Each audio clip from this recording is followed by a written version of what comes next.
Hey family, welcome back to my video. Today we will see, what if Harry Potter teamed up with Evil Hulk? Part 2. Before we start, I would like to extend my sincere thanks to the original author of this story for granting us permission to use it in our YouTube video. Your generosity is greatly appreciated. The author's creation and the original story's link in the descriptions, please do check that first. Now enjoy the video. Violet Potter had not thought that she would be snatched from battle. Oh, it had certainly been attempted before and sometimes even almost succeeded, but this was not a mission the Unspeakable had thought would include something of this nature. Given the anonymity of the Unspeakables, be they in field or research, and the murky gray titles between them, she usually didn't have to worry about the occasional cult or obsessive fan trying to snatch her away in the middle of a mission. She supposed she had gotten too comfortable. Nonetheless, now she was here, strapped down and vulnerable and being used in some ritual or another. Not the first time since she'd been taken, but none of their previous ones were meant to cage and hide her. But well, after what she had managed to do after the last ritual, probably gave them a good enough scare that they were attempting, very hastily, to seal her away. It was all very last minute, and they scrambled around to put finishing touches on everything. From what muttering she could hear, they planned on throwing whatever vessel she was stuck in into the veil. A man burst in the small room they were in. Holding up what she could barely see even with her enhanced eyesight was a teapot. A small round teapot that looked like it might have seen better days. In a sort of dark watercolor lagoon blue with faint gold trimmings and the trace of what seemed to be Vincent van Gogh's almond branches in bloom on it. It looked quite lovely, actually. She supposed there were worse things to trap herself in, like a diary or a ring. Shaking off the memories of her youth, returned her wandering eyes to the ceiling. She had been counting the stones that made it. It had become a pastime when here in the ritual room. She was really craving a nice hot cup of mint tea right now, but her enhanced body could go long periods without proper food or rest, so it was mostly for the sake of her taste buds. Stale bread and water gets quite dull after a while. Before she knew it, she was falling fast into a forced oblivion. When she woke, she was how to put it, a mist. A conscious mist in an unending mass of space, and she had to work quite hard to pull her scattered self together to form a body for herself. Despite her age, her body was clocked at 26. She had stopped aging after 17. Whether because her body had died in that battle, or because of the Hallows, who could tell. Naturally, she hadn't wanted to just be living in a scrawny waif, 17-year-old body ravaged by the war. She, and many others who were on the run or under the radar during the worst of the war, had to be put on a potions regimen and physical therapy to help regain her health. She had built up her muscle again and her hips filled out nicely, as well as a good handful of a bosom which was nice on her petite, gamine frame. She was leggy despite her height, and her arse and thighs were also rather nice, strong and plush enough to entice. From knobby-kneed, bedraggled freak to strong, powerful Violet. She had to take a specially tailored potion to age her body, and that had stopped working after she began the enhancement rituals on her bones as an Unspeakable. She had skipped from an Auror to a Medowitch and finally found her place with the Unspeakables. She had never been as book-hungry as Hermione, but after her soul, sort of and completely on accident, ate the rest of Tom Riddle's, what little had remained, and assimilated his knowledge and more of his skill onto her, she had found herself curious on magics beyond the spells and potions and the like taught to her in school. That curiosity, of course, was an adventurer's, and being stuck in a strict Auror job or stationary Medowitch career couldn't sate it. Being a field Unspeakable? Oh yes. Of course, being an Unspeakable, no one but her higher-ups knew who she actually was beneath the standard Unspeakable robes and cloaks. To even her closest friends, she was a ministry-contracted adventurer. In so many words, anyways. A slew of skills were drilled into field researchers like her, and while her moral compass had mostly been on a set path when she was younger, it had become a mass of gray like when she had been freak under the stairs, murky and depending on circumstance. Without guides like her friends and the Gryffindor emblem on her chest, she easily sunk back into it. And she needed to, given that she was occasionally part of a sleeper cell in magical communities hidden from even other Wixen communities. That was valuable knowledge some of them had after all, and the sole purpose of the Unspeakables and Department of Mysteries was to find out everything about magic they possibly could get their needy little paws on. Anything from the purest forms of magic, or the holiest white magic to the blackest of black arts and everything in between. Little words like light, dark, immoral, and shouldn't meant nothing. Necromancy? They had at least 43 different branches worldwide. Alchemy? Just extremely advanced transfigurations. And she had usually been a pretty dab hand there. Eldritch or demonic magics. A little sketchy sometimes, but they were fairly certain they were pulling creatures from dimensions separate from their own, and that was pretty powerful magic in its own right. Shamanism? Wily and complex with a need for innate talent. Despite all her skill, she thought neutrally as she floated in the absence of anything, she had still managed to be bested. By a group of prepared lunatics, but bested nonetheless, and to be honest, it stung at her pride a little bit. She was far from all-powerful, she knew, but it still grated. She wasn't sure how long she had been in when she had started constructing rooms and places out of her endless space. Mountains she'd been on, jungles she'd been through, or swamps she'd slogged in. Tea rooms she especially enjoyed, or her own homes throughout her life. The replica of the Dursley house she had destroyed in multiple ways. Hogwarts, both as a student and after. Durmstrang, which she had visited every so often as a guest or during a mission. Other schools as well, including their massive libraries. She was sure after a little while that it wasn't just pulling from her memory of those places either, which was nice. Especially nice for those ancient tomes, and the like hidden in offices or museums that couldn't be touched. After that realization, places she'd never been to, or were lost to time, were at her fingertips. She also learned she could create duplicates of herself. Her conscience was spread out among them all, so she was, and was not them but a singular self among them. They were just illusions here after all. She had no body in this space, no brain to overwhelm. She read books written from figures worshipped as deities, walked halls claimed as the halls of gods, but there was nothing alive. No animals or bugs, no people. She could manipulate her image into those creatures, could conjure illusions and images of them, but couldn't give them sentience that was not her own. She still had those forms of herself running about in her massive own world. She may have, a few times, fought herself as a replica of Voldemort for fun, or had tea with Merlin, or danced with that fit actor bloke, or ridden a dinosaur. The point was, her world was massive depending on her whims. At some point, however, since there was no real concept of time or the passage of it, it was like a massive interwoven planetary disaster. Her conscience had scattered again like it had in the beginning, and nothing was anything but everything was void. Rightly, she wasn't sure how she had managed to pick herself together, but it happened nonetheless.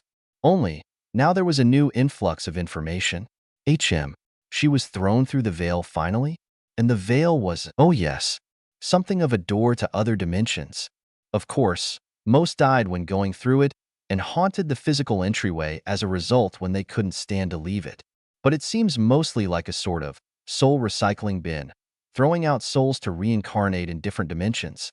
Being that she had no physical body and was bound in a teapot, and perhaps a few other things, she wasn't in a body that might have perished. Who really knew with her? Under the strain of magic, her soul wasn't rinsed clean of herself, or rather, her knowledge of herself. She was still stuck in the teapot, but now she had a new dimension and was voraciously devouring knowledge. Weirdly, it seemed like the world she was thrown on used a universal language, which, while handy, was certainly baffling. Naruto had been rooting again. Sneaking around and taking trash in a stealthy manner were second nature by now, and hey, she was training to be a ninja along the way, when she came across a strange teapot. But it was pretty enough, she supposed. Naruto didn't drink tea, since it was expensive and she could barely step foot in those buildings without people glaring at her, not of much use to her that way. She was, however, getting a little more invested in plants. It was a little difficult given that she couldn't really ask anyone, and the local libraries she could reach within a day wouldn't let her in unless she managed to sneak in, which was dangerous if she were caught. So there were a lot of failures under her belt, but she was learning. Sometimes she spied on farmers or people with nice gardens or gardeners, watching and eavesdropping, more ninja training, to gain more knowledge. She'd seen a few times when people would put plants in things other than normal planters or the ground and beneath the grime on it, Naruto could see the teapot was pretty. Into her worn furoshiki it went, and she went on rooting.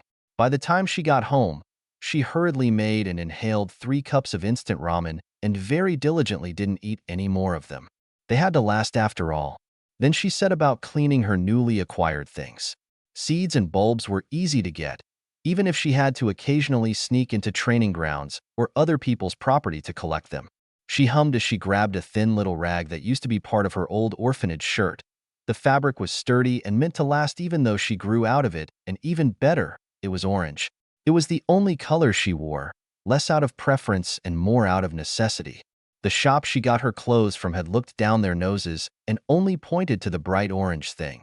But they let her in the building without muttering nasty things that made her want to run away. So it was a step up from most places, as it were.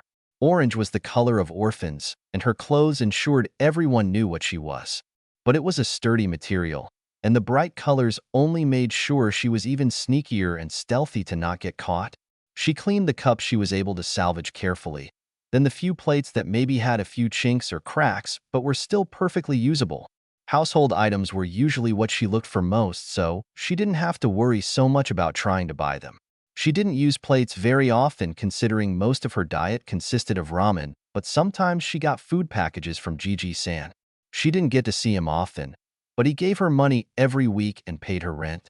She set to work on the teapot, and after rubbing especially vigorously at a stain, the lid popped off. Naruto blinked, and before she knew it, a thick smoky fog was rolling out of it. "Now what?" A low velvet voice wound through it. "Have we here?" Violet, now dubbed Sumire to avoid any butchering of her name, looked at the little girl thoughtfully. Her basic evaluation diagnostic spells gave her strange information about the girl, but she would suppose that was because of the chakra, something that seemed like a strange parallel of magic in this world. At least her magic wasn't reacting adversely or vice versa, so that was a plus. Strange readings aside, the girl was malnourished and looking around. It was obvious that the girl lived here alone. At only 6 years old, a 6-year-old living alone in a flat all by herself with no guidance or authority. Even she had the Dosleys. And well, the girl must have done something right to be able to draw her out of her teapot. She crouched down to get a better look at the girl. She wore bright orange and had a shock of sunshine yellow. Not blonde, but actual yellow hair, had dusky skin and what seemed to be whisker marks on her cheeks. A round face and the tilt of her eyes struck her as vulpine. Her entire cherubic little face did, actually. How oddly specific. "Well, aren't you cute?" She smiled at the girl. "A pleasure to meet you." Whoa, what kind of jutsu was that, Databeo?" The girl breathed, big blue eyes amazed and glittering under the dim lighting. She grinned at her excitement. There was a slightly green tint that made them more an ocean-like aquamarine than like the sky. "No jutsu. I don't have any chakra after all," she told the girl, who blinked, thought about that for a moment, and then puffed her cheeks out with a frown. "Everyone has chakra, though, Tabeo. Even if they can't use it," she disputed. Maybe.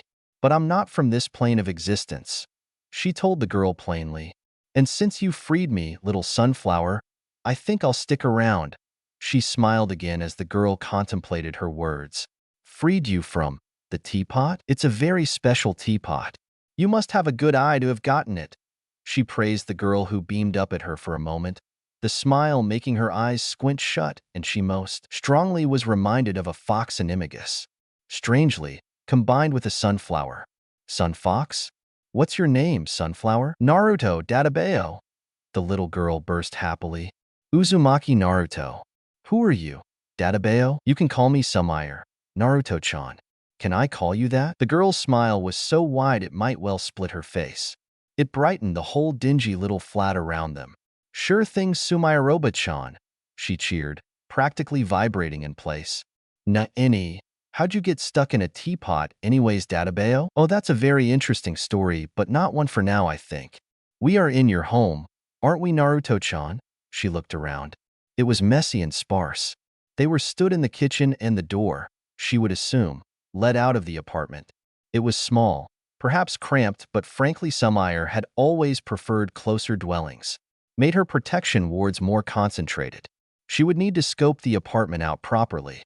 She had already decided to stay with the girl after all. She swung her feet in the chair in front of the Hokage's desk, Sumair's teapot in her arms and Sumair standing firmly behind her. No one seemed able to see her, which was weird, but Naruto didn't mind as she eagerly told Gigi-san about why there was that strange smoke fog that had apparently seeped out from under her door and alerted some people. He regarded her patiently. A woman came out of the teapot? Sumairo-chan, Databeo. She came from a different dimensional plane. Yeah, Tabeo. Dimensional plane. She grinned up at the woman who smiled back kindly. I see. And what is this? Sumair look like? Naruto-chan. She got really curly black hair and green eyes and skin darker than mine. Enlightening on her face, Databeo. A scar. She says it's a scar. Is she here with us now? Yeah, Databeo. Na'ini, why can't they see you? Who knows, Naruto-chan? But I suppose I can show them something. If only to wipe that look off his face. What look, Databeo? Whoa! She breathed in awe as Sumair transformed into a sweetly small fennec fox. Her animagus form was of a sloth bear, but she was adept at managing to transform into other animals as well. But this particular form was when she was first testing out her skills, and it sort of mutated a little bit.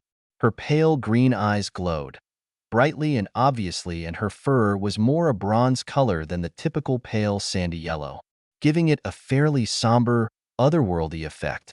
You can turn into a cat, fox, rabbit? A cat, fox, rabbit, Databeo, she purred playfully, ignoring the man who'd blinked and raised his eyebrows at her very sudden appearance, lips pursing. She landed delicately in the girl's lap, careful not to dig her small, but notably sharp claws into her legs. He set his hands on the desk, keen dark eyes watching her. And you said she came from a different dimensional plane from the teapot? He asked slowly. That's what she said, Databeo.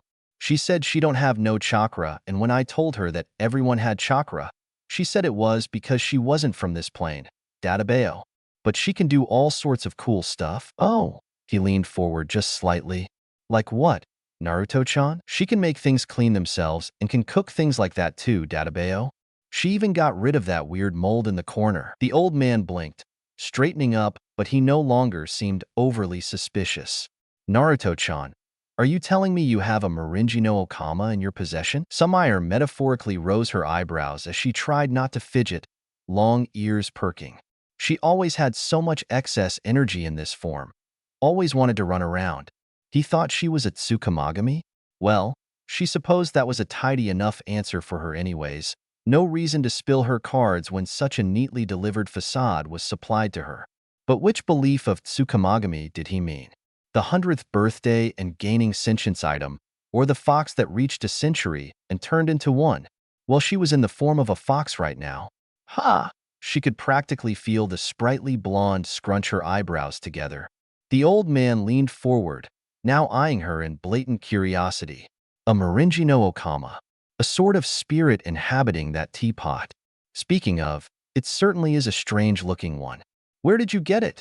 He asked her lightly, eyes falling to the dainty little teapot in Naruto's hands. She ducked her head sheepishly and Sumair got up, setting her tiny paws over the girl's hand. One man's trash is another man's profit, she told the girl. My teapot was discarded, and you had the good sense to take me in. Sumairo-chan says one man's trash is another man's profit, Databeo. The girl recited dutifully. And that Sumairo-chan's teapot was diska, thrown away, and I had the good sense to take her in, Databeo. I see, the man said easily, having easily caught that it was one of Naruto's pilfered items. Naruto-chan, would you mind lending me that teapot? Huh? What are you asking me for, Databeo? It's Sumairo-chan's teapot. The girl's head rocked to the side. He can, Naruto-chan. I will remain with you regardless of where it goes, though I would like to have it back in a timely manner. Tabeo. The girl turned her round little face to the old man watching them avidly. She says she wants it back, but that you can borrow it. Is she not bound to it? He asked as Naruto bounced to her feet to trot over, and Sumair deftly leapt to the arm of the chair she had been in as Naruto placed the teapot carefully on his desk where it wasn't full of paperwork. To a degree. I do have some amount of mobility outside of it, she blatantly lied. Sumayaroba-chan says she has some mobility outside of it. Databeo, will she remain with you, Naruto-chan? Yeah, Sumayaroba-chan promised. Tabeo. Or, said it was an oath or something. It sounded really important, Databeo. An oath from a Tsukamagami, huh? The wrinkled man murmured to himself thoughtfully. Well, Naruto, this is certainly astounding. I will be sure to return this, he said, pulling the teapot closer.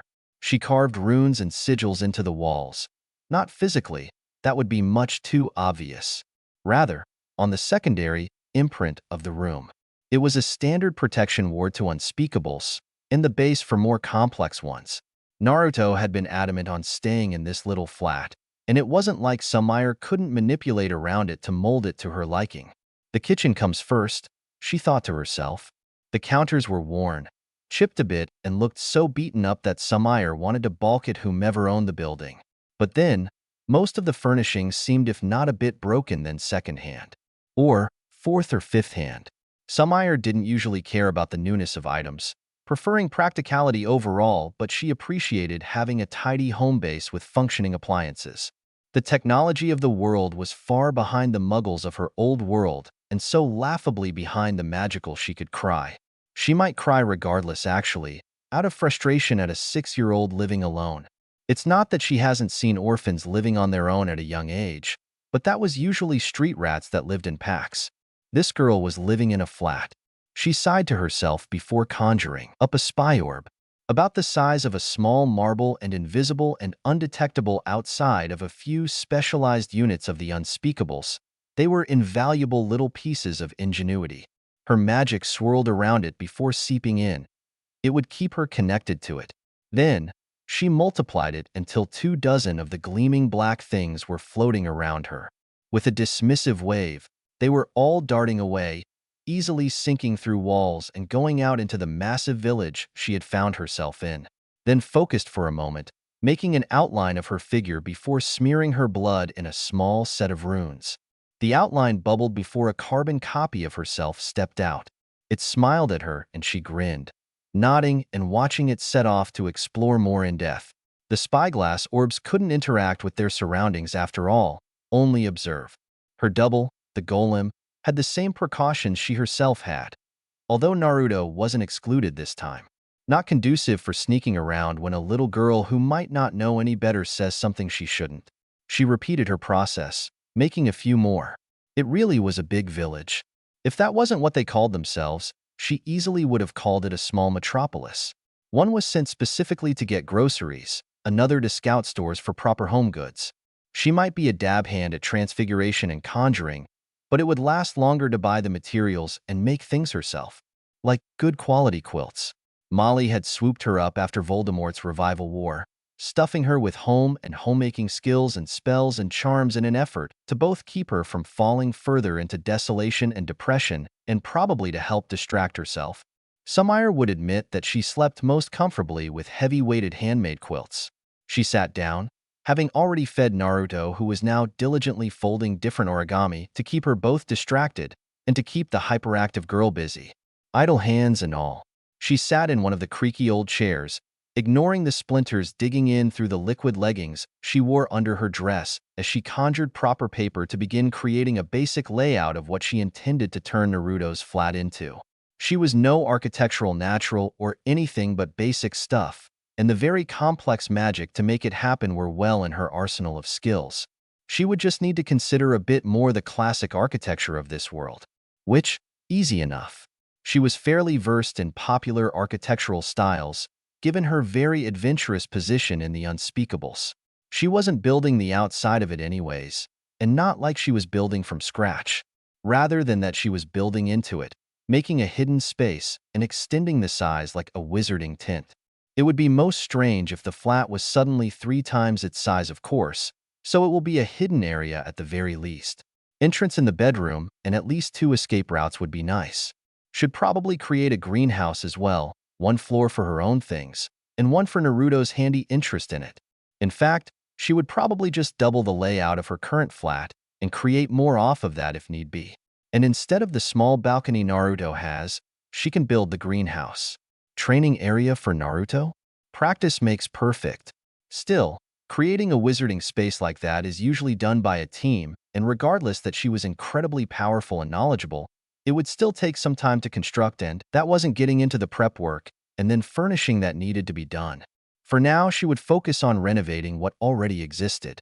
That meant replacing things and getting things mostly, which was easy enough. She eyed the disgraceful counters again. She didn't need anything too fancy.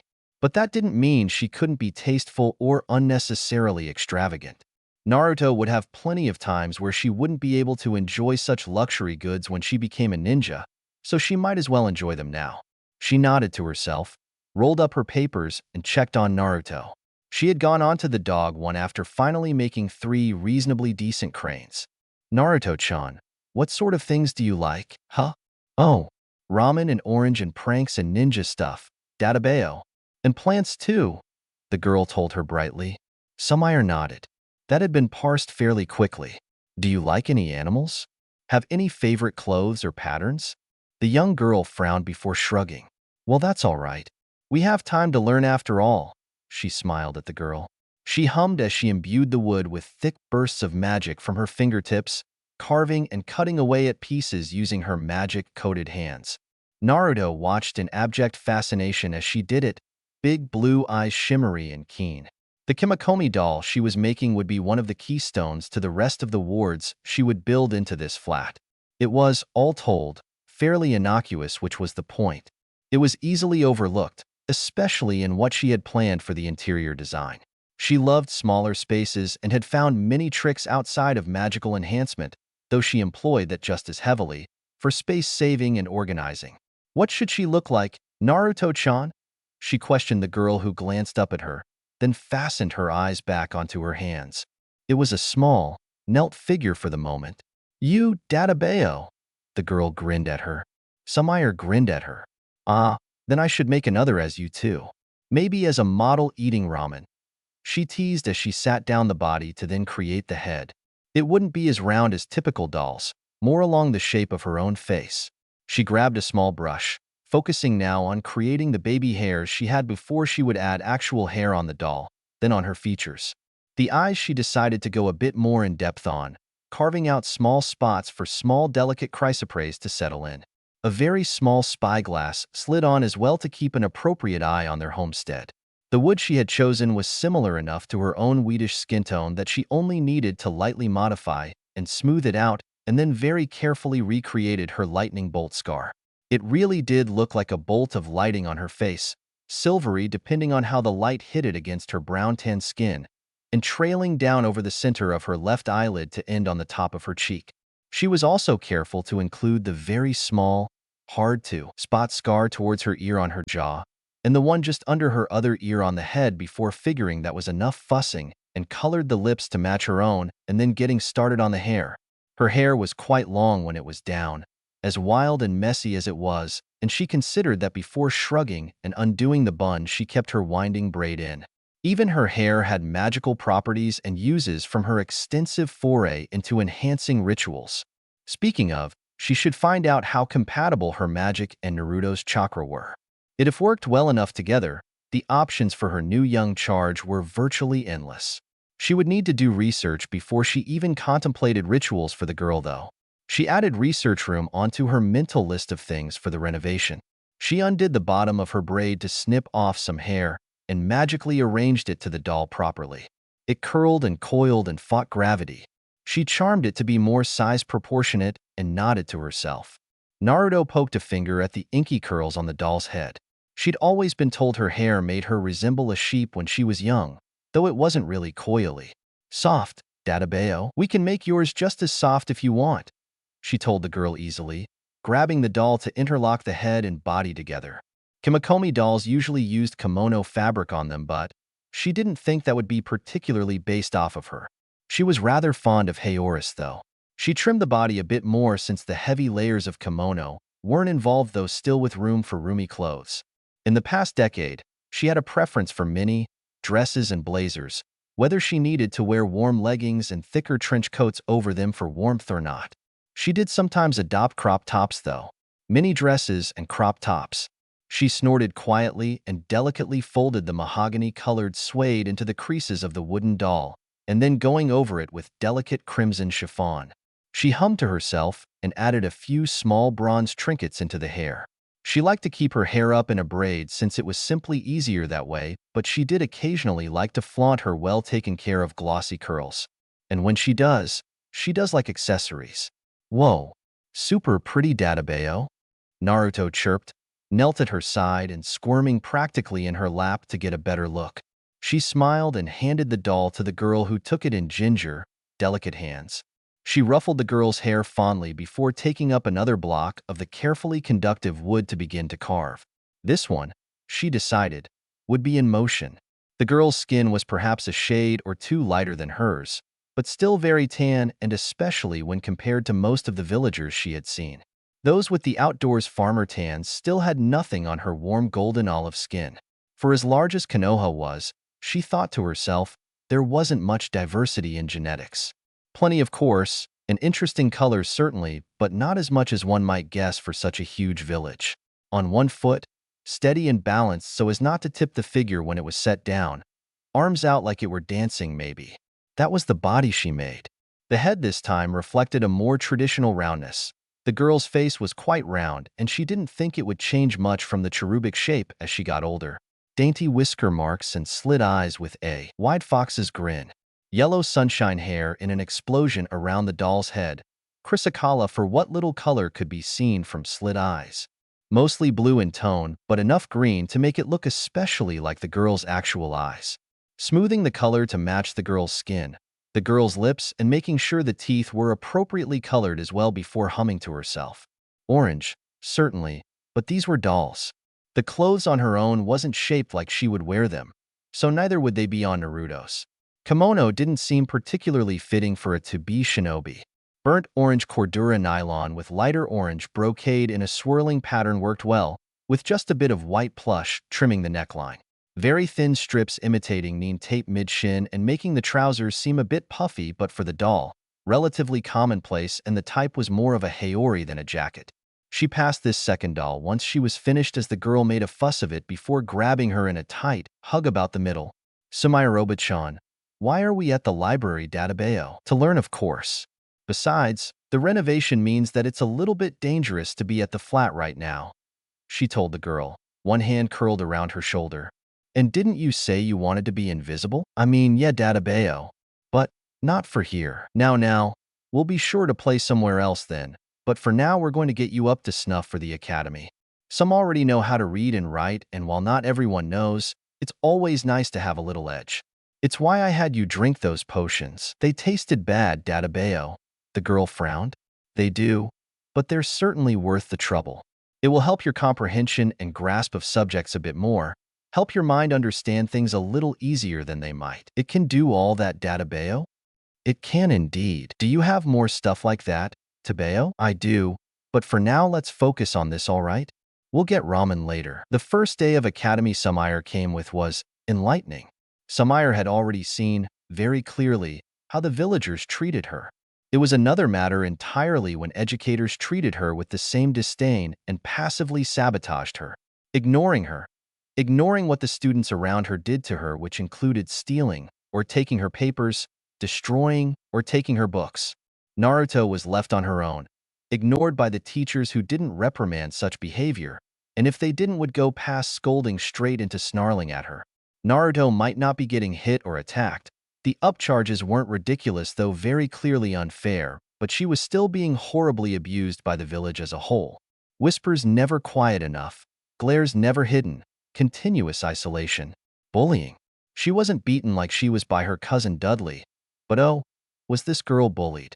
She was being set up for failure, be that to fail graduating or to put her on a team only to be killed quickly in her career because she wasn't taught. And Sumire hated it.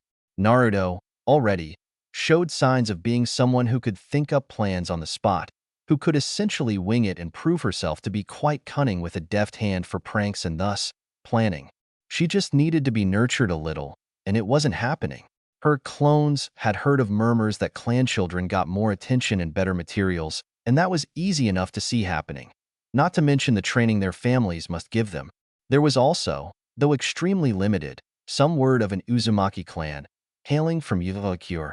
There wasn't much to be found in public libraries, but there was still stretches of the village she had not yet explored. For now, she would focus on curtailing the worst of her educational sabotage and vowing to go over material with the girl herself. She'd been told before she made a good teacher after all. Sleek concrete countertops to match the floor, covered in a thin substance that gave it a shine and sealed it, also making it far easier to clean. The undermount sink was soft white like the cabinets, and the backsplash was copper orange. The fridge blended seamlessly into the white cabinets, and the oven was wall-mounted. The stovetop and a grill top could slide neatly from the counter. The rickety table was gotten rid of, and instead a transparent acrylic table and matching chairs with orange cushioning. Smaller appliances that might be in the room weren't particularly necessary. Sumire knew enough homely spells and cooking spells not to really need them much, but she did get a slow cooker/rice cooker and a few new kettles and teapots. A banner with a hummingbird on it in shades of red, orange, black, and white was set up, and plants of all variety were around the room and what amounted to beanbag chairs in the same copper orange.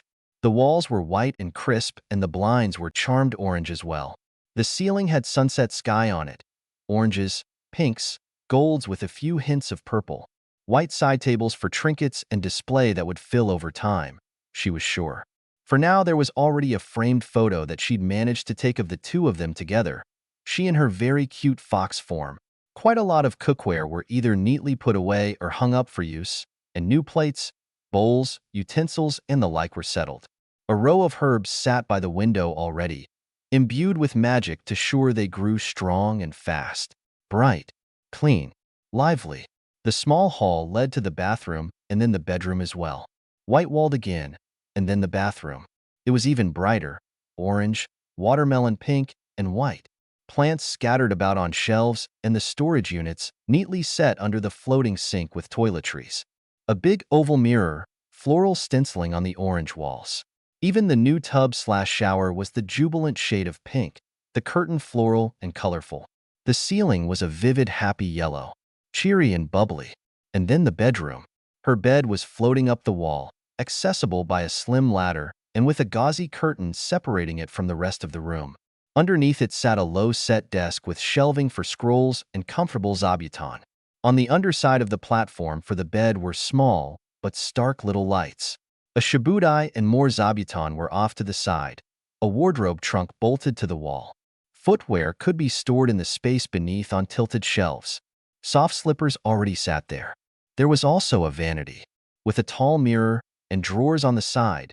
Jewelry boxes sat on them neatly. This room, unlike the others, was colored a bit more maturely. Mahogany woods, dark and gleaming, with soft navy walls. Burnt orange made itself in accents. Throw pillows on the bed, the gauzy curtain, small paintings, one or two vases of the, once again, numerous plants. The small and sweet balcony was also charmed carefully to protect it and had a sheer deep orange curtain for privacy. The mirror was the entrance to the more secretive part of the renovation, but it was still being worked on. A replicate of the general flat was inside the mirror that was so heavily charmed and spelled not even a grenade could so much as scratch it. Not that anything so dangerous could get to it under all the severe warding and rune work on the entire apartment. Inside the mirror, Sumire's bedroom was done in dusky purples and green and blacks, a four-poster bed with heavy velvet curtains and bedding. Her desk was minimal and sharp, no legs and sticking out from the wall, and a comfortable duo of velvet purple armchairs. Her bathroom had a sunken tub and was done in soft Parisian monochrome. She had no need for a second kitchen when the one in the original flat worked just fine, so that was turned into the general workroom for her, complete with a sectioned-off potion section. From the bedroom, instead of a balcony, it led into a two-story greenhouse, a tight spiral staircase separating the floors. Alternatively, if she opened the door with a different key, the door led to a training area. It was based off of the ROR of Hogwarts, one that she heavily intended to use for training. And where Naruto's flat had plants everywhere, Sumire's had candles. Naruto had been awestruck, barreling through, only to run back to tackle her in a tight hug. The poor thing was sobbing, and they spent the rest of the day going through everything in the flat. Naruto wasn't aware yet of Sumire's mirror flat. It wasn't done yet. And, piercing Naruto's ears, tongue, Uvula like Sumair's own were pierced, and then taking a happy picture of her smiling young ward to develop in the potion that allowed their moving pictures. And like Sumair's own piercings, they were enchanted. While she would still need to research whether or not it would be safe to use the harmless rituals on her new ward, these would at least offer her some more protection in the meantime. She sat in the chair in front of the Sandaime Hokage, as of course a Finnick fox again, and a big orange bow at her nape with a tiny bell on it, and watched him read the letter she had prepared for him. It brought up several concerns of hers in regards to the academy. Villagers ignoring or sneering at Naruto was one thing, but the passive sabotage of her education was not something she took lightly, and there was only so much she could teach her by herself in free time. No matter how effective the enhancement potions were and how much easier it made it for Naruto to learn. A tutor outside of the academy? His dark eyes glanced to her as her large ears twitched. He blinked in surprise as words scrawled themselves in a margin. I can't teach her anything about jutsu outside of reading, and she's a kinetic learner. She learns best by doing. If you find a competent tutor for her and willing to sign a contract, they can be compensated handsomely. As it is, I can't exactly put in for a tutor myself, and I don't expect much to change at the academy with bias running so deeply. The second sheet has my notes on where she is now, her tendencies, what she excels at, and what could use more work. I see. I'll see what I can do for you. He paused. Sumair-san, he tried. She bobbed her head before scampering down and apparating back to the apartment where she left Naruto practicing her genjutsu. Her teacher, the one supposed to help her learn, had often ignored her or pulled her out of the class entirely, and while Sumair would like to really give him a stern talking to, she wouldn't potentially make the teachers there resent her ward any more than they already did or play her full hand. Genjutsu, she was pleased to notice, had little effect on Sumair herself, a strange illusion she could see but could also detect as an illusion. She endeavored to help Naruto to tell when she was trapped in one. I'm back, Sumair Roba-chan, the girl grinned brightly. Annie, I think I'm doing better, Tabeo. The girl gushed and Sumair smiled fondly, helplessly adoring of the vivid girl. She corrected Naruto gently into the correct position. The normally energetic girl was difficult to calm down enough to really work like this most of the time, but expending so much energy earlier practicing control, releasing pulses of chakra into the greenhouse made the greenery explode in growth, strong and resplendent, and was a good way to work the girl's apparently terrifyingly large chakra coils. The girl was more malleable. Twisting lithely, she helped her stretch. Sumair had been through quite a few rituals and enhancements to make her body superior, and she had only recently tentatively started performing those rituals on Naruto. For ones that might cause a little too much pain, she put the girl to sleep, but she wouldn't forego them when Naruto was training to be a shinobi. Any leg up she could reasonably give the girl, she would do her best to give. The potions to enhance her sight, her sense of smell and hearing, the ones to sharpen her mind, the ones to build her immunity to poisons and drugs. Her healing was already phenomenal, but she had the same regenerative ritual done to the girl anyways. It would boost an already formidable healing rate too. Rituals and potions regardless, she still needed muscle memory. Contortionist training, stretches and exercises meant for dance, modified Ashtanga yoga, gymnastics training, things like that could be used aside from the martial arts that Sumair has picked up over the years.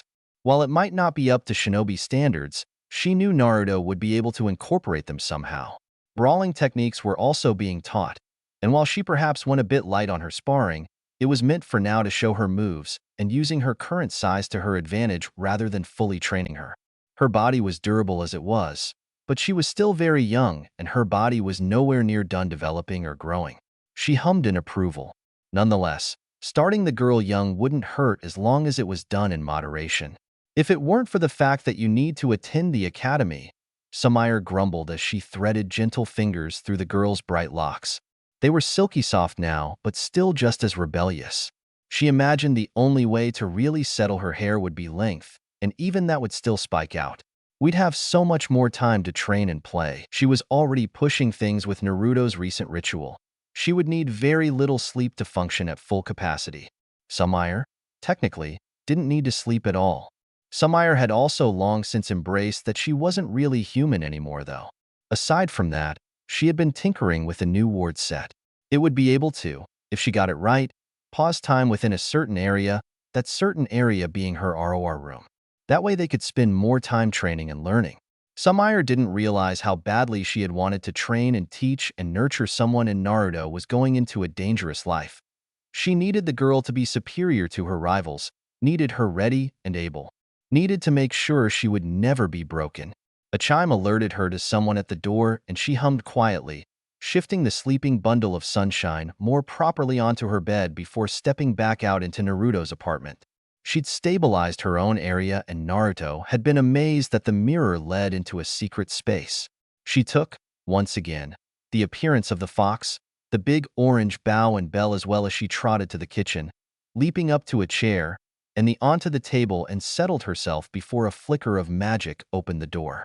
Whoever was there wouldn't be able to get past the doorway or any windows, without permission anyways. A man and woman stood before her.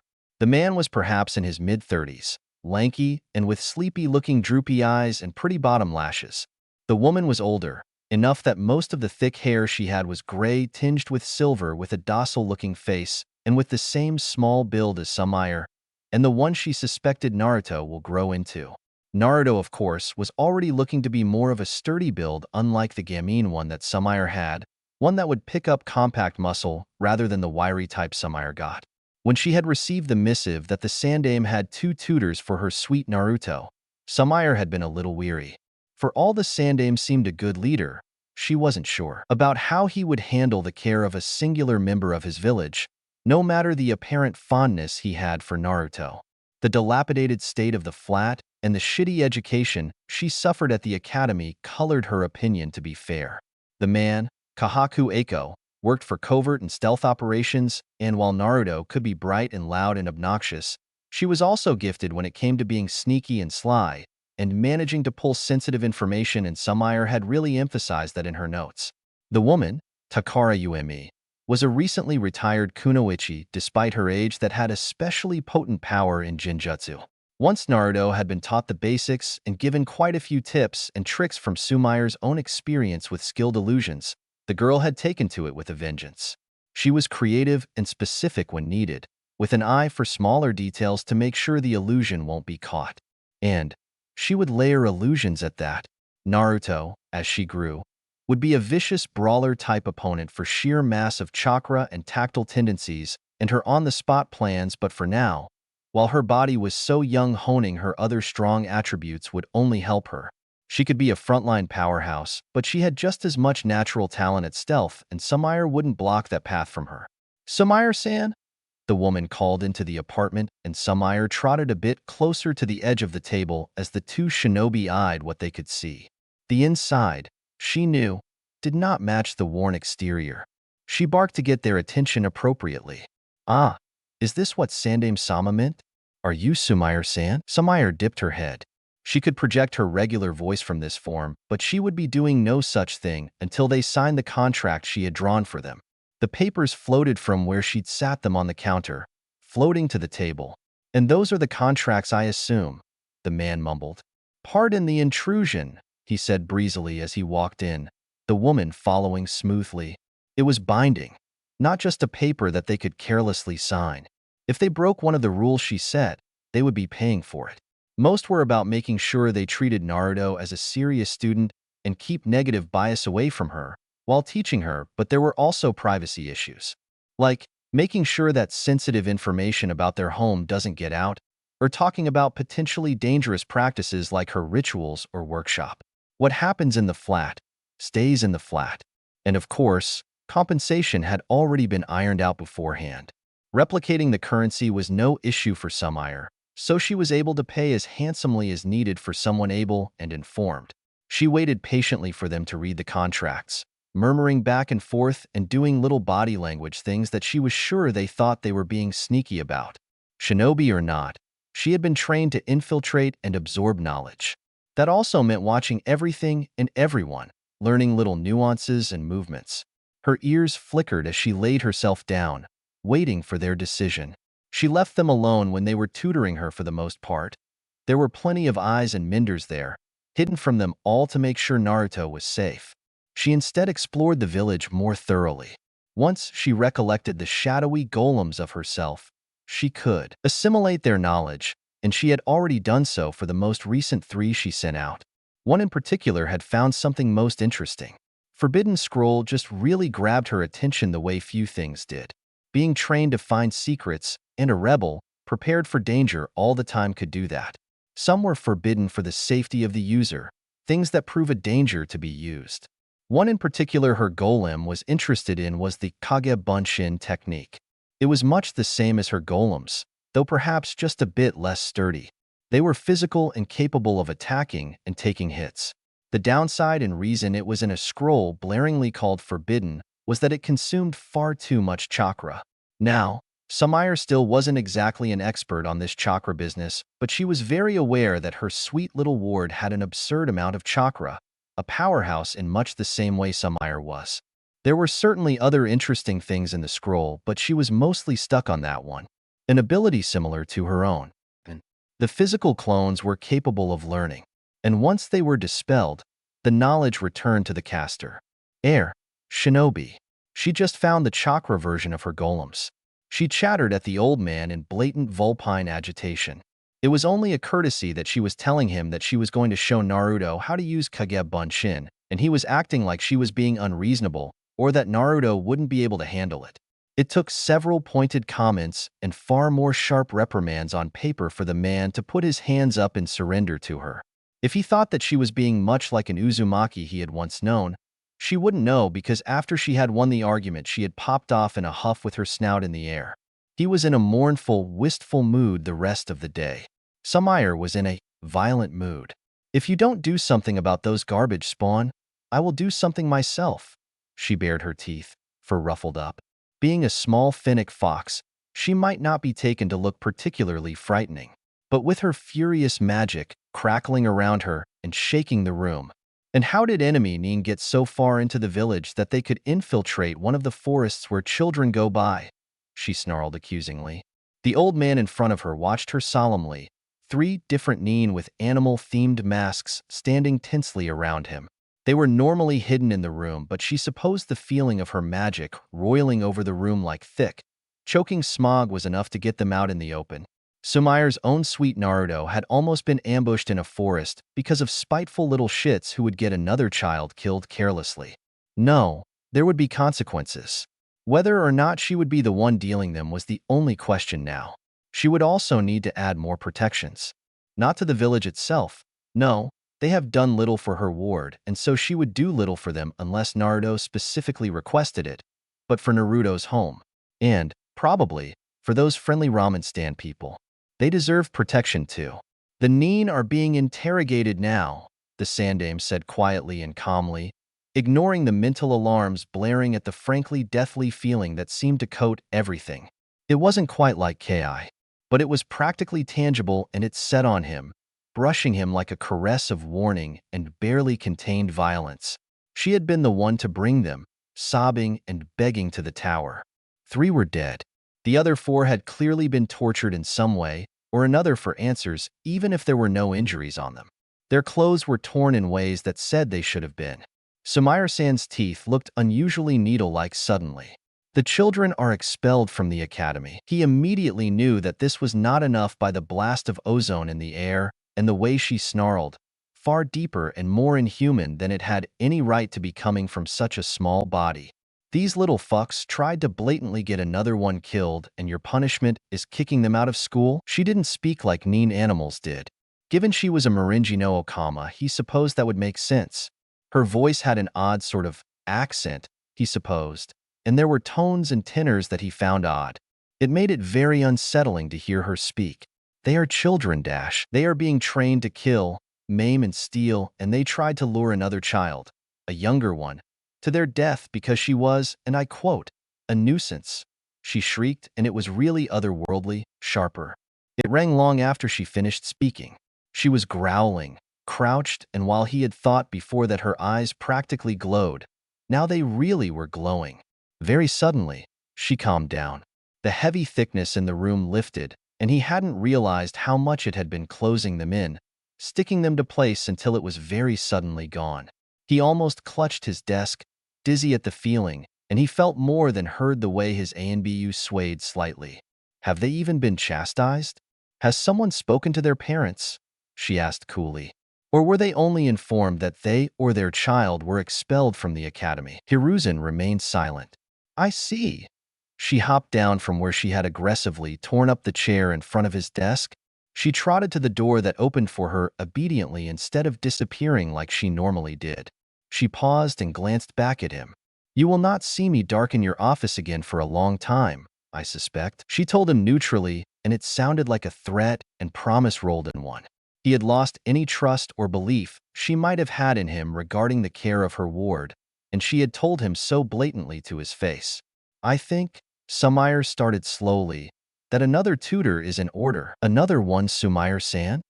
Eiko asked as food floated and set itself out on the table, his chopsticks already snatching things. Is it because Takara-san is away? Partially. But I've been neglecting other studies in favor of purely physical or jutsu-related ones, and that's remiss of me, she said as a small dish of carriage settled in front of her. I can teach her certain skills, but there are others I would like to leave to professionals. Like? Eiko was already teaching her about things that weren't combative.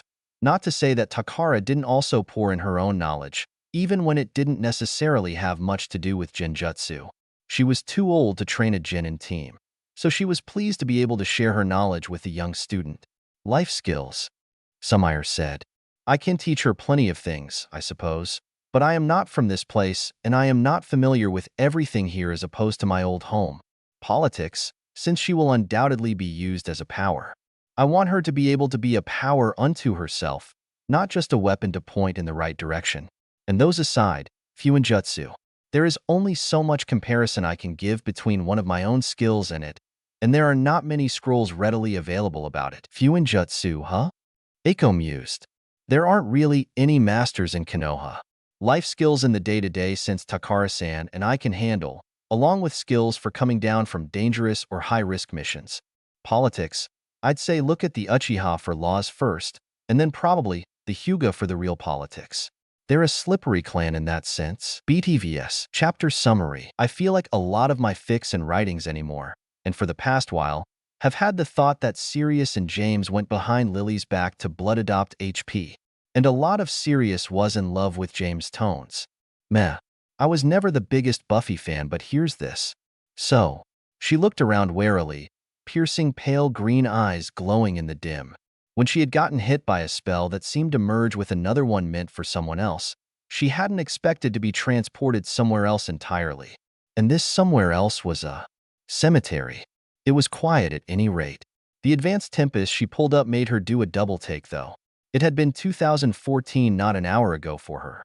And suddenly she was back in the noughties? She checked her body over and, no, still the unaging body she'd had before. Was this some sort of joke? A cruel cosmic twist? She ends in what might as well have been a coma for years, wakes up only to find her body cannot age, and then manages to get involved in a torrid battle only to be tossed back in time. Bad enough that she had eaten Tom's soul, whatever sliver had been left of it, and had his knowledge and experience in her. Bad enough that her family had aged while she slept. Bad enough that Lilac, her twin, had aged and started her own family. Bad enough those damned trinkets followed her around. The stone had embedded itself into her somehow when she slept. The wand that she had snapped in half had likewise been inside her. The only thing that remained a separate entity, or had the illusion of being a separate entity, was the cloak. It appeared as she willed it, and she could wear it as she used to. But even that was just a veneer, since she could just as easily use its ability without pulling it into the world. The stone sat quiet and serene inside her. The wand was always eager to aid her magic, giddy to be of use, and the cloak was a warm, long-time companion. She hadn't told anyone. Not that there was much a chance to anyways. She woke up and nothing fit right.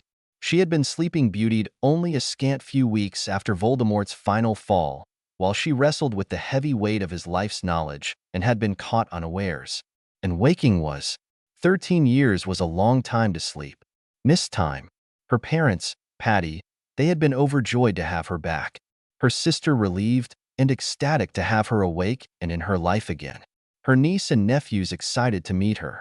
3 years awake and nothing felt right. They had thought perhaps her body not aging had been a result of the spell that put her to sleep. But every time she'd get checked, It was always the same. Her body was stuck at 17 for the first 2 years. Only a specially tailored potion her mother and father, with the help of Snape, had concocted together let her body age 1 measly year. It stopped working after that. It left them at a loss, and her at one too. She had tried to adjust to life after such a gap of time. Worked for a little while helping out her father and Patty in their joke shop for a few months before the unspeakable swooped her up. Worked for them for a little while too, where Tom's knowledge came in especially handy and the anonymity was a blessing. Her family didn't know she was in the unspeakables, of course. It was a very hush-hush department. She sighed and decided she'd best try to figure out where she had been deposited. Now that she knew the win, she was in the U.S., only there was no MACUSA around. Further experimentation, and then spells using the power of the Elder Wand inside her, had yielded unfortunate results. She wasn't in the same dimension, and not even the powers of the Elder Wand could open a rip between worlds to take her back. She may have shut down and hidden herself in a stranger's tomb for a little while as she tried to come to terms with this new upheaval, and then she might have eventually destroyed that tomb and escaped away. There was something vaguely compelling about Sunnydale, she decided as she hauled the strange book bag on her back. Whether she was drawn by the unusually high amount of cemeteries or the multiple deaths that seemed to haunt the area as a whole. She was young-looking enough that she could easily slide her way into Sunnydale High School, where there was something vaguely interesting according to the ever-energetic Elder Wand. At least without any magical societies as she knew them, there was no one to stop her from replicating the currency or forging papers as she needed, stealing things as she wanted, and befuddling her way to owning a house.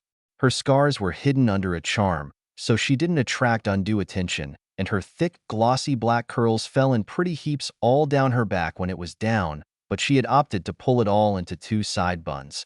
She even had a classic fringe going on. The clothes that seemed popular with the youth around were what she chose from. She was petite, but she had full hips and a leggy frame, and the green and blue plaid miniskirt really showed it off, and her short-sleeved, snug black turtleneck was tucked into it. With her rich sandstone skin and vibrant mint green eyes on a pretty face, she knew she was very attractive even if she was a titchy bint, especially for a group of adolescents.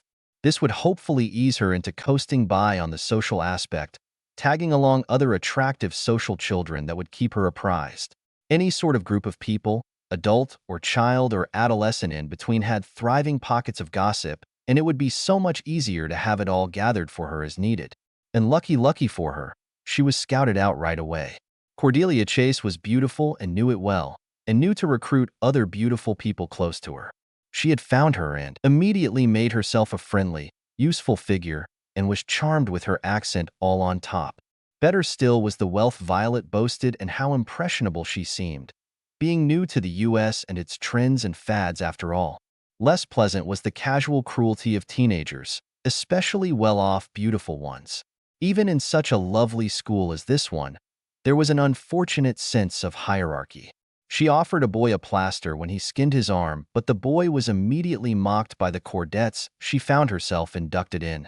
Jesse was apparently one of the bigger losers of their grade, alongside his 2 friends. She was then praised for being such a kind soul, but that she didn't need to help out losers like him. It had her contemplate branching off from them entirely. Such snotty young women.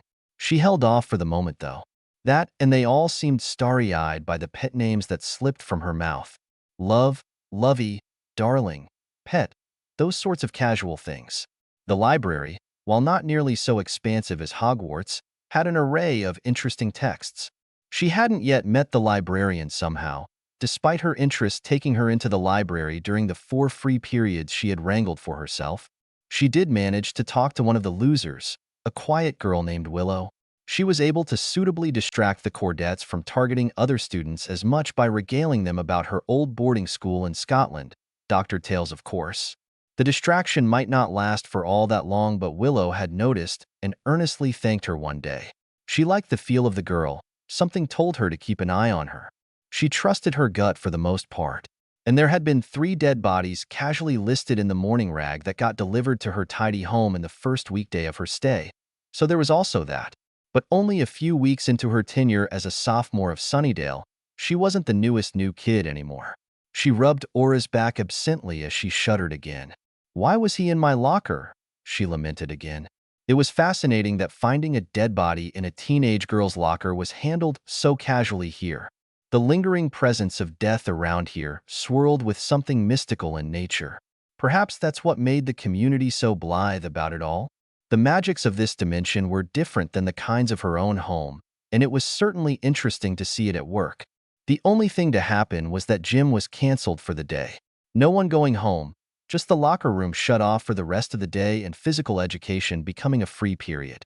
Well, that and the girls that had been in the room had to see a crisis counselor, which was really the most involved anyone really got about it. It was just a little bit later that she stood quietly inside of the library, listening in on a very interesting conversation. And she wasn't the only one. Slayers and watchers. A plethora of trauma and magical creatures out to ruin day-to-day life. Teenage girls with a burden too great for them, thrust upon them for no discernible reason. How nostalgic. She did make sure to scoop up those books the librarian, who she still managed to avoid entirely somehow, had tried to give to Summers to take with her though after Willow's friend wandered out and while Mr. Giles was off after that new girl.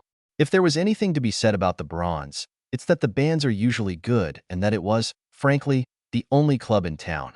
And since it was the only club in town, made from a warehouse, it didn't turn anyone down as long as they paid a tiny little fee to get in and had an ID that was only glanced at.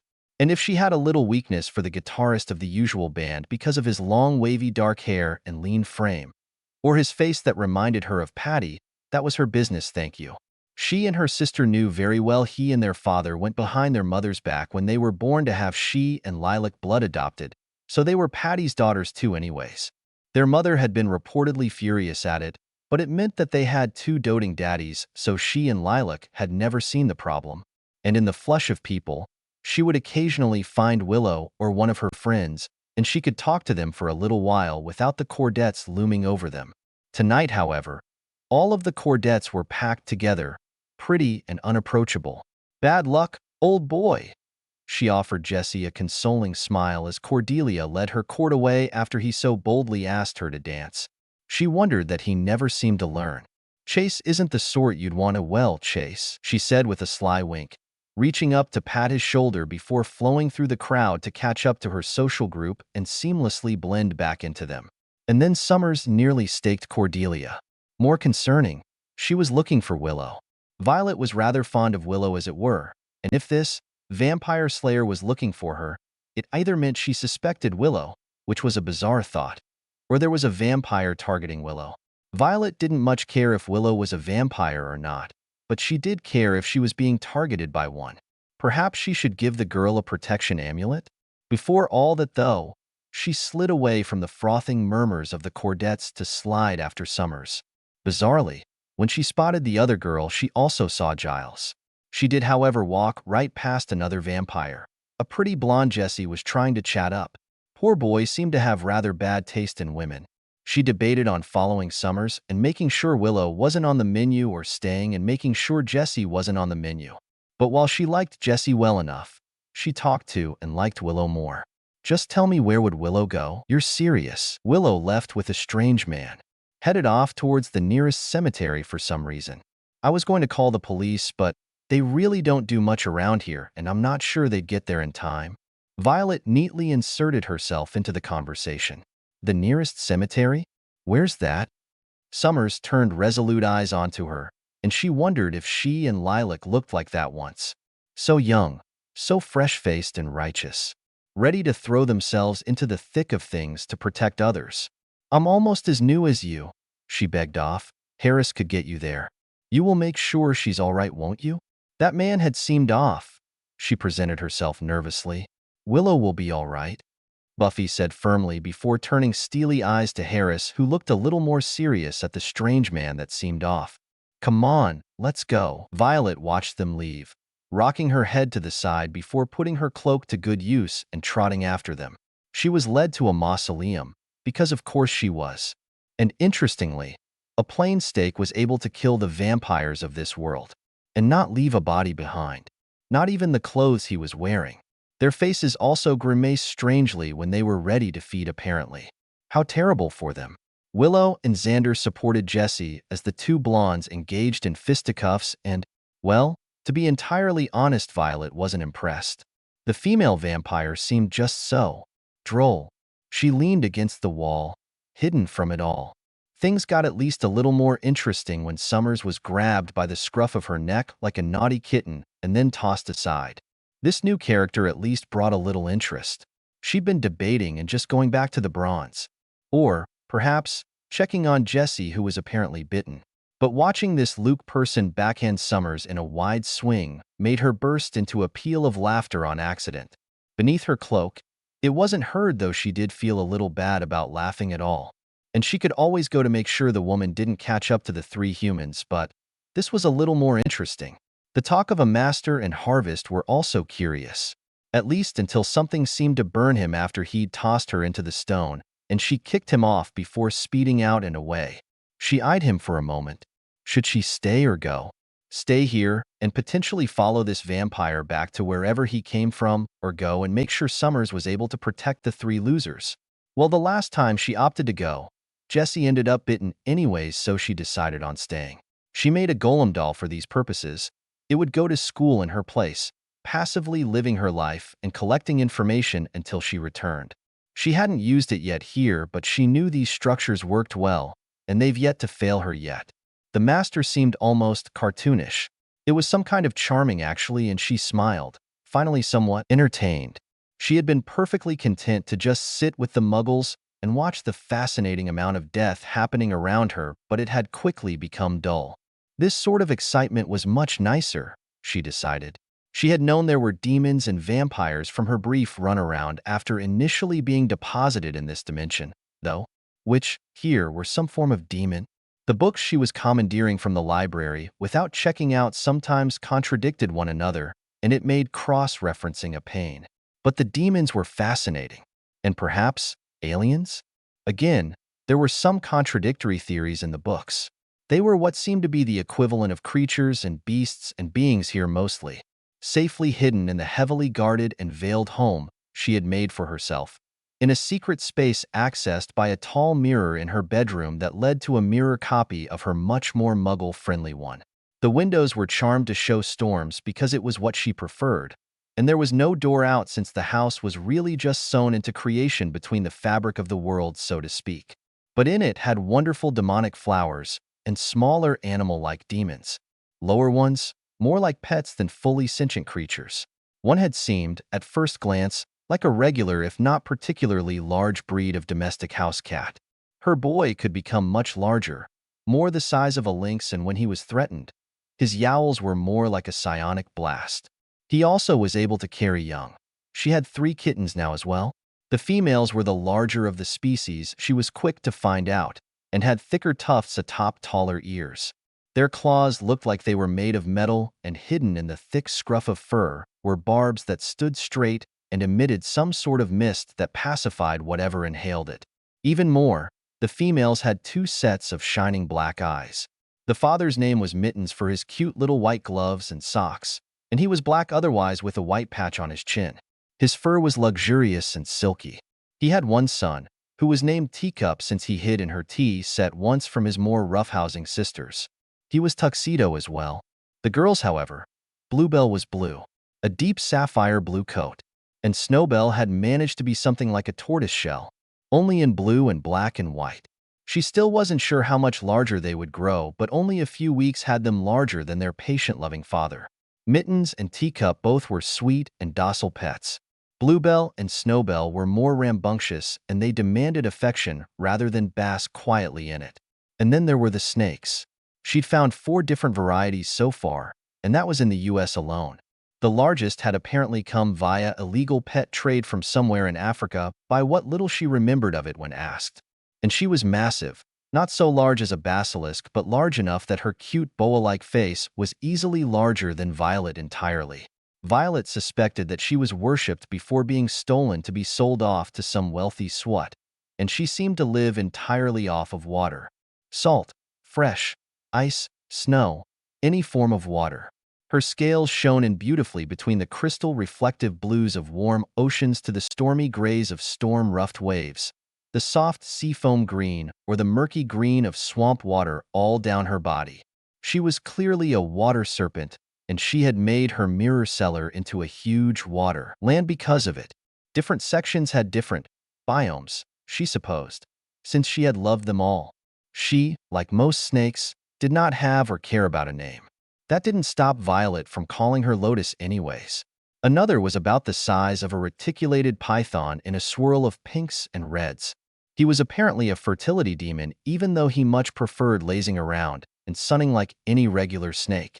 His venom was where the fertility came in and also acted as a sort of aphrodisiac, though he himself was sterile and uninterested, and he fed on sexual energy. Whether it was human, animal, demon didn't matter. He was a little more finicky to feed, but that stopover with an incubus a few years back had been enough to keep him going so far, so she didn't think he needed much to go off of for long periods of time. Or he was somehow feeding off of Sunnydale as a whole. He wasn't particularly specific on how far his range for feeding was to his physical body, and she decided to go ahead and call him Eros. The third was masquerading as a piece of jewelry in a flea market she had come across, a look of platinum with gleaming black eyes. It was fexless, and had needed a good cleaning, which resulted in a shower of praise, and the little thing slinking around her throat and latching onto his tail contently in a choker. She decided to call it Cuddles. Cuddles didn't really seem to do much, but apparently if whoever has Cuddles in their possession and lets it get to a state of disrepair, or lets it get dirty or grimy, they get bitten and suffer horribly. Being treated well meant he coughed up precious gems sometimes, which was a little bizarre, but she didn't mind, she supposed. The lack of communication between them and a serpent probably didn't help, so at least Cuddles was able to tell her when it wanted to be cleaned, which was daily. Sometimes Cuddles curled around her neck, sometimes around her wrists. A few times it even shrunk down to wrap around a finger. The fourth was a slim thing mimicking a Formosa odd-scaled snake that she came across in yet another illegal trader. Except that was only one of his forms, and he was actually what she would consider a naga. A very handsome thing with the lower half of a snake and the top half of a human, with features just inhuman enough to catch ethereal beauty that she had named Adonis. Perhaps his long lashes or his tangle of long, thick hair, perhaps the corded muscle in his humanoid top half. Nagas don't have belly buttons or nipples, and the color of their scaleless torsos in their larger form tended to easily separate them from humans when they attempt to hide their lower halves. He was a grayish color, and his scales still had that iridescent shine sliding down his back and on his tail. He was a very affectionate companion and what she might call a himbo. Their human-like torsos tend to be larger than a human but smaller at least than a half-giant, which meant tiny Violet felt even smaller when he wanted to cuddle and coil around her. He was absolutely enamored with Lotus as well, and she was curious about if Lotus would mate or not, since he certainly seemed interested in it. He didn't seem to have a set cycle for mating anyways, but she did learn he had the hemipenes common to snakes, and that he most certainly was willing to lay with her. She blamed Eros and her own foolishness for spilling the venom she milked on herself for it. At least he wasn't the strangest demon she'd ended up laying with, and that her body was far more durable than a muggle's, or really a human's in general. Her secret mirror home, and the magical and demonic things she hid there aside. She'd been more or less avoiding vampires after she had met that one, called himself a loner and had been with her a week or two, seduced her, knew she was an immortal, fellow immortal, he called her. She'd been worried they would all be so charming and wonderful, but he seemed like an outlier so far. She didn't know his actual name, she only referred to him by sweet nothings. What a man. And her demonic lovers all aside, Sunnydale, while it drew her in, had been a bit boring.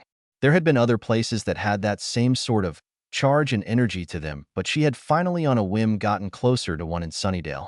Besides the copious cemeteries and regular deaths of the small tidy town, and the occasional resident having been affected by the latent magic surrounding the place, there wasn't much happening. She hoped this harvest business would be more what she had been expecting coming into the Muggle side of Sunnydale. And what a chance indeed that she chose Sunnydale just before this all-important slayer chosen stumbled into town as well. This would liven things up, she suspected. She briefly operated home to change her clothes from what she'd worn to the bronze and to check on her multitude of demonic pets and florals, and had to wriggle her way out of Adonis's happy embrace. He was easily the clingiest of them all besides Cuddles, and rather dumb. But he was sweet, and it was endearing all the same. She grabbed a few books too, to keep her entertained in the lulls of activity. There didn't seem to be much to do down there besides monologue and sit around. Not that she didn't enjoy Master's monologues from what she had seen of them so far. She had briefly thought of freeing Jesse, but, well, he was just one human boy, and unfortunately for him, humans were such easy prey. Besides, they were going to use him as bait for Summers, and maybe this time there would be a more impressive fight to watch. She certainly hoped so, at least. For the moment, she sat up on a perch overlooking where the Master's throne sat. A soft dark blanket protected her fishnet-covered legs in the PVC shiny black hot pants she chose to wear, and her hair was braided back in a Dutch braid crown. The bell sleeves of her sheer black blouse reminded her of the robes she used to wear with the lacy bandeau top under it. Sleek, tall stilettos made her feel rather fexy. She'd never gotten to wear things like this when she was really a teenager. Patty would have had kittens, for all his old photos had him in punk rock clothes and the girls on his arms in even more revealing clothes. Well, that, and they were in the midst of war when she'd been that age. Those thoughts were unpleasant, though. Also unpleasant was that Summers hadn't even come down to face the Master and had apparently escaped to the surface without a fight at all. He wasn't discouraged, however, the Master. She was at any rate.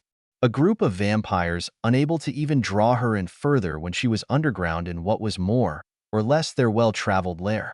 Sloppy behavior.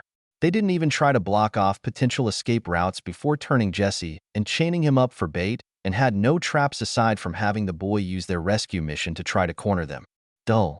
The Master's mutters when he had dismissed them agreed at least. She was almost tempted to actually get involved on their behalf. There was an interesting moment, at least with Luke, with a few fanatic, if not erotic tones over it, when the Master deigned to share his blood with him.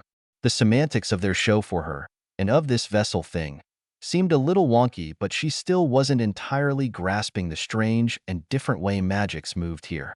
It did seem to swirl around the two unnoticed anyways, an old archaic blood ritual. Only, without quite the pomp that she typically associated with rituals. More, they were going to the Bronze. Since it was the only consistently busy place in town after dark, an easy place to have a whole host of people all lumped together so tidily.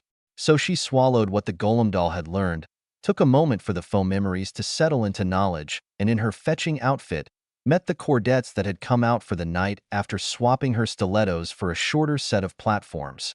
If she smiled when the lights turned off and Luke showed off his showmanship when they stormed into the Bronze, then it was too dark to see any of it. She cloaked herself again, stepping back and leaning against the wall to watch. She didn't enjoy watching people get slaughtered. Just the same, she didn't find it particularly unpleasant anymore either. Whether it was something the ambient magic was doing to her, absorbing the leftovers of Tom's soul, or her work in the Department of Mysteries was anyone's guess. Maybe it was all just Violet, no longer bound back by the ties of her beloved twin and darling family, back to the quiet surviving freak before she'd been reunited with them. Maybe it was because this wasn't her dimension. Maybe it was those 3 trinkets that refused to leave her influencing her, or her own immortality. Violet didn't know the answer. She would watch. She might pick favorites, and maybe favor enough that she would get involved. The future was unpredictable, flowing and changing with every little thing after all. It was why Lovegood had been so other. Seer's sight meant they were never really connected, or grounded to the reality as it went around them. Too busy seeing everything that could have been, or that might be, and how they splintered and changed. Philosophical murmurs of the mind aside, it was even better that many of these people weren't really strangers. She was somewhat invested in the people here. Cordelia, for all she was a spoiled tart, was sharp-eyed and good at reading people. Jesse had been a witty boy before his soul was slathered in vampire blood. Willow, who had almost been eaten before, was an adroit young woman that Violet was sure had something more to her. She would have definitely been in Ravenclaw. For all her fellow claws had seemed dry and bookish, they weren't so noble or concerned with could and should like the other houses, bending and breaking rules for the sake of research and knowledge, for the fascination of the things around them, and to understand them was what drove her old house. The other cordettes that deferred to Cordelia, Harmony, who was a vain and cruel girl at times, could be exceptionally socially savvy when it suited her. Aura, who heard more than most and was able to discern what was rumor and what might have a grain of truth. Aphrodisia, that could network the best of them, somehow with her hands dipped in almost every other social group in their small school. Blue, who managed to mosey her way into personal records by charming secretaries and staff. She associated with these people, and she watched and listened to the master and his ilk, always interested in coming across covens and their traditions. By the time she was done daydreaming, Summers had made her way inside, and Luke had decided not to eat Cordelia in favor of paying attention Buffy, which was nice. It wasn't like she particularly wanted Cordelia to die. Vampires seemed to have a bit of a tunnel vision and obsession problem in this dimension. She wondered if they did in every dimension, or she just happened to stumble into one that also gave them that trait. It let Harris start to funnel out the trapped humans since Luke was so unerringly focused on Summers, even though he had a duty for his beloved master to complete. She snuck along the wall while Harris distracted Jesse and stealthily returned to the senses, uncloaking herself and grabbing Cordelia's arm, hushing her and covering her mouth when she almost let out a shriek to drag her back and away. Luke was just holding on to Summers, really drawing it out for no reason, and she frowned. This harvest thing wasn't going to be happening, was it? She pulled a shaken Cordelia away to the exit, sneaking past the distracted vampires. Or the ones left anyways. Luke failed. She already knew. The master wasn't going to be happy. If only Luke hadn't been so preoccupied with Summers, she thought neutrally. The building power flowing from him back to the master would have only needed perhaps one more victim. He wouldn't be at his most powerful, but it would have been enough for whatever the old hungry door needed. She was sure it would open to one of the other planes of the dimension, where back home it had been the realm of the Fae who were connected, sometimes more like eldritch abominations. It seemed here these doors, these portals led to wherever the demons made their homes. She wasn't sure why they were so eager to spill into the human world, but suppose that was to their discretion and not hers anyways. She found herself wearing red and gold and thought her parents, all three of them, would have loved to see her in it, and Lilac would have teased her for it. Their parents might not be so happy with how short the skirts were, or that she would be flipping in the air and showing off the attached knickers like cloth beneath it. Lilac, on the other hand, would have laughed herself silly to see her trying out for this cheerleading thing. They didn't have such a thing in Hogwarts at all. Really, the only times to see something like it were at professional Quidditch games. To think of it, there weren't very many clubs that promoted physical activity and exercise in Hogwarts besides Quidditch. The vampires had somehow been blamed on rival gang activity. Somehow. In the tiny town of Sunnydale, a lot of things seemed to be blamed on gang violence. She supposed it was nicer to be ignorant as a powerless human than to acknowledge stronger, more dangerous predators lurking around. Either way, Violet was already guaranteed a spot via her connection to the Cordettes. Less Cordelia this time. More that one of their older sisters was holding the tryouts. It was just a handy bonus that she was athletic and especially bendy and limber, and wasn't going to just be one of the ground pom-pom shakers that bounce around a little without doing the real athletic work.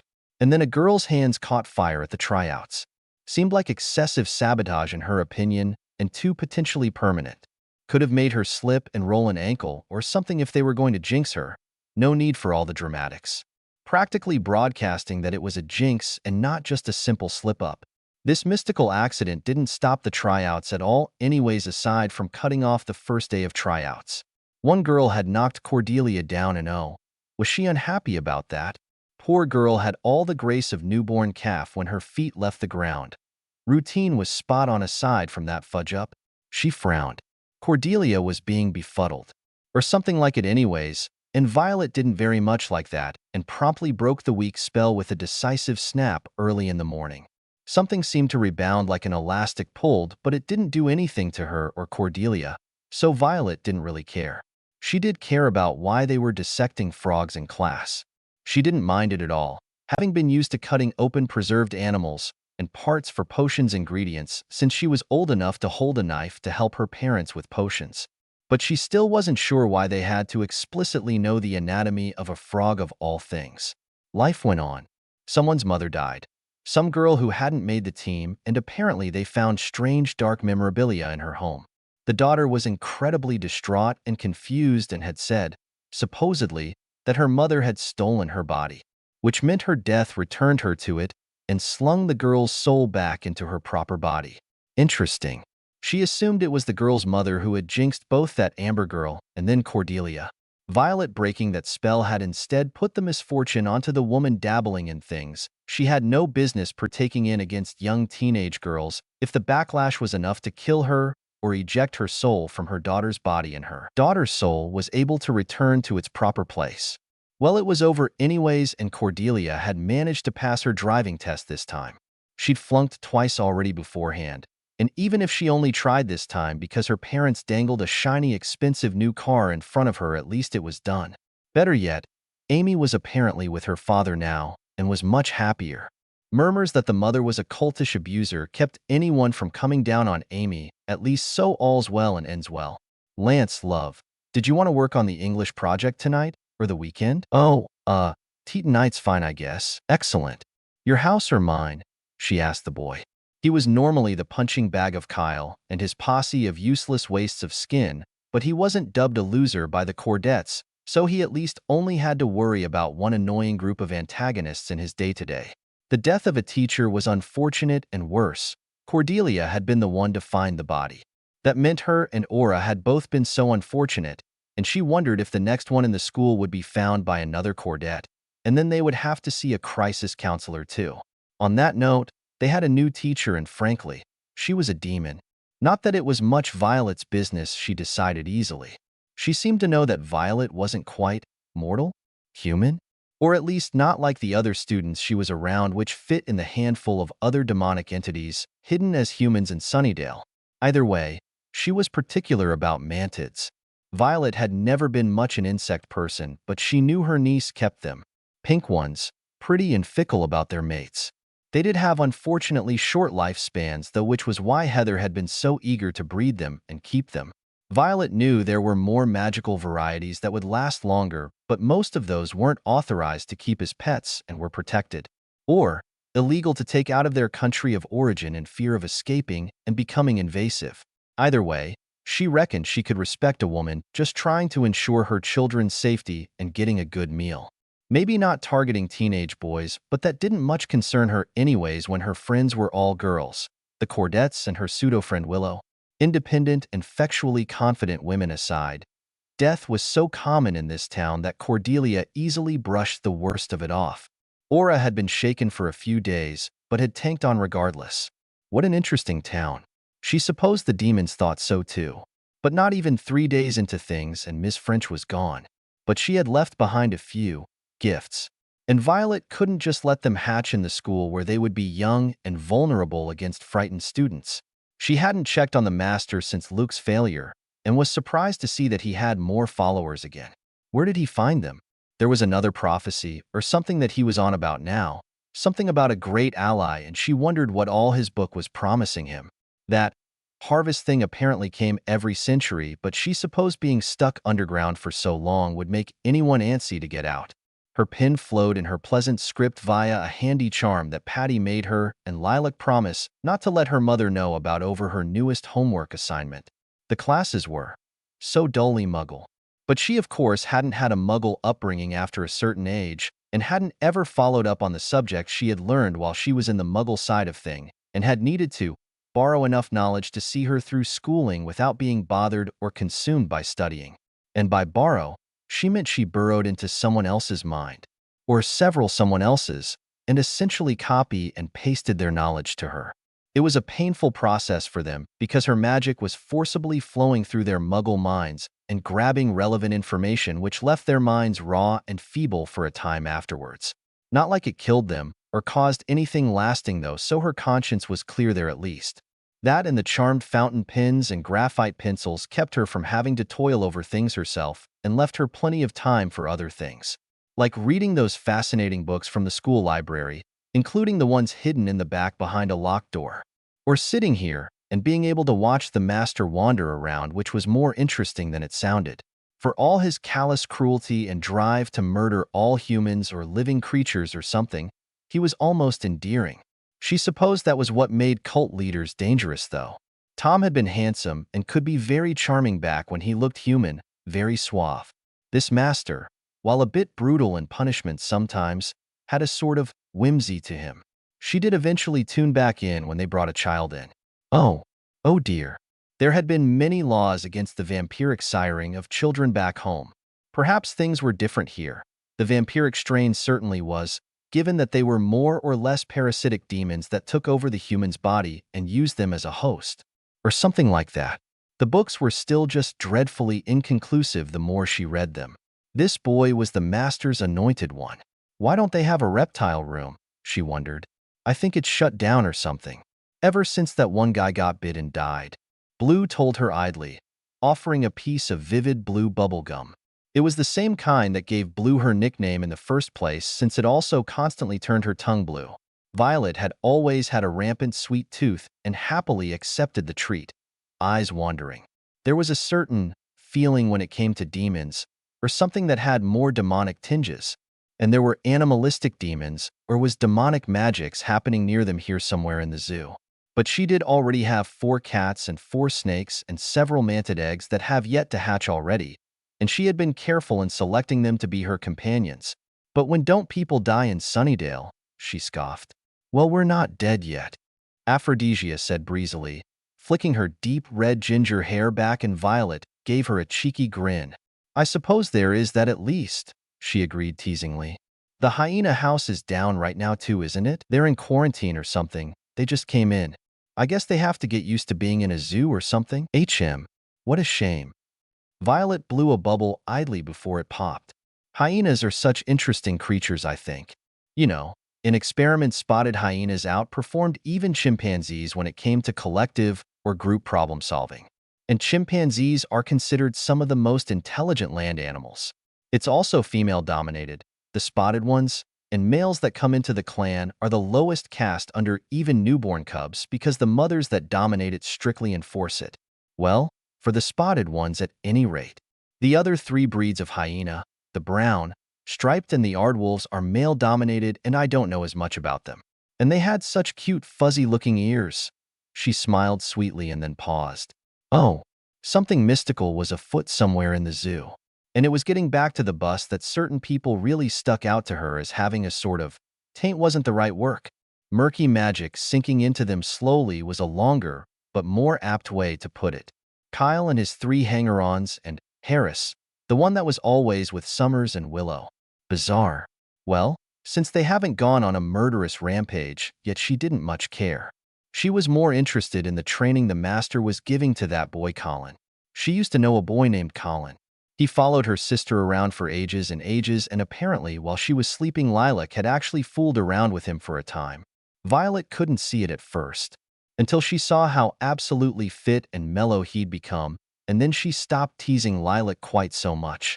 She still did, of course, even though he'd toned down the starstruck puppy act during the war. Or, she used to tease Lilac about it. Unpleasant memories and feelings aside, as long as they weren't bothering her, she didn't much care what they did. Finding herself pushed against a wall, alone, in the girls' locker room with an unusually randy Rhonda Kelly had not been on the agenda when she woke up that morning. That strange magic that was on her and her friends and Harris had seeped in more now, which she assumed was the reason. She blinked up at the taller girl after her mouth had been thoroughly and hastily explored by her tongue, and met hungry, gleaming eyes and a hand already in her knickers. You did seem unusually bold, she allowed, tilting her head to the side. Rhonda winced nervously. When she had quietly and very hesitantly asked to speak to her alone between classes, Violet had already surmised it was about the 2 times Rhonda had accosted her and the 1 time she had attempted to and been turned down. She no longer had that magic about her, so she supposed it was ejected or cleansed or something. I suppose I didn't really reject you anyways, much as I was surprised. I didn't really give you much room to actually object. She gave an awkward little cough and ducked her head. I don't know what I was thinking. It was like I was almost someone else. You and your friends were behaving more of complete asses than usual, she said easily, leaning against the lockers behind her. She watched Rhonda wince and seemed to shrink on herself. People thought you'd gone and started using drugs. What? Her head snapped up in alarm. And no, we wouldn't dash. I figure that. You'd have some terrible withdrawal symptoms, or still be acting that way if you were. And to your credit, when I did turn you down that one time in between, you did respect it and didn't try to force anything.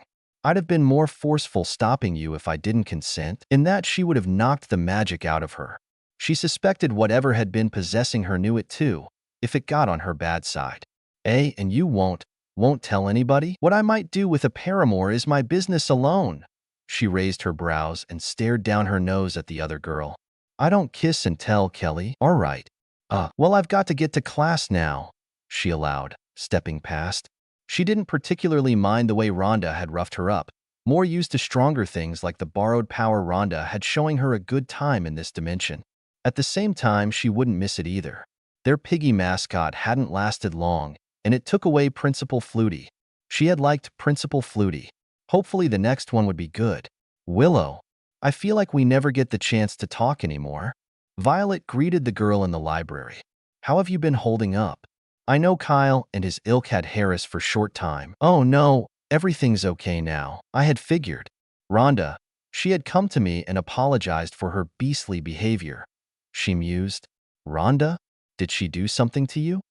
Willow frowned, pushing a smooth, straight lock of her red hair back. Nothing I couldn't put a stop to. Don't worry. I am also glad to see it wasn't drugs.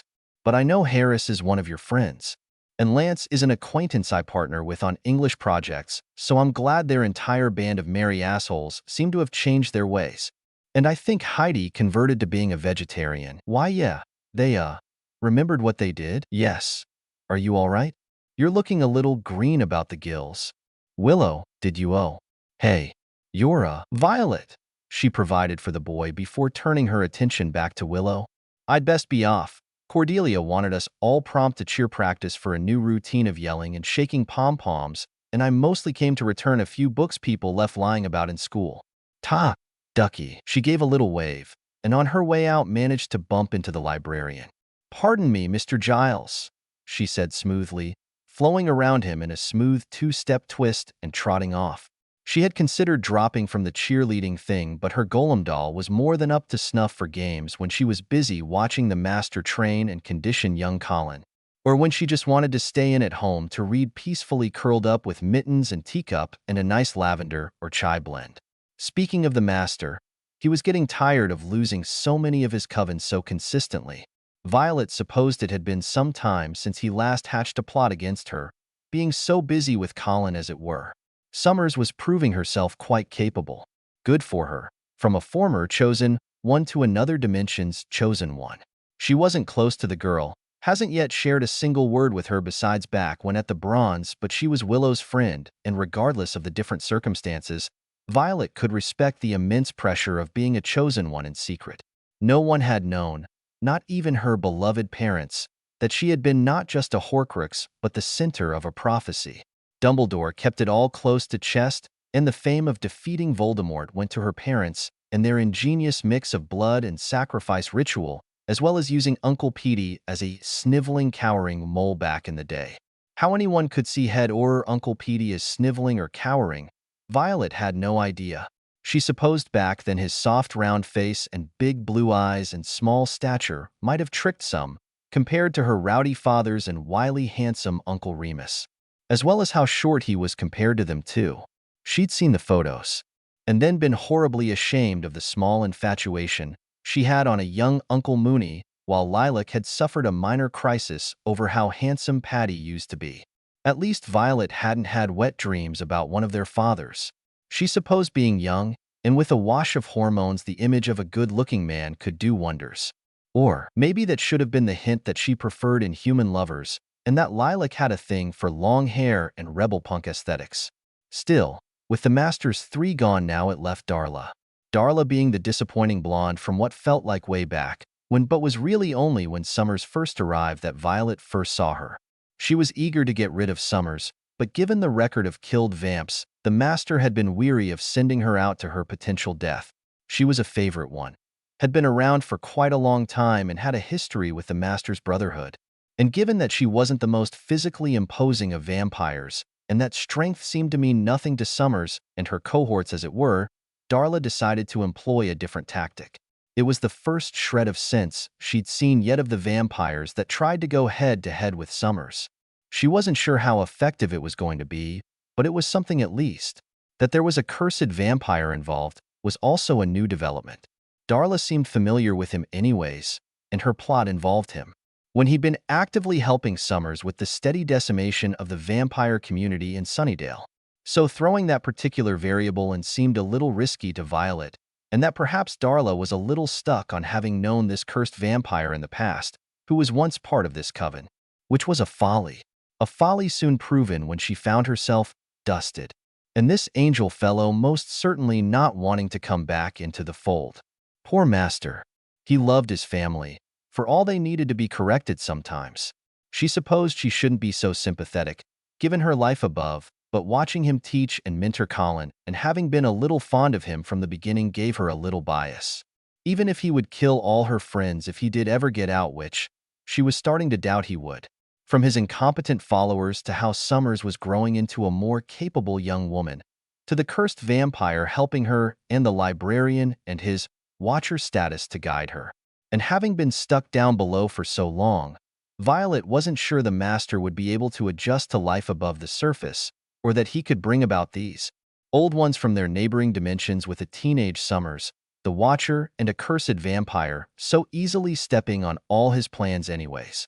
His coven, for however old some of the members may be, weren't particularly powerful in terms of magic ability or intelligence, which really was a shame. There was so much potential in Violet's opinion. Supposed it wasn't very lucky that a chosen one happened to have come into town either. She was either a hurdle for them to overcome, or they were a lesson for her to overcome, and Violet was thinking it was in Summers's favor at this point. She was a teenage girl who apparently only awoke as a slayer not that long ago, and regardless of the enhanced strength and the gifted ability with combat and weaponry, she was still just a teenage girl. And given Violet and Lilac's own teenage years well, she didn't have much hope for the master no matter how entertaining he is, or his surprisingly meaningful and excellent parenting skills could be. But if, or more like when at this point, the master was slain or subdued, what would come next? Sunnydale was a nexus of magical and mystical powers, and like any of the others she'd skirted around in her travels, it would attract the supernatural and magical creatures that roam around under the noses of blissfully ignorant muggles and affect the muggles exposed to it. The master just had a bit of a stranglehold on the vampires who had claimed the territory for now. Once he was gone, presumably others would come in without the leader of the Aurelius swatting them all out like naughty children. For all the other vampires could come and go and he was stuck. They were all so heavily dependent and reliant on the master. She could only imagine how lost they'll be, the ones left from Summers's crusade to kill them all, should or when the master was gone. The master was infuriated with Darla's loss, devastated. Even more at the loss of Angel and his betrayal, even if he wasn't really working with them before anyways. At least Colin was able to lift his spirits. I've never been particularly involved with these boxes. Violet frowned. Back in my old boarding school, we didn't have any electronics at all.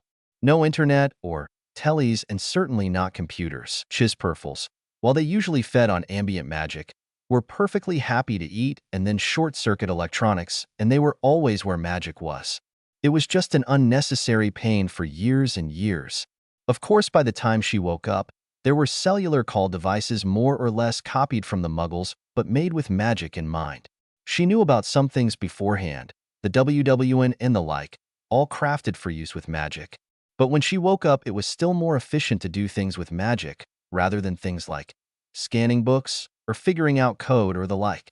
They had processes for that long before the Muggles and their computers. Sounds like the Dark Ages. Well, it was a restored castle in Scotland.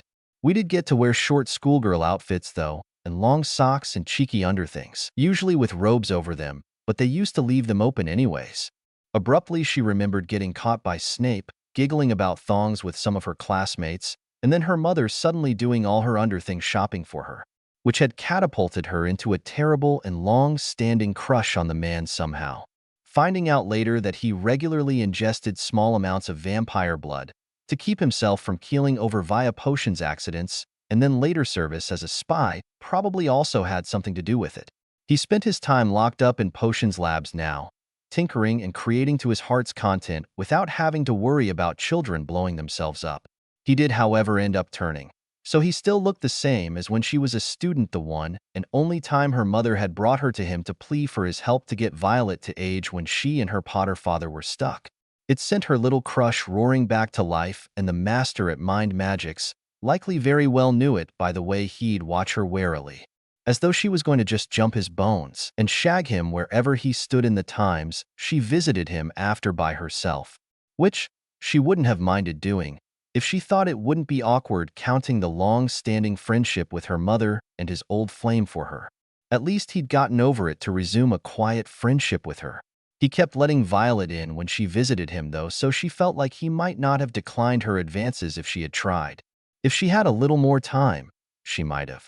The teacher that led the computer labs was a kind enough woman and all, had some sort of strange tangy feeling about her, but Violet would always prefer magics to electronics. She supposed in the case of the Muggles, they of course didn't have such things before. It was why later in the week she trotted up to Summers and Harris. "Hello, excuse me, but you're Willow's friends, and you are around her a lot more than I am. Does she seem to be acting oddly?" She met a boy. Harris was the one to answer, a little sulkily.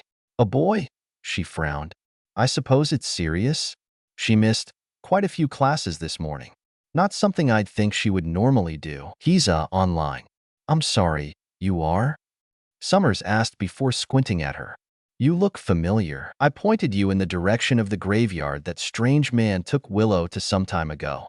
I assume that since you all came to class the next day, things worked out all right. I'm also in cheer, and in 2 of your classes." Violet explained to her easily, and she blinked a few times in shock. Oh wow. I'm sorry, I probably sound like such a dash." No, I know I can fade into the background a bit," she assured the slightly taller girl with a kind smile. "I also tend to be overshadowed by Cordelia." "Cordelia? You're friends with her?" Harris's expression was a grimace, and really, she understood. Cordelia wasn't always the most pleasant person to be around, but she had her shining points. "She isn't always so terrible, I promise," she sighed. "Well, I just wanted to make sure Willow was all right. And I mean, not to be rude or doubt Willow's judgment, but oh, I suppose it isn't really my place, and all but the last bloke didn't seem to turn out so well," she shrugged. "Sorry, I'm sure you'll keep an eye on her." "Ta, lovies." She smiled and wandered off. "Who was that?" Summers's voice echoed to her enhanced ears. "Violet Potter. Willow talks to her in the library sometimes, apparently. And before you ask, she is probably not related to Giles." I asked," she heard before getting to her next class. Things had been strange the past week, and it all had to do with electronics. She was glad she didn't have any besides a landline in her home. She had another golem doll, this one looking more like a mix of her mother and sister that answered any calls, and to assure any muggles that might come over she wasn't an underage girl living all alone. Even had a bedroom prepped and quiet job out of town. It was also one of the security measures on her house, should anyone get past the other security measures and actually get into her house. Willow seemed down for a few days after. Suppose that online boyfriend didn't work out. "Oh well, talent show," Violet said dubiously. "We didn't have those at my old school." "You didn't seem to have a lot of things at your old school," Aura pointed out, and Violet sighed. "Well, at least I'm having new experiences, I suppose." Who told Cordelia she could sing, by the by?" "Cordelia told Cordelia she could sing." Aphrodisia rolled her eyes. "At least she's confident. You sure you don't want to be part of it?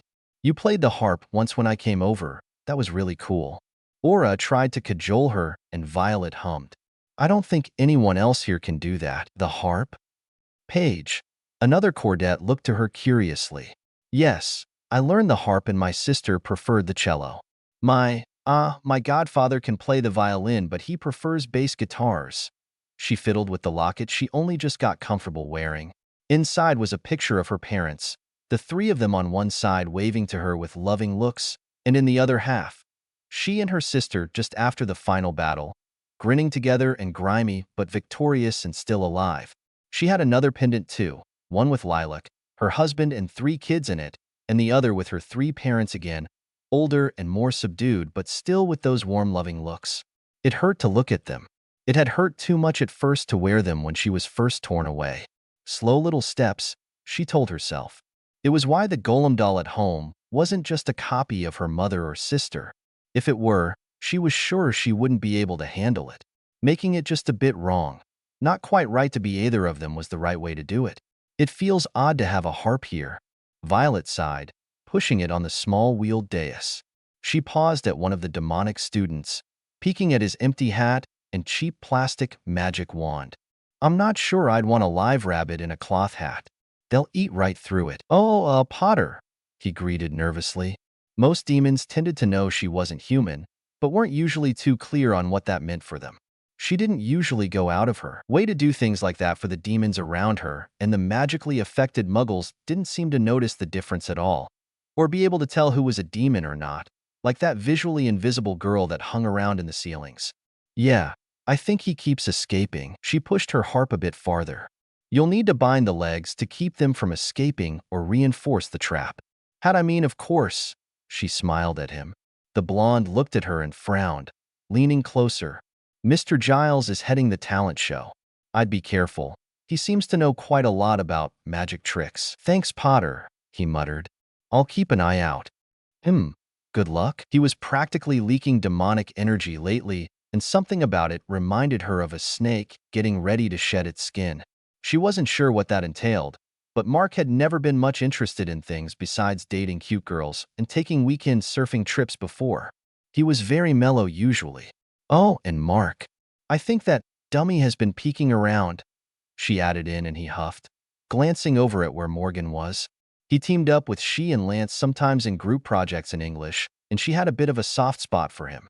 And then she heard Cordelia begin to sing, and she winced. Really? Whoever told Cordelia she could sing? Can say that again. Mark cringed.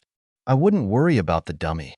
Good for nothing but firewood. Hello, Principal Snyder. Come to see the performers, she asked perkily. He liked the cheerleaders, liked the exhibition of school spirit, and liked those who were model students, obedient and unopposing. As far as anyone knew, Violet was all of those things. He didn't like children much at all, but he could tolerate the ones that seemed to fall in line quietly. I'd never been in a talent show before. We didn't have them back home, I'm afraid, so this is an exciting new thing. Her voice was just loud and carried enough to alert everyone in the back that their new, stricter principal was afoot. He blathered something with praise in it before going to poke around at the other students, pleased at their participation and how cowed they were. Never let it be said she didn't do anything for her fellow students. At least the cursed dummy was kind of funny. Poor Morgan. When it was her turn and she went out onto the stage, she saw Willow and her two friends there with Mr. Giles. Willow waved at her at least, and she smiled and waved back. So you're actually joining? I thought you said you get stage fright? Violet said as she pulled a hairpin out to reposition it. To think of it, she has yet to wear her hair down since coming to Sunnydale. Considering how long and thick it was, though, she didn't want it tangling and catching on things. The Potter curls were obstinate like that. It's a punishment from Snyder. Can he do that? Force you, I mean? Doesn't seem right. Exactly. Harris was quick to agree. So what are you three doing then? Maybe a comedy skit? Dramatic poem reading with two of you acting it out? Oh, Summers, you were good with form and cheer. Something with that? A dramatic scene, actually. Dramatic scene? So you need to memorize lines? Sounds droll. Violet hummed, setting her hands on her hips. Willow, Ducky, can't you play piano? You don't have to look at the crowd if you're too busy looking at the pages, right? And what? We'll sing along? Harris's face screwed up. Musical accompaniment doesn't always mean song. She raised her eyebrows. Showing a silent scene to music could be an easy way to 1. Not look at the crowd for Willow, 2. Could show off a deep and meaningful meaning, and 3. Means you probably won't crash and burn horribly at the actual show. I am not sure I really feel comfortable trying to play in front of people where they can hear me and see me. Put up a screen and have a light give you a silhouette for the music behind whatever these two would be acting out. It'll be artsy and dramatic. She waved a hand around and then paused with the others when a whistle came about, and the dummy was hitting on them. Them being the girls, not Harris. Wow, Shay. Gotten rather bold. she teased even as Willow was getting up.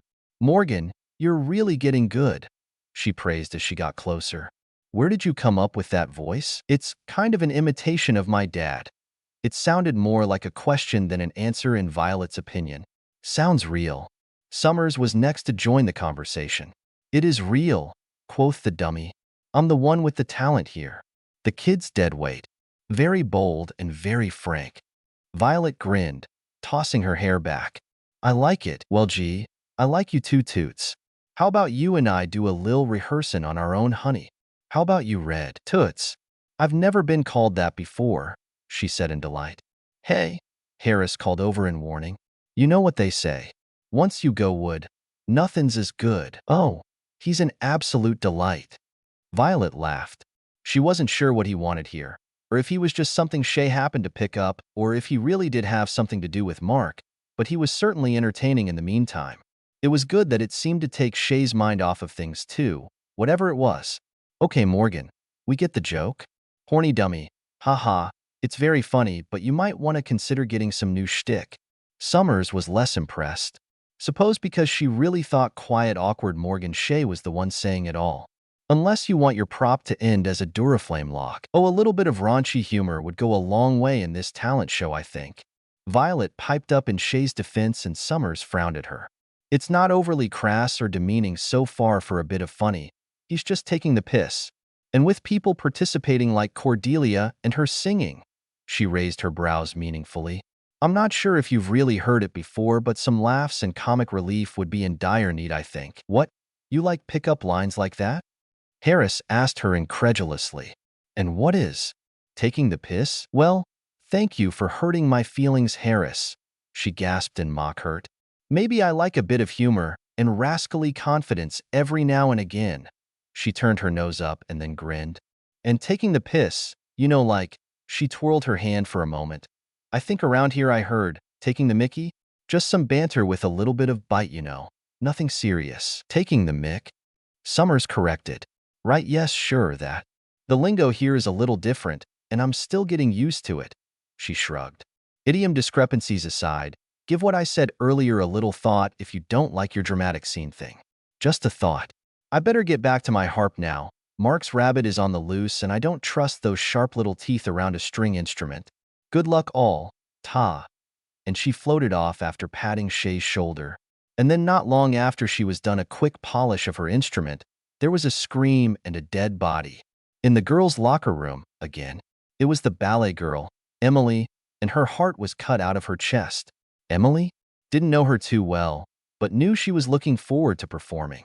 Her parents, I can't even imagine. Violet frowned. Her brother was coming up from college to see it. This town really puts the 12 cemeteries to use, she said grimly. Willow and company, or she supposed Slayer Summers and company were making their way through the other talent show teens. She knew because earlier she saw Harris talking with Cordelia about it.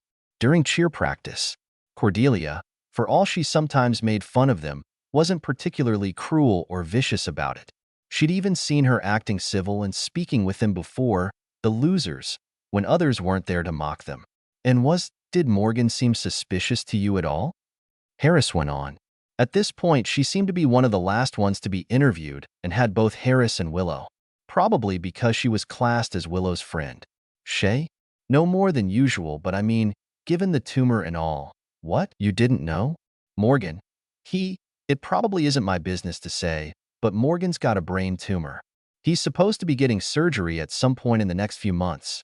I know after the rehearsal, he had to go spend time in the nurse's office to lay down for a little while. After rehearsal? Like, right after rehearsal? Yes. His mother came to pick him up when they found Emily. I'm sure this stress isn't good for him either. How'd you know about the tumor?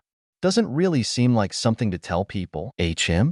He's friends with Lincoln, Lance, you know? And when we need groups, he lumps with us in English. He's a little awkward, and sure, maybe a little weird right now, but I imagine all the stress and doctor visits haven't been easy on him. If you need proof, or something, you can always look in the student records. Not sure why you would need it, but, she shrugged. If someone's saying things about him just because he's a little bit of an oddball, just doesn't seem right not to set things straight. He's not a bad kid. He's just trying to live as normally as he can right now. Brain tumor? Mark frowned. Yes. I assume you needed a healthy heart? Was the knife just to throw people off? No. When I have human skin, I'm a human. And all that entails, he sighed in frustration. Sure as hell worth it, though. Did you need any other organs? If you do, I'd recommend getting them outside of the students. A few more savvy humans are suspicious. What? Even with the knife? I came to Sunnydale because it's a hellmouth, death all the time. I thought it probably wouldn't stand out too much with all the others around. He ran his hand through his hair. Stupid puppet. Should have just killed him. Oh, yeah. Me and a couple others I was in a gang with back when some jerk tried to kill us all, and we thought it'd be funny to turn him into a dummy, and the only way to break the curse was if we were all dead. He rolled his eyes. Fuckwad managed to kill the rest of them. Gonna skip town? Not until I get a brain. This body is almost done for an eye. Kinda wasn't paying attention to the time to stock up beforehand. A brain? A young brain.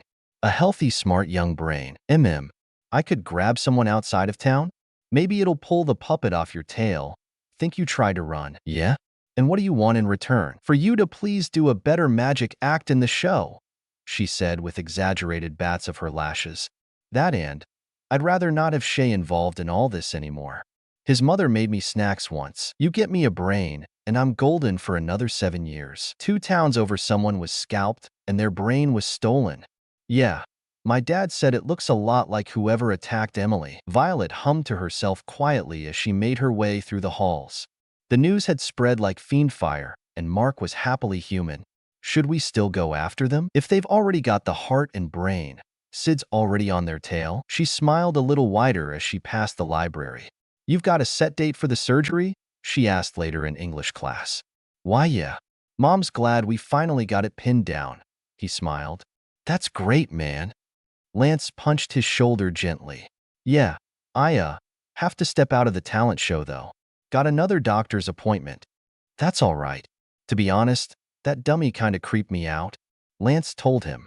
He was all right. I don't have him anymore, though. A little old talent show doesn't mean much in the face of an upswing, I think. Violet smiled. She leaned over curiously. So you're the one making all the fuss? You seem a little young to be in high school. A young boy looked up at her nervously, and she circled around him. You're certainly no demon, dear. You? Where's your body? Do you need help finding it? I know where it is. Is it not in a safe place? You are casting very powerful psionic power just by not being in your body, she explained to him. And it seems to be warping the physical world. On people's fear. Did something terrible happen to throw you out of your body? She asked gently, and he flinched. And Laura, she's in the hospital. What's your name, sweetheart? Billy. Billy Palmer. Billy, she hummed. By chance, the same Billy that was in the paper the other day? In a coma? But then he seemed to hear something, a look of fright crossing his face, and he ran off.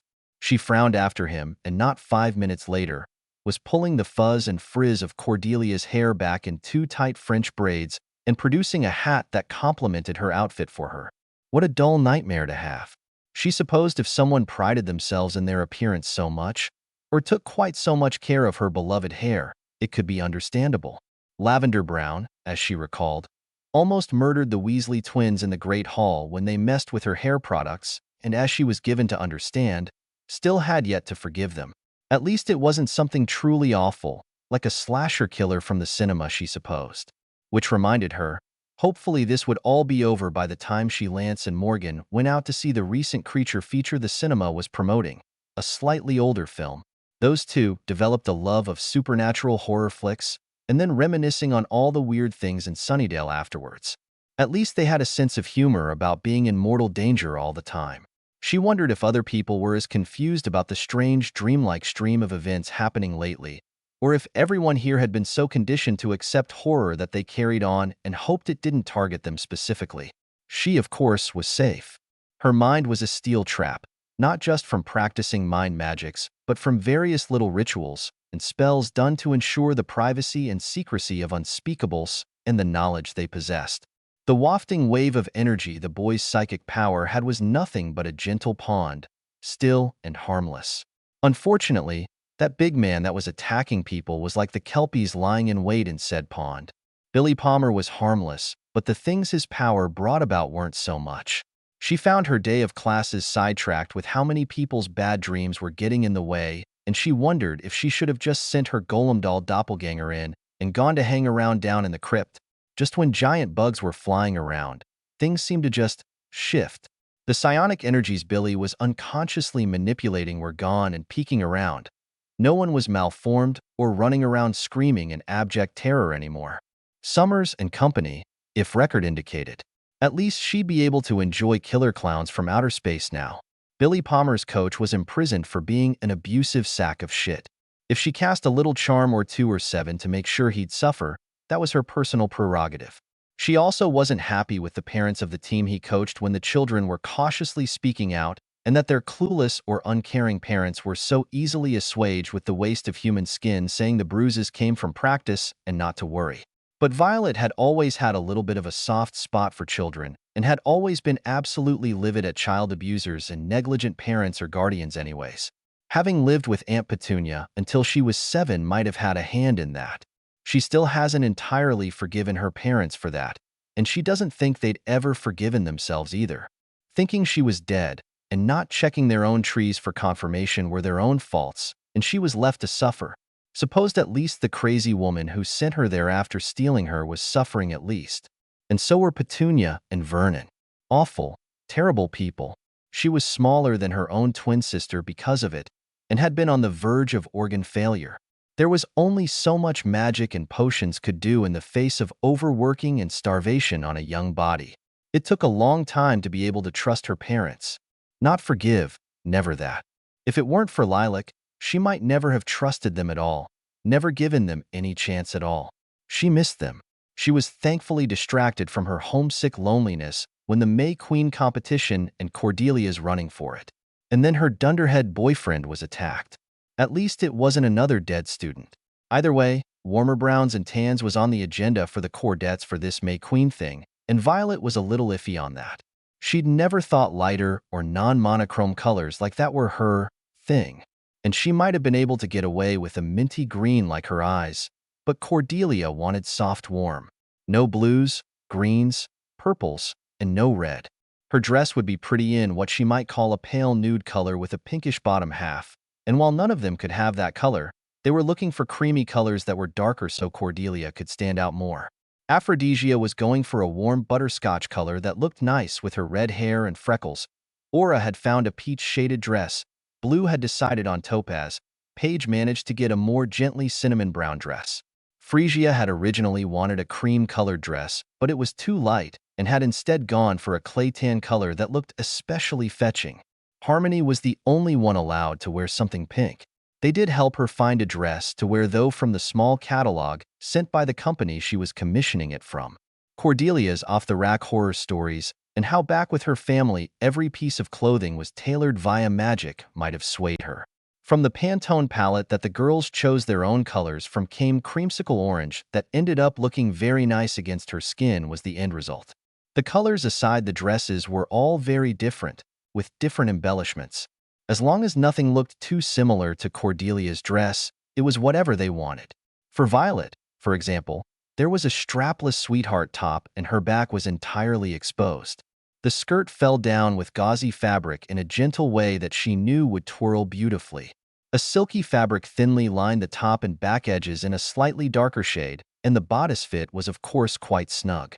She would never have the largest chest, but she did have an admirable enough amount of cleavage, and her appeal was more in her full hips, jiggly but toned arse and strong legs. And it did make her arse look fantastic. Aura's dress with the halter top style focused more on showing how slim she was. Aphrodisia's was more saucy with a slit up the leg, showing off the hard work from track. Blue's more well-endowed chest was of course capitalized on while being kinder about her softer body, and Paige's dress had shiny sequins all down the skirt. Phrygia had lacy embroidery. And then Harmony was pushed down the stairs, and that put a little more of a damper on things. First Cordelia's boyfriend and then her very best friend? Still, later in the night it didn't stop them from helping Cordelia with her dress. She wasn't sure why they were doing it in the school. Wait, no? It was to compare the dance decorations to make sure it wasn't too ugly for Cordelia's tastes. Paige was on the planning committee and had a hand in the planning after all. Two men in suits with the same steely feel of a few other men in suits she had met before were prowling around. They tended to find handy affected humans to take in and train in some shady secret part of the government. They tended to watch over Hellmouth areas and other places where the magic tended to mess about with things, scouting out people. She had almost been scouted, but a few dozen confounded agents and a particularly vicious transformation spell one time meant they learned to leave her alone. They didn't seem interested in the Slayer thing, though. So perhaps they were drawn by the stories of floating bats and people that might be invisible? She almost choked out a teacher now, the one due to be helping Cordelia. She meandered through class, and when Cordelia pulled her aside, directed her to the library, Buffy and the three losers hung around there most of the time. And Cordelia? Yes, try not to be alone anywhere for now. Mitch, Harmony, the teacher. I think it's clear someone has it out for you right now. Why? Yeah. That's what I wanted to talk to Buffy about. She is certainly capable. If you don't mind, I'll walk you to the library. You know where it is? I like the library. So many fascinating books there, she smiled. It's how I know Summers and her crowd spend so much time there. You could always stand to take after that example. No one seems to take their study dates with you seriously. She scrunched up her nose. They're too busy trying not to offend me or offering to just do it for me. Cordelia rolled her eyes. You're not like that, she noted then with a frown.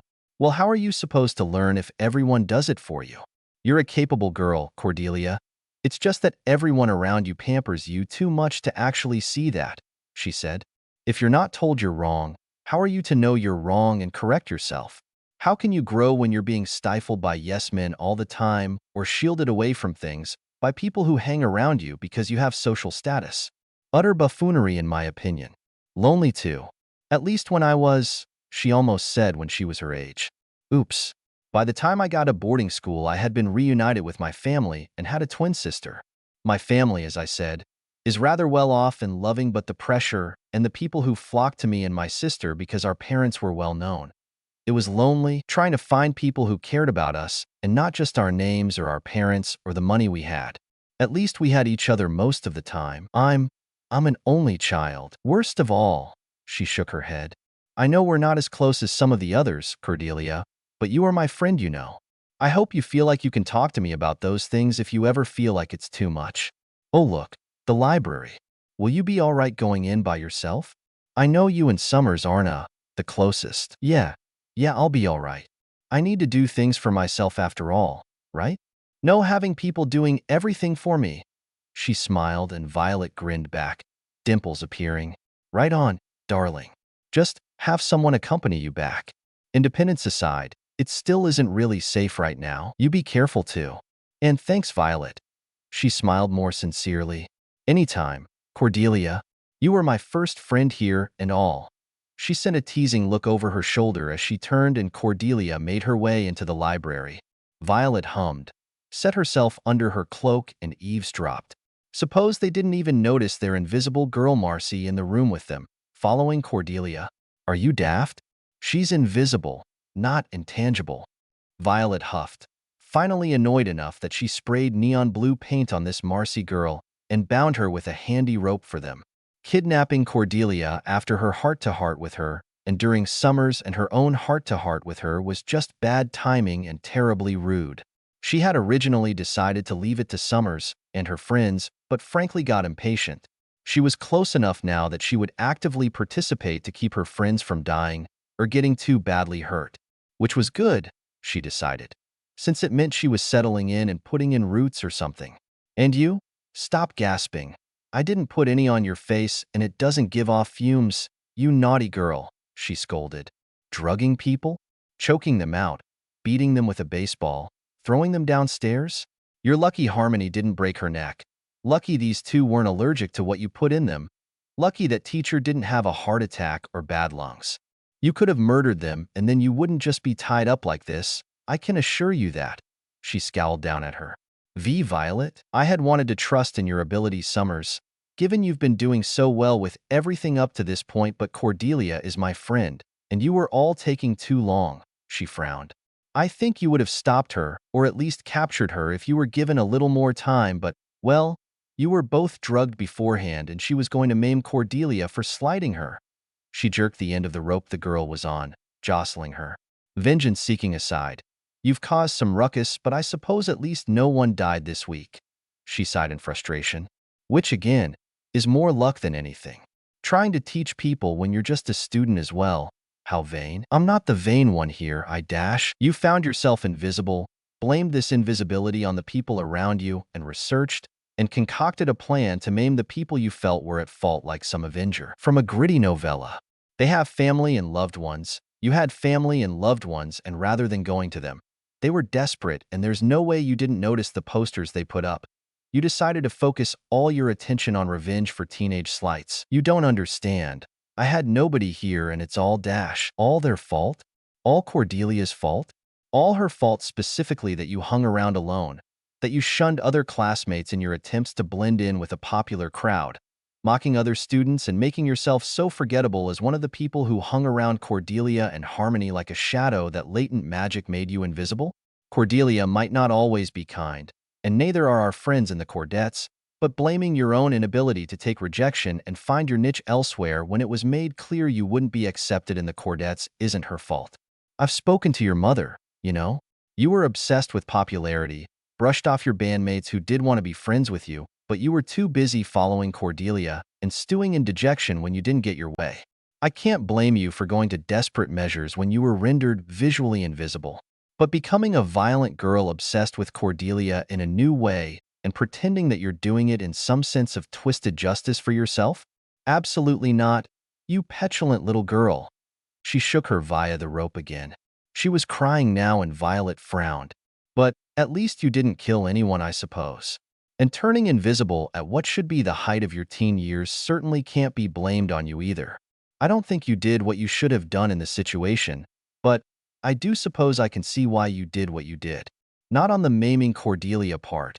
Why couldn't you just pants her or something in front of a crowd? There's no need to permanently disfigure her. Her anger roiled up again. Using your invisibility to take secrets and sneak around.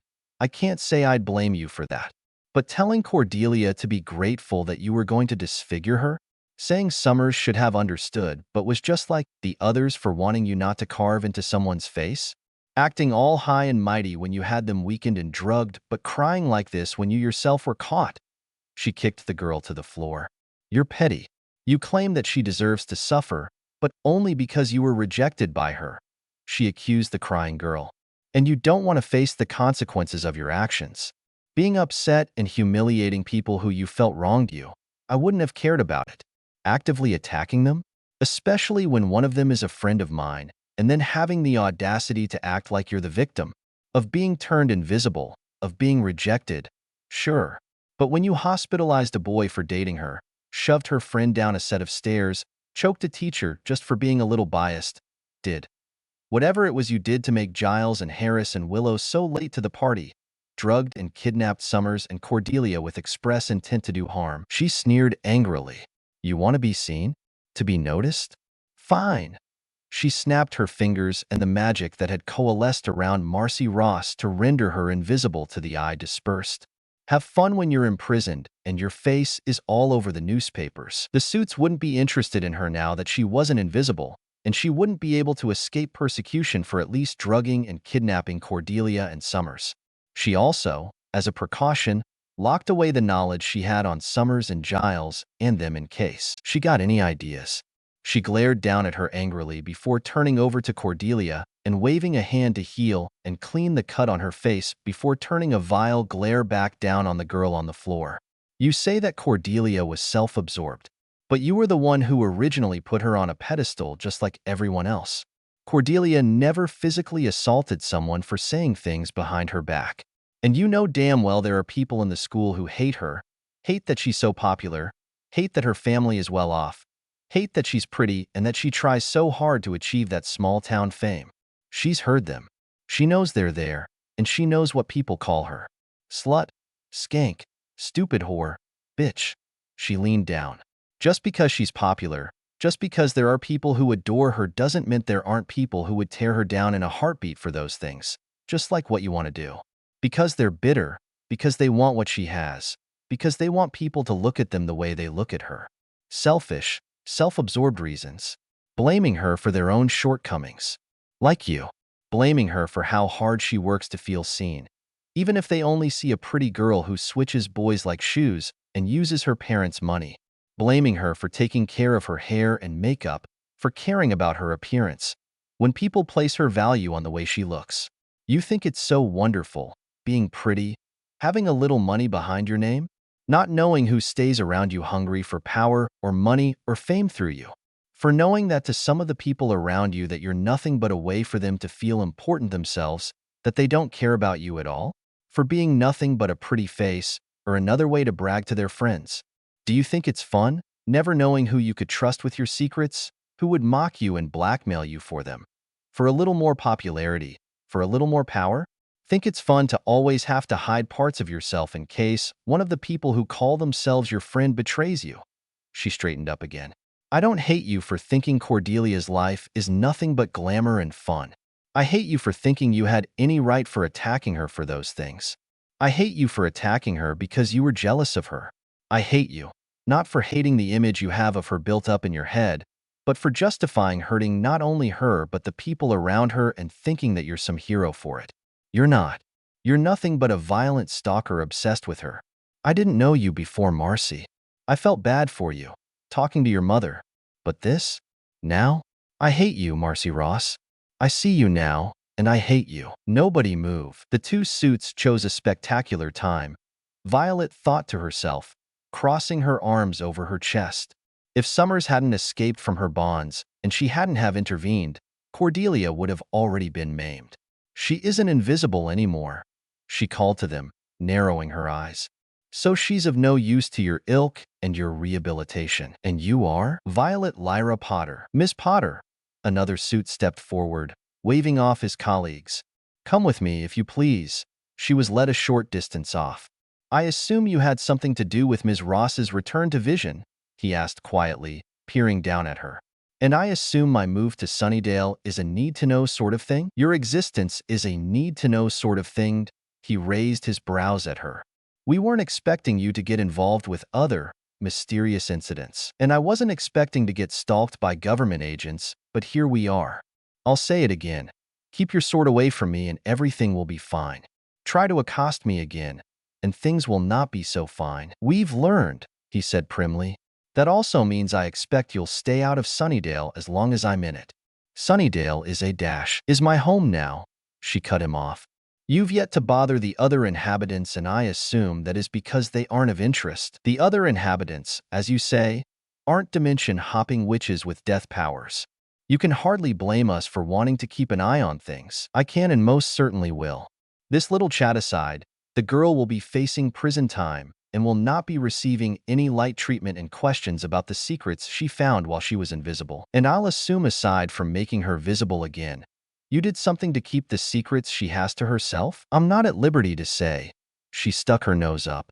Now, if you don't mind, take her off to the police and tell them she drugged, kidnapped, and attempted to assault these two girls. I'd been keeping an eye out, I suppose, she said primly, sitting in the library after the coronation, and she was more or less tugged away. You lot aren't exactly subtle sometimes. And making Marcy not invisible? Oh. Just dispersing the magic that collected around her to make her invisible in the first place. She waved off easily. Easy paltry thing. I still can't believe that you didn't think of throwing paint or powder or something to see her, she sighed. We were a little preoccupied. Oh yes. You three were suspiciously absent at the bronze, she frowned. What happened there? I assumed it was more of Marcy's meddling. Wait. You dispersed the magic making Ms. Ross invisible? Giles put things back on track. You can manipulate magic? I imagine any witch could in some capacity, yes. Witch? Wait, witch like Amy's mom dash. Willow piped in, alarm crawling up her features, and Violet snorted. No, of course not. She was she was more a sort of Wiccan. She didn't have her own power. I mean, she called on others to use their powers. And you don't need to call on others. No. No, I do not. She tilted her head to the side. I have my own magical core. Speaking of Amy's mom, did you have, anything to do with that? All I did was break a spell that she put on Cordelia. Given that the last one to be jinxed was set on fire, didn't want to really know what they wanted with Cordelia. I think the spell she was attempting to cast on her was a fatal one, and it flung her soul back to her rightful body, and that let Amy's soul back into her own body. She shook her head. She seems much happier with her dad now at least. So, what now? What do you mean, what now? We carry on. What? Like before. Like none of this ever happened? Yes? I'll still keep an eye out and intervene as I feel necessary, but so far, you've all been doing very well for yourselves. She shrugged. I suppose if you ever want to specifically ask for my help, I'd probably give it though. Can you make me more handsome? Harris was first to respond, and she smiled at him. I could make you into a toad if I wanted to, she said amusedly. All right, okay. No asking for magical makeovers from you. Got it. Cordelia, I wanted to give you this. What's this? A protection charm. You know, in case anything bizarre happens again. I love this color. Is that dash? Carnelian and citron, yes? Violet smiled and hummed for a moment. Ear cuffs are all the rage right now, but it can also turn into a ring, toe ring, or anklet as needed. So you really are into like occult stuff, huh? Cordelia. I am occult stuff. She told her patiently. Don't worry about it too much. I'm not some old hag or something cursing people into frogs. Just, of course, keep it quiet. Would sound a bit weird trying to tell people about things like invisible girls and magic, wouldn't it? Thanks, Violet. By the time the dance was closing in on them, Cordelia had started dating Kevin. He was popular, but he wasn't a slimy loser, and he and Cordelia really connected to one another. Not just dating because they were both attractive and popular. Violet was glad for it, given the string of shitty boyfriends she'd had in the time Violet has seen and from what she heard from the other girls. On a side note to Cordelia's improving love life, the Master was practically giddy and the vampires under him were feeling confident for it. Something was going to happen soon. The earth shaking and moving was blessedly unfelt in her solid, magically reinforced home at least. Should we be casually in school like this? With those cracks in the walls and floors? She asked idly. At least the dance isn't being held here. Aphrodisia pointed out, and Violet had to agree with that at least. Oh, look at that! She pulled Violet and Aura over slightly to hide. Summers and Harris? Look at that face, oh. He totally asked her to the spring fling, and she said no. Aura surmised off of facial expressions and the way Harris stormed off. I mean, Buffy's weird, but she's hot. Did he think he could actually bag her? I thought Xander and Willow were dating? Paige came up behind them, much as Willow might want to. Violet snorted. He just asked Buffy. Yeah, I'm on Deja with this one. Did he actually think he had a chance? Doesn't look the type to take rejection well either. They laughed a bit more and went off to their classes. She fidgeted. This wasn't just one or two people around town. This was a group of students slaughtered for fun. One of them was Kevin. Cordelia was devastated.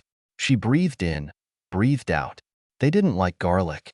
They didn't like crosses. They didn't like fire. They didn't like holy water. And she was sure there were a whole bunch of spells she knew that would shred them to pieces. She decidedly didn't like them attacking her school. She perfected her lipstick and let a few of the shorter curls that would frame her face bounce out of the French twist she had finessed her hair into, looking at her reflection for a few quiet moments. She liked the Master and had been watching at first because she was bored, then because she was a little fond, and then because of Colin. She hadn't minded his followers roaming around killing those who wandered around at night. But not only did they kill Kevin, Cordelia's sweetheart, but now Willow was traumatized as well. And now this new event might actually release the Master's beloved old ones, and they might try to wreck up her town. It wasn't to be had. She made sure her makeup was spot on. A little shimmer in the oil she used after her bath, making her skin gleam attractively, and then slid on her heels. She didn't have a date waiting on her at least, which was swell enough for her, she supposed. When she got to the school, she found Summers's group and Ms. Calendar in the library. Signs of the impending apocalypse? She asked calmly. Buffy's dash off to fight the good fight, potentially killing her in the process? That sounds about right for a chosen one. I assume she went to follow the anointed one to the Master? Violet mused aloud. She blinked around at them. And what are all of you doing here then? Have you set traps for his cult of vampires already? He's going to be trying his hand at opening the Hellmouth if he gets out of his crypt. How do you know about all of that? We've only just… Because I've snuck into their lair, of course, she said easily, sashaying closer. I'm surprised it hadn't been trapped, the exits I mean. It's what I would have done if I really wanted to tamp down on the local vampire population. They can't stand daylight. Go out and surround their exit points in garlic and crosses and holy water. Maybe throw a Molotov cocktail or a few down there. Catch them on fire, perhaps, she said idly as she rolled out the bag she had with her. What's all of this? Oh, you know. A few precautions, she said easily. Don't mind me, by the by. Continue on with whatever you were planning. Though, I understand Summer's not being here, but where is Harris? They exchanged looks but didn't say anything. Right, well, if you need me, I'll just be checking something real quick. Not 15 minutes later when she came back, only Giles was present. She looked around with a frown. Something you need? Giles asked distractedly. Where are Ms. Calendar and Willow? They've gone to the Bronze. To the spring fling? Why? To get them out of the way of the Hellmouth. Then, why would they go to the Bronze? She was entirely lost on why they would be telling the teenagers there, unless it was to try to get them out of the city entirely. Because that's where the Hellmouth is. No, it's not. What? The Hellmouth isn't below the Bronze. Did you? How in the world did you come to that? That's where the Master sent his envoy for the harvest dash. Because he needed blood from his vessel, and the only place consistently busy and crowded during the night in Sunnydale is the Bronze. Not because that's where the Hellmouth is. Then, where is it? Mr. Giles. We're standing over it. And the Master is free. You could have done so much, Master, she sighed. But instead, you decided to lollygag. I understand you might want to draw this victory of yours out and all, but you could have one already. You didn't even properly kill Summers. She was only dead for a minute before being resuscitated. Her soul still thrives in her body, she said serenely. Maybe if this had been done sooner, I would have let it happen. She looked out into the night for a moment. You could have done so much, she said again as she lit him in fiend fire, a winding serpent of brilliant green fire wrapping around him, his shrieks of agony echoing in the air as he fell through the ceiling and conveniently landed on a broken wooden railing. His bones remained when he faded, and she stared down at his skeleton idly for a moment before the door slammed open. She turned to see Summers. Welcome back to the living, Summers. I'm sorry you didn't get to experience death as the next great adventure it's meant to be, but I'm rather glad to see you alive all the same. You, the Master? His bones are the only thing left of him. She turned her gaze back down and quashed her fiend fire. I suppose his being a king has something to do with that. Her head tilted to the side before she turned back to look at Summers, who came to stand beside her. I like your dress, she complimented, snapping her fingers and drying both it and her hair. Thanks. You know, Summers' death, for a chosen one, can be a tricky thing, even if you weren't dead for long, she said as things were calming down. Sound pretty confident about that. I suppose I do, she answered noncommittally. Because I am. You could have been dead for seconds, or you could have been dead for years. But you came back. It changes people. Whether for better or worse is up to the individual, I'm afraid. I've yet to be disappointed in your progress, however, she sighed. Well, enough somber talk. I think we should head down now, don't you think? She turned to the door. And Summers? Yeah. Thank you. For what? It's hard to knowingly walk to your death because a prophecy told you that's what needed to be done, especially as a teenage girl with the weight of millions of lives on your shoulders. Thank you. You sound like you know what it's like. Once upon a time. Before I came here, she admitted softly. So all the more when I say it, and I'll say it again. Thank you. And I'm sorry you had to do that. No one ever told you they were sorry, did they? She asked, and for a moment, Violet stopped.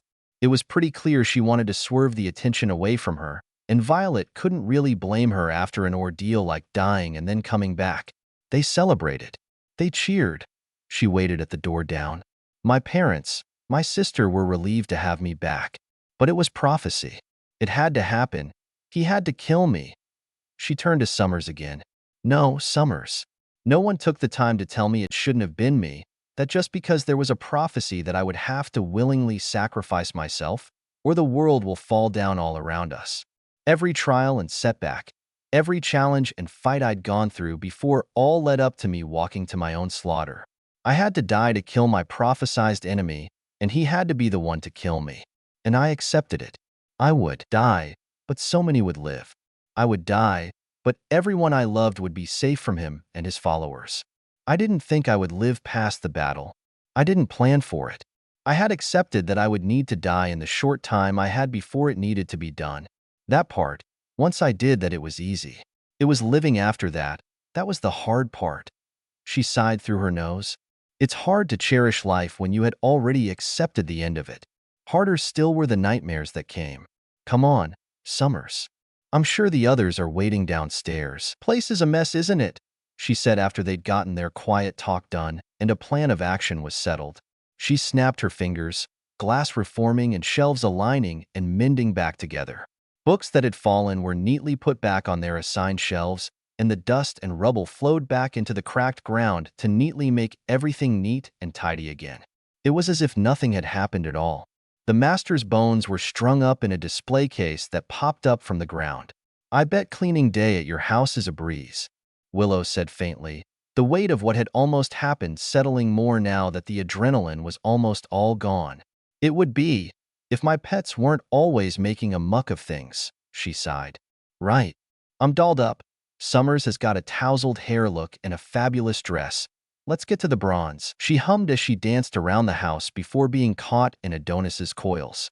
She was dragged closer for him to cuddle, and she sighed happily as she made sure she still had room to play with the yo-yo she'd been given. Things had been so quiet lately. The vampires were much more subdued with the death of the master. The demons had been quiet after the mess of the spring fling and summer was upon them. And no one in her immediate friend group had died. Wonderful things. Summers had gone to spend the summer with her father. She supposed after dying briefly that she would love to spend time with her family members. Still, school would be resuming once again in what felt like a short 2.5 months at this point, and the calm, peaceful summer would be over. At least a little chill in the air wouldn't be remiss, she thought. California was so incredibly warm all the time it felt like. For a little while, she wondered what her family was doing but didn't let the thoughts linger. No need to get all maudlin when things had been going so well. Mostly. Morgan's moved away after his surgery. His parents didn't want to stay in such a dangerous town anymore, especially after the group murder of the audio club he only missed by virtue of a checkup. And Fresia's family moved too after they found out she was up the duff. A few other families left as well, but they were of course replaced with people who saw the cheap real estate and brushed off or decided to brave the gang activity, since it had calmed down significantly so far. Not disappeared, of course. And since she wasn't hanging around in the crypt nearly as much, she had taken on the business of fixing up a motorbike. By which she meant enchanting it mostly, of course. She and Lilac had never been as invested as Daddy Patty, but sometimes they'd be enlisted in helping him fix up his bikes and had been taught how to handle and ride them, much to their mother's consternation. Still, she wasn't the most knowledgeable on the Muggle bike market, especially given this was a different dimension and quite a few years back from her own. So she went to a place, threw some money around, and was the proud owner of a Kawasaki ZX 79. It had lime green and purple though, so she'd had to change that. Soon fire red metal flakes shimmered, and she thought it was much fexier this way. Of course her sleek helmet matched. The only real problem with riding her new pretty set of wheels was her love of miniskirts and bare legs, mostly. Oh, she did also buy a car. Mostly for her golem mum figure, but that she could use freely when she wanted to drive her friends around, or something when a motorbike just wouldn't make the cut. Well, then that turned into 2 cars, one in specific mind for the golem mum if hers ever needed repairs, and also because the first car she liked was only a 2-seater. The Porsche 911 Carrera RS. It was wonderful and almost black blue with high gloss, and she thought it looked much cuter than some of the other 2-seaters. Had more of a charm in her opinion. The other was a new Beetle, and apparently it wasn't technically on the market yet, for all people were apparently frothing at the mouth to have them. Talking with a few enthusiasts told her it was mostly a lemon, but was ripe with customization potential. Honestly, she just thought it was cute, all round and sweet. And then there was interior mods she got a look at, and throw more conjured muggle money at. Her pretty Porsche had fine all-white leather interiors, and she didn't really care how much money it cost her since for her, muggle money had no real value. There were no ministries or MACUSA, or whatever with laws against it here, nor precautions for it either. She could have a sprawling mansion if she had the inclination. As it were, she was considering moving house to something smaller. The layout of her mirror would remain the same since the hidden pocket it was in was connected to the mirror, not the house. She didn't need a 5-bedroom, 3-bathroom house to herself. She'd just given the realtor she hired money and sent him off, not really taking care or caring about what he chose for her. She had charmed cleaning things that kept her house in tip-top shape when she didn't feel like using spells, and charms to do it herself. Potential for moving aside. The entirety of the Porsche had clean white leather interiors and suspended headliners in brilliant blue on the ceiling, and the entire car was packed with so much magic it might as well have not been Muggle-made at all. Her Beetle, on the other hand, was a little more fun, cute, whatever. The exterior had a pearlescent, iridescent sheen over a pearly white paint job with a matte finish. The interior was dainty blush pink, and the seat covers were thick plush faux fur, and the ceiling had starlight ambient lights on it, and some white leather in the console between her front seats and in place of floor mats. Her steering wheel also had the pale pink faux fur cover, and it dwarfed her hands in it. And her sweet girly Beetle was also so jacked up with magic that she suspected it could survive explosions with not a scratch or stain on it. There would be no keying her cars, or her motorbike, that was for sure. But the getting and customizing and enchanting of her vehicles made her want to do a little more. As in, moving house. She hadn't really cared for the Muggle side of her home, so most everything felt sort of generic. If she was really going to settle in, she might as well have a go at making her house a home or some rot. She would give a go at it. Not like there was any shortage of homes for sale in Sunnydale. A more manageable 3-bedroom, 2.5 bath was soon in her family name. Her old home had most of the magical protections stripped so as not to bring about too much suspicion, but it sold for quite a pretty penny by her zealous realtor. There was an in-ground pool in the back and a helix staircase up to the second-floor balcony that led to the master suite. As in, her room. The basement was finished unlike her last home. The windows were also much bigger, most of them almost floor to ceiling entirely in huge blocks of square that spilled in so much light. She felt free to use darker or more saturated colors in response. The kitchen had black terrazzo walls with lovely green, copper and golds on it, and extended to the countertops seamlessly, and her cabinets were all deep jade green. Her appliances, the oven and stove top, the fridge, the microwave oven that was set in the wall, were all shiny black. Her floor tiles were high gloss, very shiny black as well, and around her island, that matched the cabinets and counters of course, had tall, ghost chair stools. Transparent mostly but hued in sunset orange. Her sink was copper. She liked it quite a lot, actually. The shiny black floor tracked the entirety of the house. The sitting room had deep Pieroc blue-green walls that were glossy and reflected light prettily. A very plush rug spanned most of the floor space in this room in vivid white. She had a white leather lounger, but the tufted sofa was velvety and jewel blue, and there was a heavy glass coffee table involved. There was a comfy double chair in black suede, alongside a few plants here and there of course, and the white bookshelf that spanned an entire wall behind the sofa. Across from the sitting room was the dining room, and long, heavy dark blue curtains kept the arch leading into it sectioned off. The oblong table was glass top with copper legs, and the dining chairs had the same metallic copper legs and comfortable white upholstery. There was a plain round rug under the 10-seat table, and a clean white china cabinet was displaying black or blue sets of plates and bowls. The walls were navy blue. There were a few paintings in the colors of the rooms with brighter blues and orange hues, but the real showstopper was the dark mirrored ceiling. The loo, or half bath as it were, had striking emerald tiling 3/4 of the wall, while what was left was white alongside the ceiling. The toilets were all black in the house as well. The sink was a regular white countertop with some storage underneath as might be needed, the actual appliance black like the toilet. The basement was an open space that she wasn't entirely sure what to do with yet, given she had her potions room and other more magical rooms hidden in the mirror, so for now, it was left as it was with its dark floor and plain pale gray walls. The 2 bedrooms upstairs were technically guest rooms as of now, the one was her Golemum's. Even though she didn't need to sleep or eat, and without being interacted with or given orders, neatly stored herself in the small coat closet by the front door. One done in gray and soothing blue and mature, the other in a louder teal wallpaper. Both had queen beds in them, and the teal room's bed frame had a trundle bed, which was also a queen. The bathroom upstairs was much the same as the one below, except that it had a shower and tub, and that the counter was a floating one that didn't have cabinets. The showerhead and pipes were black, and the tub was in the same emerald green as the tiles were. A hamper neatly slid under the floating counter had been charmed to wash, dry, iron, and fold clothes, whereupon they would be placed in a white wicker basket on a side table just outside of the bathroom. The walls in the hall, much like the one downstairs, was the same as the sitting room. Shiny dark Pieroc blue-green. Rug runners were white, like the ones downstairs as well. Her room, the master suite, was a mixture of things she saw and liked, things she saw in the rags her friends read and the things she'd seen in the cinema. For example, a pure white shag rug dominated most of the floor, and she did give in to getting a stereo and CD rack. The wall her bed was against was nothing but one huge mirror, and her bed had a silk-covered clamshell headboard. And it was huge and round and on a small platform.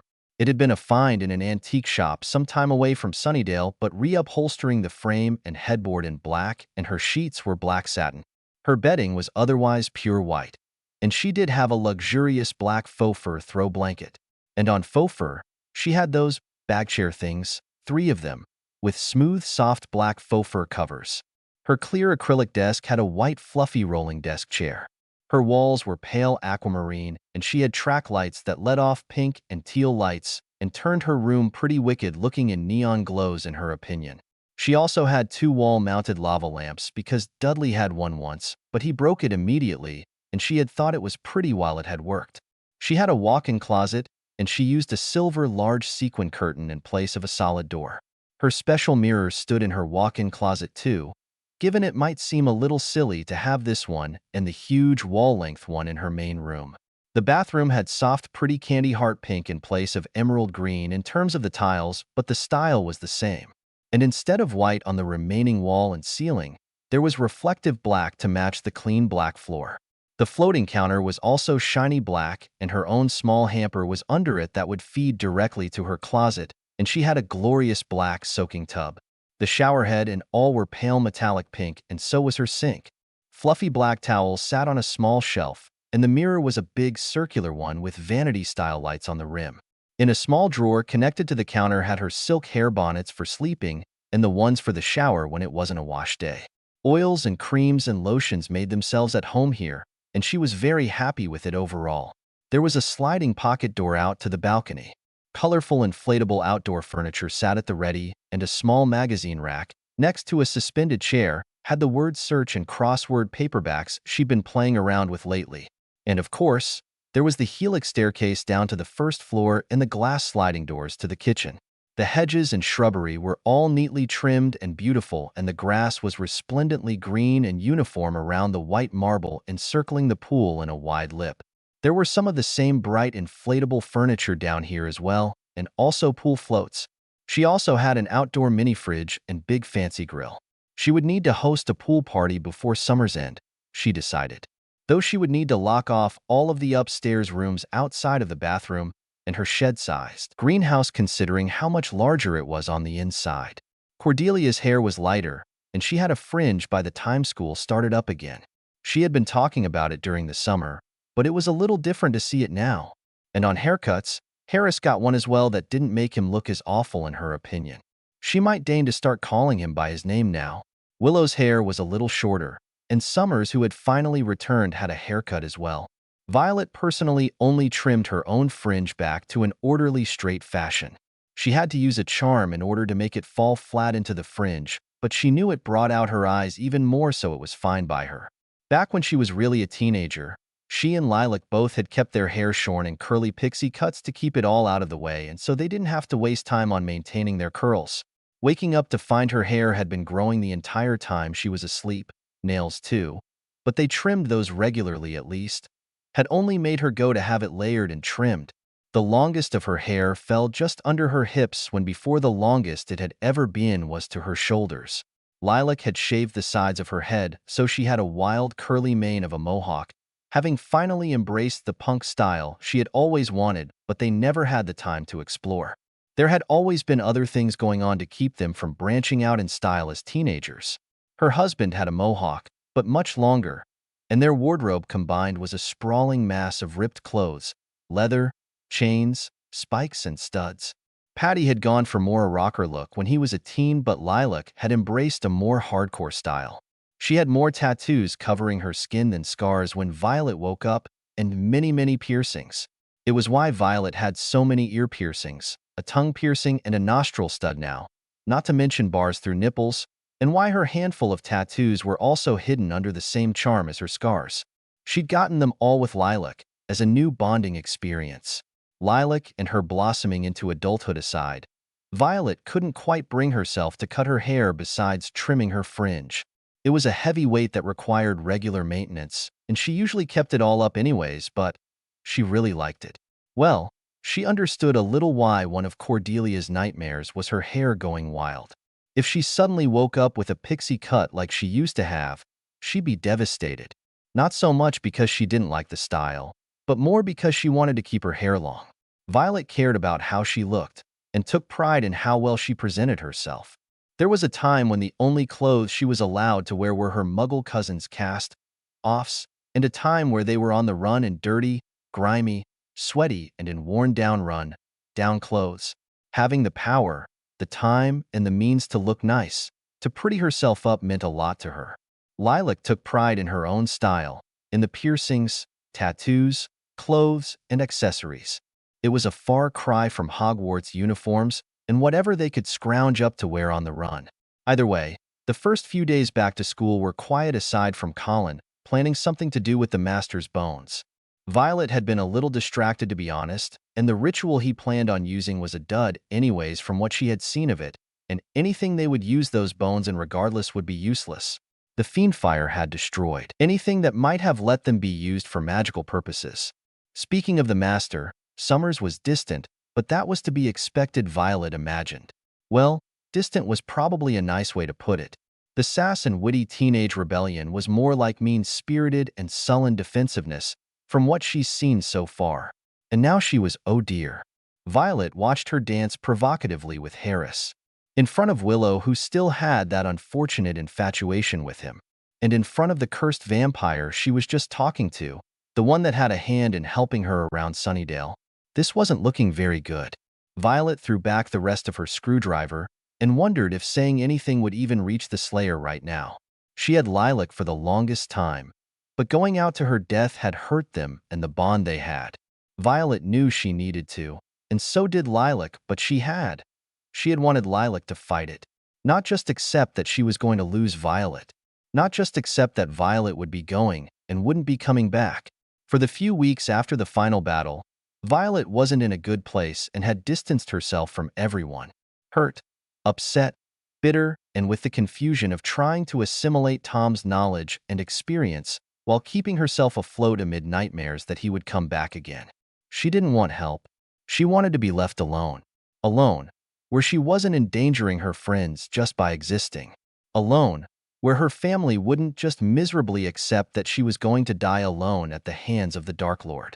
Alone, which shouldn't have bothered them anyway since they expected her to die in the battle, were along her thoughts back then when she actively avoided them. She didn't accept advice given to her by anyone at that point. And then she was Sleeping Beautied. Thankfully, before she blew up at her family, and things had been so different when she woke up that it had sort of died, that anger and bitterness. It still existed, but not the hot brand anymore, now just an old faded scar. And her own trauma aside, Summers was a far different person than she had been, and regardless of similarities had gone through different circumstances. How she was processing what happened was hers and hers alone, whether it was unhealthy or destructive or not. Given Colin and Absalom, though, she was a little weary about how Summers would hold up in any new plots that weren't just a few feeding vampires here and there. She had the physical prowess and power, but brute force and resolve wasn't going to be able to bust through every challenge. She was worried that Summers might need to find that out the hard way before she really stepped back and confronted what happened to her in a way that would let her move on and past it. and the hard way with things as they were meant danger. Not just to Summers. Not that Violet would try to tell her any of that. As she was, Summers wouldn't listen the same way she wouldn't listen to anybody back then. At least the band was good tonight, she thought as Summers sashayed her way out. No, she thought again critically as she looked at Willow's expression, at the way Cordelia was watching with disapproval, at Angel's tight jaw and at Harris standing where Summers left him. No, this wasn't looking very good at all. Cordelia followed her out. She tapped her foot impatiently, displeased. She should have put a tracking charm on that charm she made for Cordelia. It would hopefully keep her safe wherever she was. And it wasn't in the crypt. Locating charms and spells were always off around her. The natural miasma of energy distorting those spells that meant going on a wild goose chase. Tracking charms, on the other hand, she sighed through her nose and looked up when Summers came in, hopping to her feet. Cordelia's gone, hasn't gone home, doesn't have a boyfriend right now, and the last time she was seen, Violet narrowed her eyes before Summers could get a word in edgewise, was when she came out after you at the Bronze last night. And considering it wasn't 10 minutes after that Aphrodisia left and Cordelia's car was still there, I don't like the possibilities. She stared at the slightly taller girl with a cutting edge in her eyes. If something happened to her when you couldn't have been far off, Summers, I wasn't going to say anything about your recent Buffy knows best fuck all the rest behavior and the way it's affecting the people around you, but Slayer or not, you won't like the outcome if you keep on acting this way, and I don't mean from me, she said darkly before twirling and storming off. She knew Colin and Absalom, and most of the other local vampires under them, weren't spending as much time in the crypt anymore, but she wasn't entirely sure what they might want with Cordelia either, or if it wasn't another demon that decided to grab her beneath Summers's nose. Irritated, she summoned her golem, shoved on a cloak with a charmed hood that hid her face and vaguely disguised her voice, and slid down into the sewers, slaying the serpentine demon there in her fury when it tried to stupidly eat her and pinning one of the vampires that were roaming. The anointed one, Colin. Did he have any humans stolen to attract the Slayer? She demanded, and he hissed in her face. She sneered, backhanding him with enough force to knock some of his teeth out. The enhancement ritual she found and used in the Unspeakables, combined with whatever the 3 trinkets had done to her in her sleep, made her, well, enhanced. Strength included. He moaned piteously when she hit him again and then shook him, ripping his shoulder open. I don't know, he cried out. I don't know. I was here with Lurcones. Lurcones? That snake-like thing, she frowned. It was true that the Master, and now Colin after him, had a few vampires that hung about with a few select more powerful demons in Sunnydale, and they usually followed them around instead. She dropped him, waving an arm and healing him, including regrowing the fangs she knocked out as she turned away and ran a hand down her face. Well, he's dead now. You can tell that to whomever else was sent to accompany him. Dead. He tried to eat me, and I'm already in a bad mood. She whirled to hiss at him, and he flinched back and cowered. She eyed him before rolling her shoulders. He's gone. Take your compatriots and return to the coven, she commanded him. And when you get there, make sure they don't touch a hair on Cordelia Chase's head. She lifted a hand and lit in a brilliant blue flame. Or everything goes up in smoke. Let me. Violet spoke up, and a spell whizzed past Summers to collide with the female vampire, making her scream in pure, unadulterated agony. Summers, Harris, and Angel were suitably startled to see her appear, or at least someone in a cloak that showed no distinguishing features and under a charm that made her voice impossible to place and her accent disappear. It also had a fun little charm that made her seem taller and a bit broader, very much separating small Violet from Unspeakable Jaffa. She loved that Unspeakables could pick such silly code names. She used to have a colleague called Dippy and another called Bubbles. She stepped forward and broke off the spell. No longer than 15 seconds after all, and even that was usually pushing it. Let's try this again, madam, she said softly in the silence. Where does Colin and Absalom have the humans? The vampire shuddered and convulsed as the aftershocks pulsed through her. Violet hummed gently, stepping around where Summers had frozen and physically hauling the vampire clumsily to her feet. If you don't tell me, she whispered in her ear, I'll just rip into your mind and steal what I want to know. And it will be even more painful than what I just did to you. She leaned back and let the woman drop again, watching neutrally as she cowered away from her. Her identity was safe in this cloak. Harris wasn't smart enough to connect the dots. Angel didn't know about her at all, she suspected. And Summers wasn't exactly the brightest crayon in the box, especially not in a crisis to try and figure out who she is. She hadn't seen the master drenched in fiend fire, and she imagined no one said anything about it either, probably under the impression that the fire was from something else. And such was how they came to an abandoned warehouse. One of them anyways. There were a surprising amount of abandoned places in Sunnydale, and getting in without immediately being spotted or noticed. Were vampire senses dull in this dimension? Snape would notice someone coming in if only for the swirl of their scent. Her mother smelled like wildflowers in bloom and quill ink drying on parchment. Violet, she got him to admit, smelled like vanilla chai and something deep and dark like a thick rolling fog. Perhaps it was the ritual items set around that blocked some of their senses, Violet thought generously. Regardless, she had told that one vampire that Cordelia was not to be touched. Either they dismissed him, which she felt was likely. She hadn't left any marks on him, and they had no real proof it was her who killed off that sewer demon, or they ignored her warning. Worse that they had Willow up there. The ritual wouldn't take. She knew that. But that didn't change that they had stolen them with the intent to kill them in a resurrection ritual. Not to be had, that. So she threw blue fire. The blue fire, as of which she had not named, was unique in that it specifically hopped from target to target.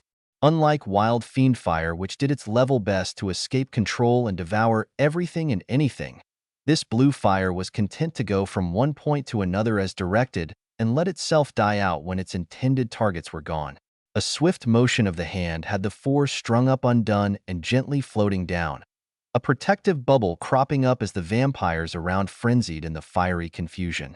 Summers was already moving, staking those who hadn't been caught alight yet, and Harris and Angel rushing to her dome. It absorbed them harmlessly, and she trotted over as well, watching the vampires fall all around them and then cloaking herself from sight as the unconscious started to wake. Miss Calendar would know who she was.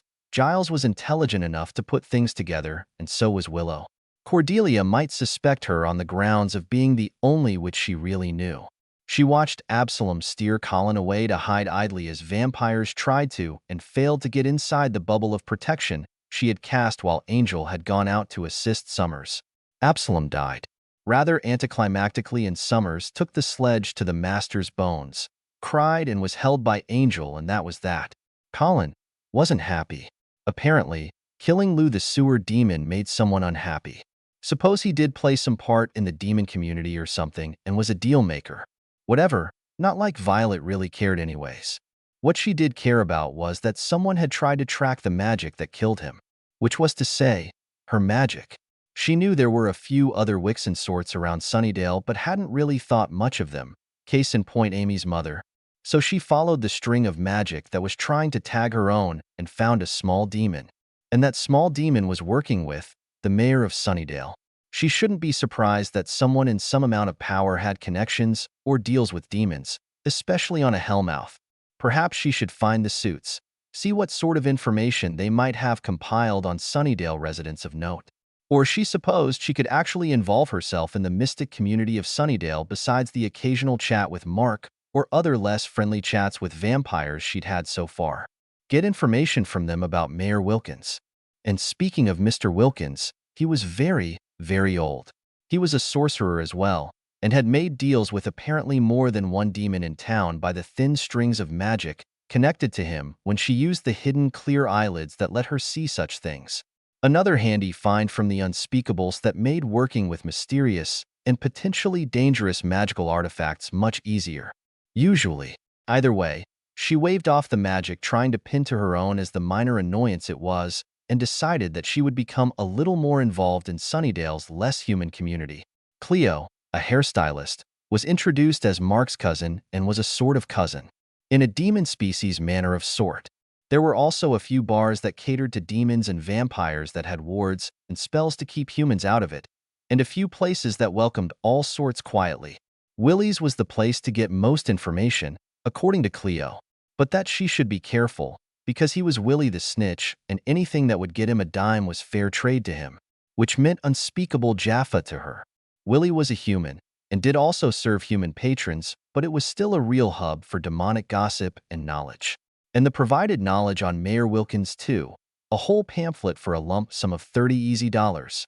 That no one questioned a suspicious robed person bode well enough for her, she supposed. He was the founder of Sunnydale and remained in a consistent position of power from brokering with local demons. There were murmurs of him trying to ascend into an old one, somehow, but so far nothing solid on that front besides a few whispers. Schuyler claimed to have interesting books at least, and offered to sell them for quite a pretty amount of money. He wanted out of Sunnydale, and he wanted out with a comfortable nest egg on his hands. She was a Ravenclaw, for all she'd grown up, and decided that she was perfectly comfortable knowing enough to be comfortable nowadays.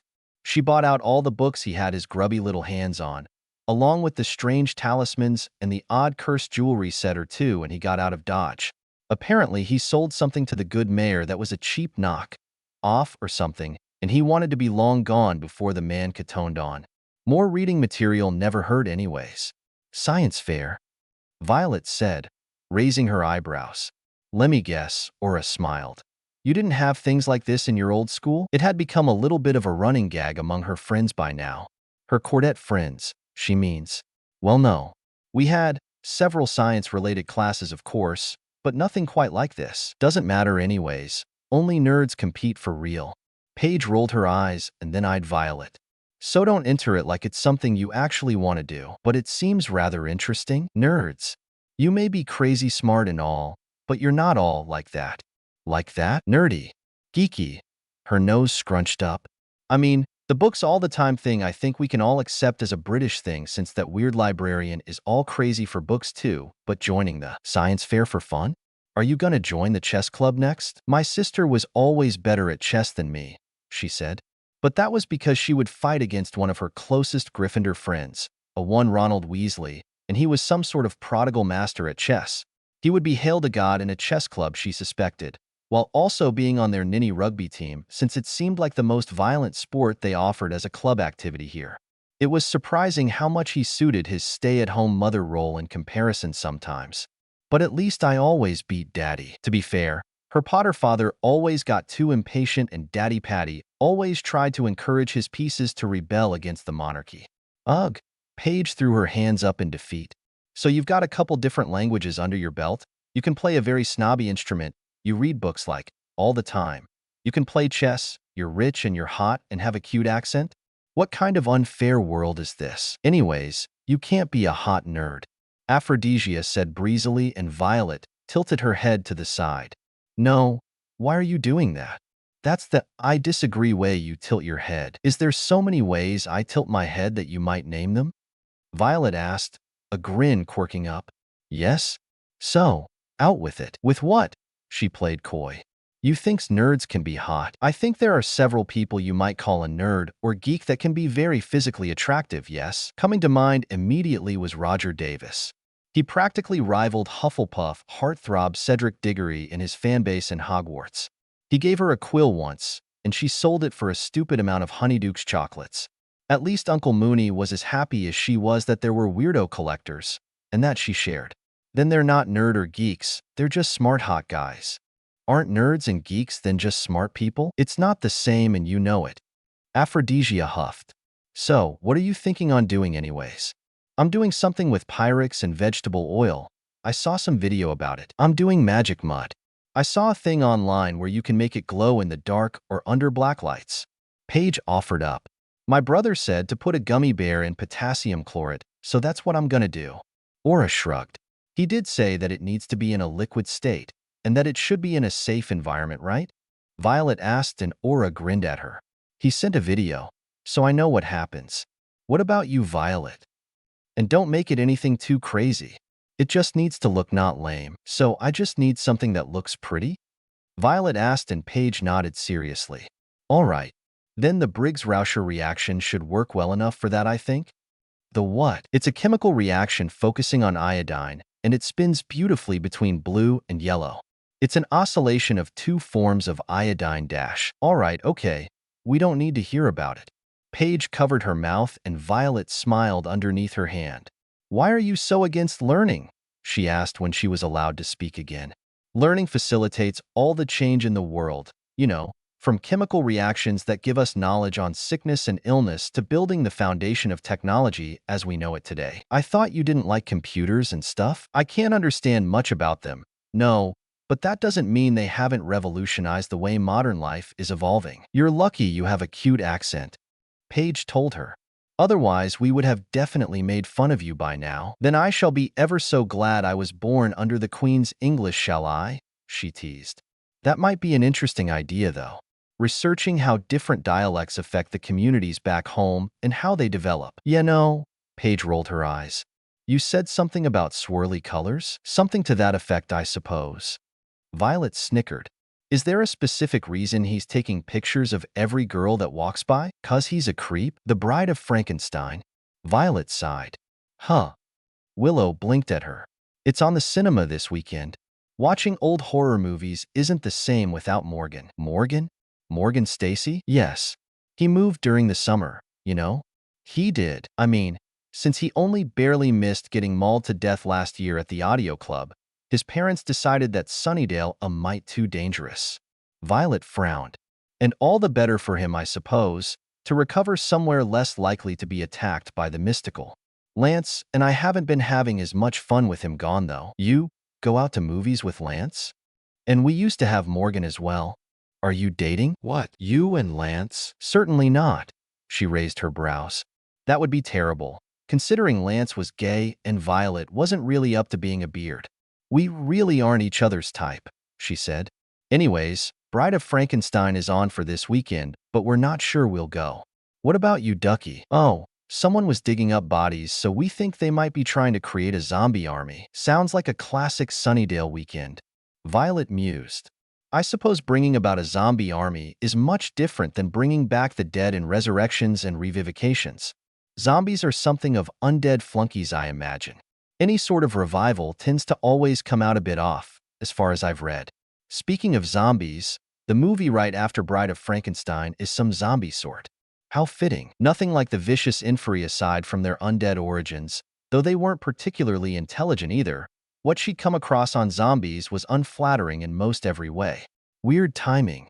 Willow agreed. Well, I've got to run. Cheer practice tonight, she hummed quietly to herself as she stepped off to her pretty beetle, briefly calling out a goodbye to Cordelia when she stopped, key in hand. Someone else was in the parking lot with them. Harmony and Aura had already drove off together. She lowered her hand and turned over to watch over Cordelia, but it was Angel. Probably looking for Buffy then. She got into her car and parked just off, hiding the car under disillusionments and waiting just to make sure nothing untoward happened. Only for Cordelia to cleverly hide in a dumpster when she was being followed, but then accidentally finding a body. Or parts of a body, and Violet flew out of her car to help her out as Angel did the same. What? Angel's brow scrunched up at the sight of her. I thought I'd hang around, make sure she left all right. She's been kidnapped more than once, she offered before making their way into the school and then to the library, because that was inevitably where Summers and her friends ended up on nights they went out to do things. Cordelia was dutifully pressed tight between them, one arm around Angel's and a hand tightly wrapped with hers as they waited. It didn't take too long at least, and there was a minor Macho Man thing between Harris and Angel, and a little accusation flung around, and Giles interrupted before it could get ugly at least. To be honest, she sort of zoned out of it, being reminded of Hogwarts days with hormonal insecure teenagers all around her. After that minor spat, they shared what information they had all together, which unfortunately disproved previous assumptions. So much for our zombie theory, Willow said. So much for all our theories. Giles corrected, and Violet chose this time to pipe up. Maybe a Frankenstein's monster situation? She asked the room at large, still sitting and half reclined on the table. If they're picking pieces and parts and discarding the others, I mean. And what? Creating the perfect woman? Harris snorted and she grinned, dimples and all. I might start calling you by your name if you keep so succinctly figuring things out, Harris. She sat up and hopped to her feet, smoothing down her cheer skirt. Those parts were taken from more than one girl, and maybe all together could make a whole girl, but some pieces were missing. Unless someone's making macabre taxidermy art pieces, or they're eating them, Willow suggested. The conversation that followed was interesting enough at least, along with a solid lead. Or, a lead.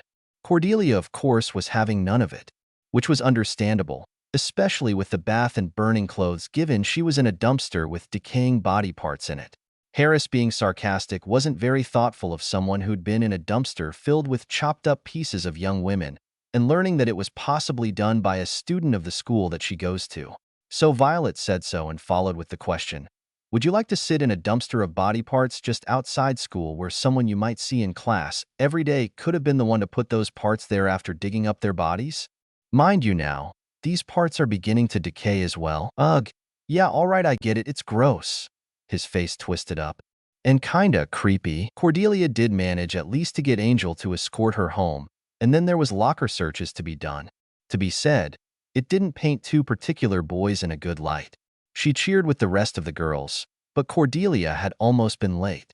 When she was the apex, she knew she should have waited for her. She seemed a little frazzled when she first came out onto the field. She resolved to talk to her after the game. And then Cordelia went off to get a drink, a little off-kilter, and didn't come back. She was so glad she had gotten around to putting a tracking charm on that charm. She left a golem in her place and quietly began tracing them, bumping into Summers and Epps. "Violet?" Summers asked. "No, whatever. Have you seen Cordelia?" "She went for a drink. Never came back," Violet said tersely. "Why are so many people so eager to kidnap Cordelia? It's becoming a very unpleasant pattern." She frowned. She had seemed a bit off-kilter when she came out. "What happened?" she asked suspiciously. "No time to explain. We have to find her." "Obviously," she drawled in what was possibly her best impersonation of Snape. It didn't have the same impact since his voice was so much lower, and all but she gave it her best. "Come on. I've put a tracker in a charm I gave her in case something like this happened again." "You put a tracker on her? With how often she's been kidnapped or abducted?" she said sharply in response. "And almost killed since I've known her." "Yes, Summers. I put a tracking device on my friend who seems to be in trouble every other week." "You what?" she hissed in fury.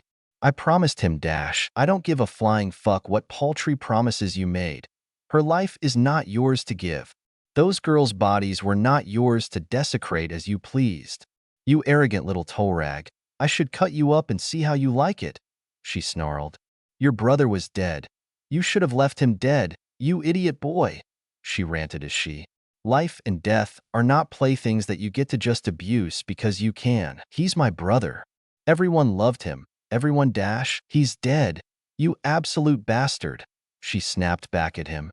"You had no right to meddle with his death and afterlife just because you wanted him back, and to then commit to a plan to create him a companion. How dare you?" She slapped him, barely keeping it moderated, enough not to actually hurt him besides a stinging red mark, before twisting on heel and grabbing Summers. "Tell Xander and Willow what's going on," Summer threw coldly over her shoulder. Seeing Gittleson holding up an instrument clearly meant to cut off Cordelia's head filled her with fury. A moment later, and there would have been very serious damage done to her friend. Gittleson tried to throw his blade at Summers, but his aim was slightly off. For one, and Summers had better reflexes, and he tried to hide himself immediately. And while Summers was talking, she slid into the room. There was decay in the elder brother's body. His soul was barely attached, as it were, and she narrowed her eyes at the abomination. When he went to grab a knife, saying he wasn't finished with her, Cordelia, yet, Violet took the time to grab and pull the gurney Cordelia was strapped to safely out of the way, a flick of her wrist getting rid of her bindings as she helped her sit up and dragged her off to the corner of the room. The gurney was shoved off, and she watched it knock a container of gasoline over as Summers and the older Epps boy fought. Gittleson had decided this was the time to properly flee, but he tried to leave in the direct path of Epps, who grabbed and threw him, knocking him out cold. The next tussle between Summers and Epps sent him stumbling back and knocking the tray with the open flame on it directly into the puddle of gasoline, and it was about then that Harris came to the door of the room. "Buffy, get Cordelia out." "Can certainly do that," Violet muttered, hauling the other cheerleader up by their tightly held hands and having Harris quickly usher them out of the room. She heard the fire roar suddenly and glanced back before Giles and Willow came to join the party. Gittleson is out cold just inside the door," she told them sternly and dragged Cordelia out of the building. It didn't take long after that for the rest of the Slayer group to come out as well, with Gittleson, and for firefighters to come to the scene. Cordelia had some singe marks here and there, but she was fine, and after a little while her parents came to whisk her away. A fire was probably the most mundane ending she'd seen yet, and only someone who was already dead had died this time. And thankfully enough, in the confusion, no one questioned that Violet was there and at the game at the same time. But mostly that no one died this time. She doesn't count vampires as being unequivocally dead exactly, for all that their human bodies had ceased living more or less. The vampires here still had souls that were drenched and hidden beneath the demonic parasite that made their homes in them after all. And why Angel could have been cursed at all to have his more or less overpower the parasite within him. It didn't mean vampires lost all sense of personality. Exactly, just most of their sense of humanity. It was all still there, just swathed and hidden away.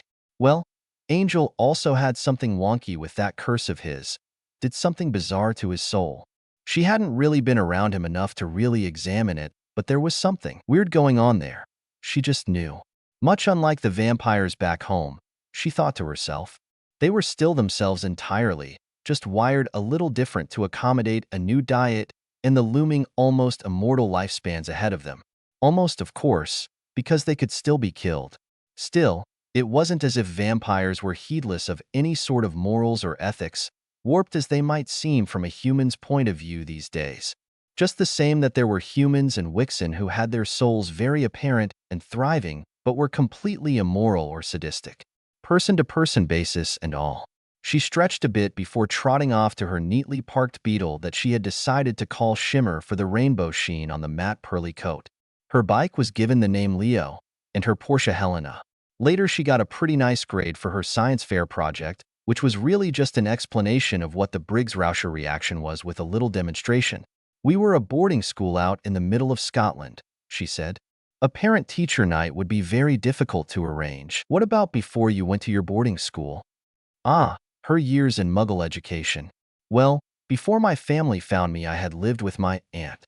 She and her husband were busy with their son and usually didn't attend anything for me. And after I was found, there was a..." She frowned. "Well, the boarding school. It was a premier school, my old one. The reason there were ever so few students every year, considering how far the range for Hogwarts students was, the same with Dummerstrang and Bosbatten, was that it was selective in who they invited.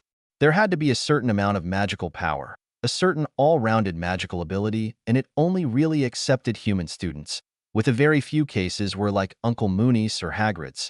Many of the magical folk didn't have the magical ability and became specialists under masters, apprentices, and protégés to one niche magic.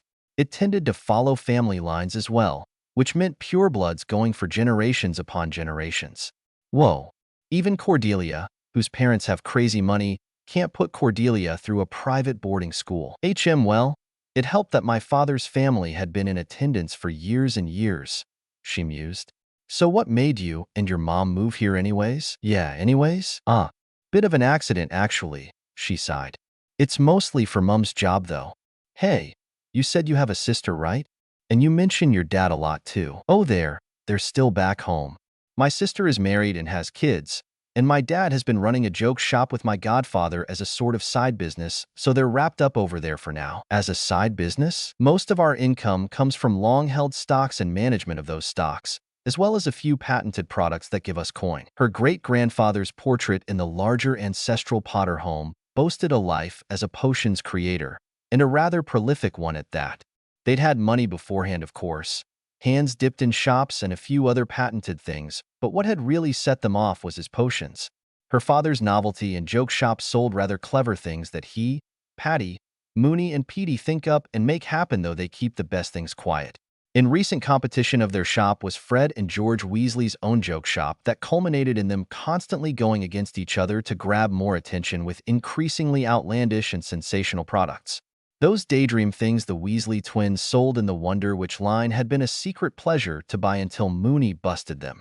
Their mother was sympathetic at least, given they'd snuck one or two for her too, and all three of them were labeled traitors.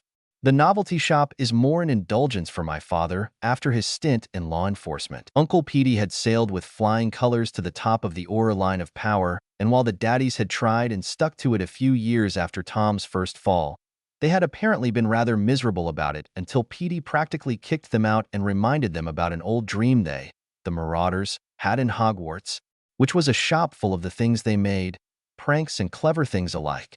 Technically speaking, the shop belongs to the four of them together, and they contributed things all the same, but it was Daddy and Patty that ran the shop. Your dad was a cop? Well, for a short time. He didn't much like it. Not the type to take orders and rules very seriously. And unfortunately, being part of law enforcement doesn't have any effect on the laws. A take orders and keep quiet position more than a very righteous one. And now he owns a joke shop. He likes it a lot more. She shrugged. Doing up the lounge? Into a comfortable space for adults? She blinked. Well, that should be easy enough. Did he give you a budget for your refreshments? No. You mean to tell me he expects you, or your parents, to foot the bill for refreshments? Violet twisted her lips in a frown as she readjusted a pin. Her hair was in high braided buns today, and she thought they were exceptionally cute with the fluffy pale pink scrunchies. Went well with her soft pale pink choker and white belly button-bearing top, and the pale pink skater skirt. Soft, sweet, and fairy tale pink. Ridiculous. Leave the refreshments to me then. Summers, I'll have it catered. What? No, I couldn't do that, and Snyder said dash. Snyder is a child-hating bully, Summers. He never said anything about using outside resources to accomplish this task that he gave you with only 3 days of preparation for, and left to 2 students with their enrollment on the line. She tilted her nose in the air imperially and stared the blonde down. And if he does try anything, we can point out that this grown man threatened 2 students with expulsion to prepare the school for a teacher's night instead of handling it himself. She huffed. Sheila won't be of any help anyways. She doesn't care if she gets expelled and doesn't care that you both might get in trouble. That being all said, she liked Sheila in that she seemed like a young woman version of what Daddy Patty was like in his school years. Vicious, rebellious, and with a noted dislike for authority figures and most adults. That she shared her cigs and Raleighs a few times might have helped too, of course. She'd even hosted the girl for a week when her aunt had to take care of something out of town. I was afraid of that. Summers winced and Violet rolled her eyes. I've got Slayer things to worry about. I can't help if I skip sometimes. Ah yes, and that? Violet mused. I'll get refreshments. I'm sure your friends wouldn't mind helping with the banners. Or, maybe that's not the best idea. She frowned. I do have 4 different free periods during the day though. I could easily slap together something classy and not too adolescent. And the lounge, she hummed. Most of that would simply be cleaning and where to put the banners and set up the goodies. You don't have to do all that, I dash. You are the Slayer and have bigger things to worry about than a man-child taking out his issues on teenagers and a few banners to get expelled over. It's been some time since something has really happened and frankly, I don't trust it. You leave the lounge and all to me, Summers. He shouldn't be using you and Sheila as labor and money to do what should be taken care of either by staff or delegated to one of the extracurricular groups when all he really has is some no-shows and a few petty school fights. Now, stabbing a teacher with pruning shears I could see trying to punish though. Violet hummed to herself. Besides, I've never made banners before for my school. It'll be another new experience to be had. You wouldn't deprive me of it, would you? She grinned, dimples and all. Summers smiled back at her gratefully. Spike. Jaffa frowned as she read a few files that had been procured for her. Connected to Darla, who was apparently a much more badass character than she had suspected before. Well, that wasn't entirely right. Violent and eager to exercise their superior powers against weak mortals who could do nothing to really retaliate against a band of bloodthirsty vampires didn't really constitute as badass. It just seemed in poor taste. Regardless, she had been well known, but perhaps, Violet thought, too much hubris, which really seemed a terrible trait for most of the vampires here. Excluding that one man, of course. He was really something else. Seductive, mysterious strangers aside, this Spike person had come to town, which meant a nuisance for Summers. Good that Violet already forcibly took over the parent-teacher night preparations, since she was sure he was going to stir up trouble, and it was about time that something had happened outside of the regular attacks and the like that came with being on a hellmouth. More irritating, however, was St. Vigus that would be coming up. And more irritating still, a deranged, seer-like, gifted vampire who had also been part of Darla's group came with. To be perfectly clear, outside of Lovegood, who she was barely friends with in the first place, Violet had no love for seers. Fluid was the future, and when prophecies and the like were made, it was usually self-fulfilling. Lovegood was only really tolerable because she didn't try to steer people to fit what she felt was the best outcome, which was a real issue with many well-known seers. Her seer abilities were more on the length of feeling than visions, and Violet hated visions, which this Drusilla was said to have. Not to be had, not to be had. Was Violet going to murder this Drusilla vampire? Really, she was mad. Mad, murderous, and gave out visions. Whoever she had been before was dead after all, and it was clear she'd been tortured to insanity. Really, she thought viciously, it would be merciful to let her soul be set free and cleansed before rotating back into someone new. She tamped down her more aggressive thoughts after a moment of letting them stew. She would let it go for the moment and see what Summers and friends would do. For now, she would focus on parent-teacher night. Her golem's name was Marigold Potter, and she wore deep blue, classy things. She would be wearing pearls, a set that Violet had gotten when she woke up from Narcissa. They were real pearls and had to be seen to regularly, and Violet quite liked them. That they came with a note of apology that her son had married while she slept had been nice as well. She wasn't sure what the woman thought they had. A few tumbles together, hardly a couple makes after all. Well, no. She knew why the woman thought she should be consoled that her son moved on. Mainly because he very clearly didn't move on. The few times she'd seen him, she'd have to have been blind not to see the longing, yearning looks. She had no clue when he had gotten so smitten with her when in school they had both been clear that it was a fling, something to experiment with. Then again, Gabrielle had given her those sidelong looks as well. Despite being 2 years younger, the woman looked older than her now, of course, and had always been a little in awe of her after that disastrous tournament. They'd also seen each other a few times after she woke up, a cuppa here and a date there. Then again, Warrington had also been an old schoolmate, a few years above her, that she had casually pulled a few times too. She almost once tumbled into bed with Longbottom too, when they'd gone out drinking before, and it was only her sister snatching her away that had stopped them. Thinking of it, Snape and Riddle were the only dark-haired men she really found herself especially attracted to, but Riddle was also just exceptionally handsome. Mooney's hair was more golden brown than anything too. Her preference for blondes aside, she would need to prepare for this St. Vigus night. The participating vampires would be rabid by the time the night came, and she already read about last year's event. Usually they spread the occasion around to avoid too much suspicion, but with the master gone, she didn't think it would occur to move the event someplace not Sunnydale. It might be written off as another gang-related problem at this point, since they hadn't practiced the feasting night in Sunnydale in quite a long time, but that still would cut a bloody swathe through quite a chunk of the population of Sunnydale. Bothersome. There was also another thing about this spike that caught the eye. 3 Slayer deaths.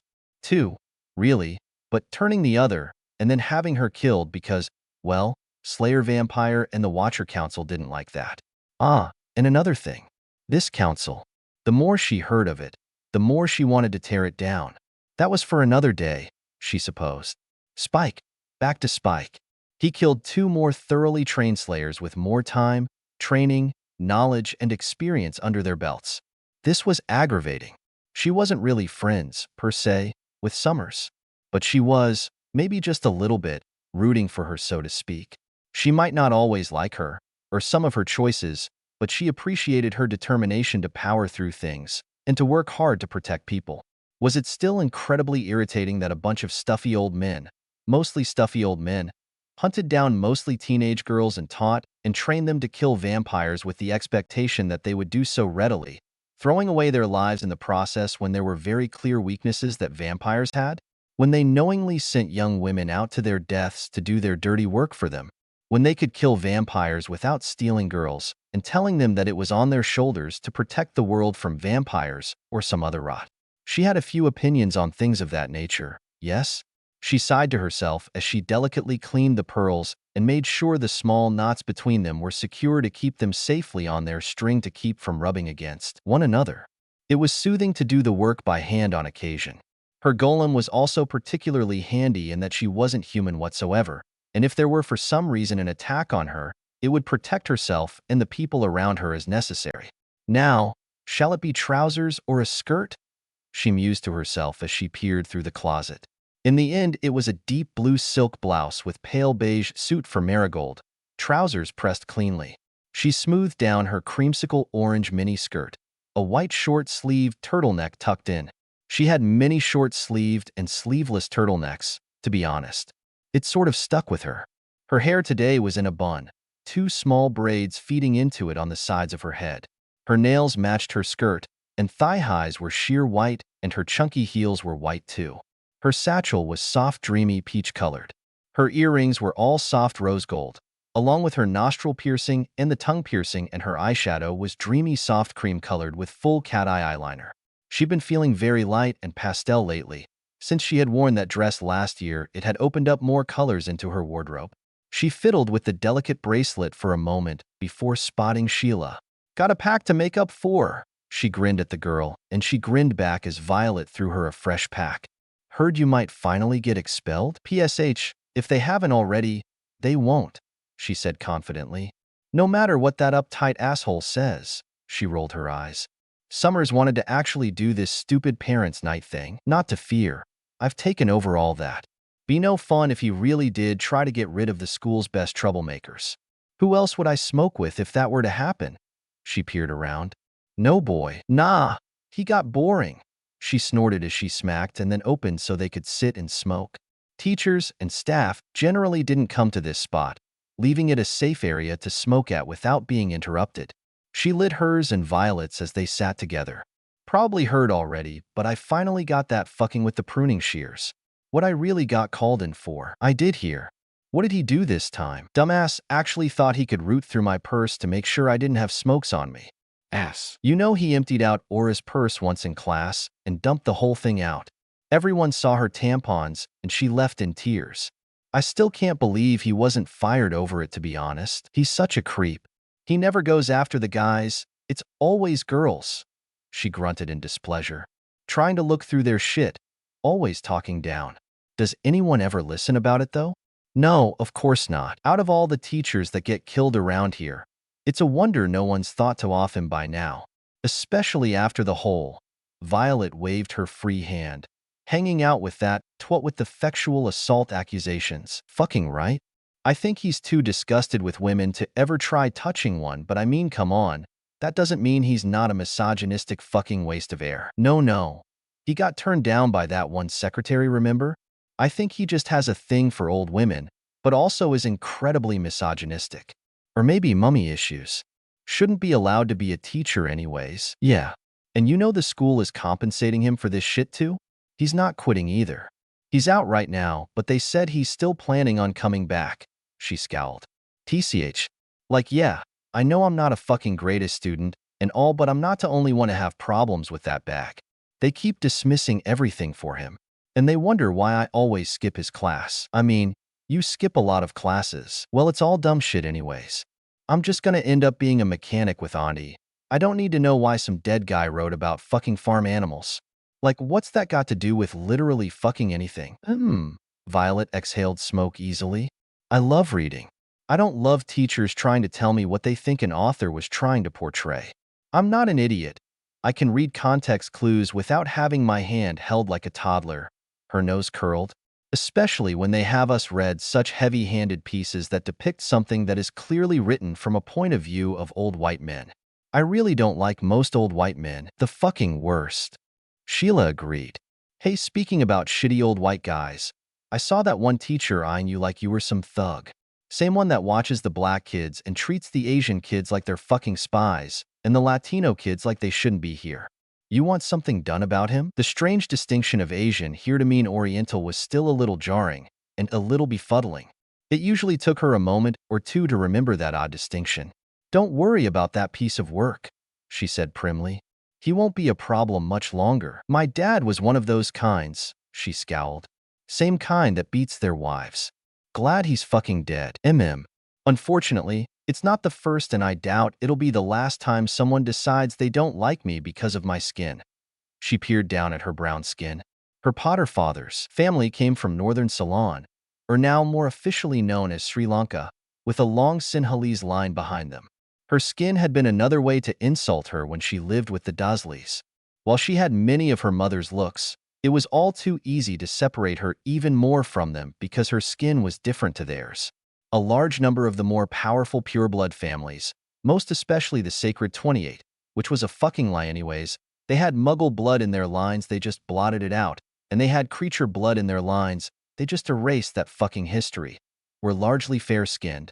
Only a few weren't. Outside of that, there were still largely pureblood or half-blood families that were more diverse, but not very many held the same amount of power. She had been called Packy more than once, and not just during her awful time with the Dudleys, and it still stung deep and raised a boiling anger in her. That's bullshit. Sheila grumbled bitterly on her behalf. It is, she agreed easily. Bitching and venting, and generally talking about these things was always easier with someone else who had in some way faced discrimination. Sheila's family was poor. Her dad was an abusive fuck when he was alive, and her mother traumatized and quiet. The only adult figure she really cared for was her aunt, who took over her care when she was young after her father died and her mother lost their home. Even in Sunnydale, bright and pretty with trimmed lawns and pristinely clean streets, had a few unfortunate class divides.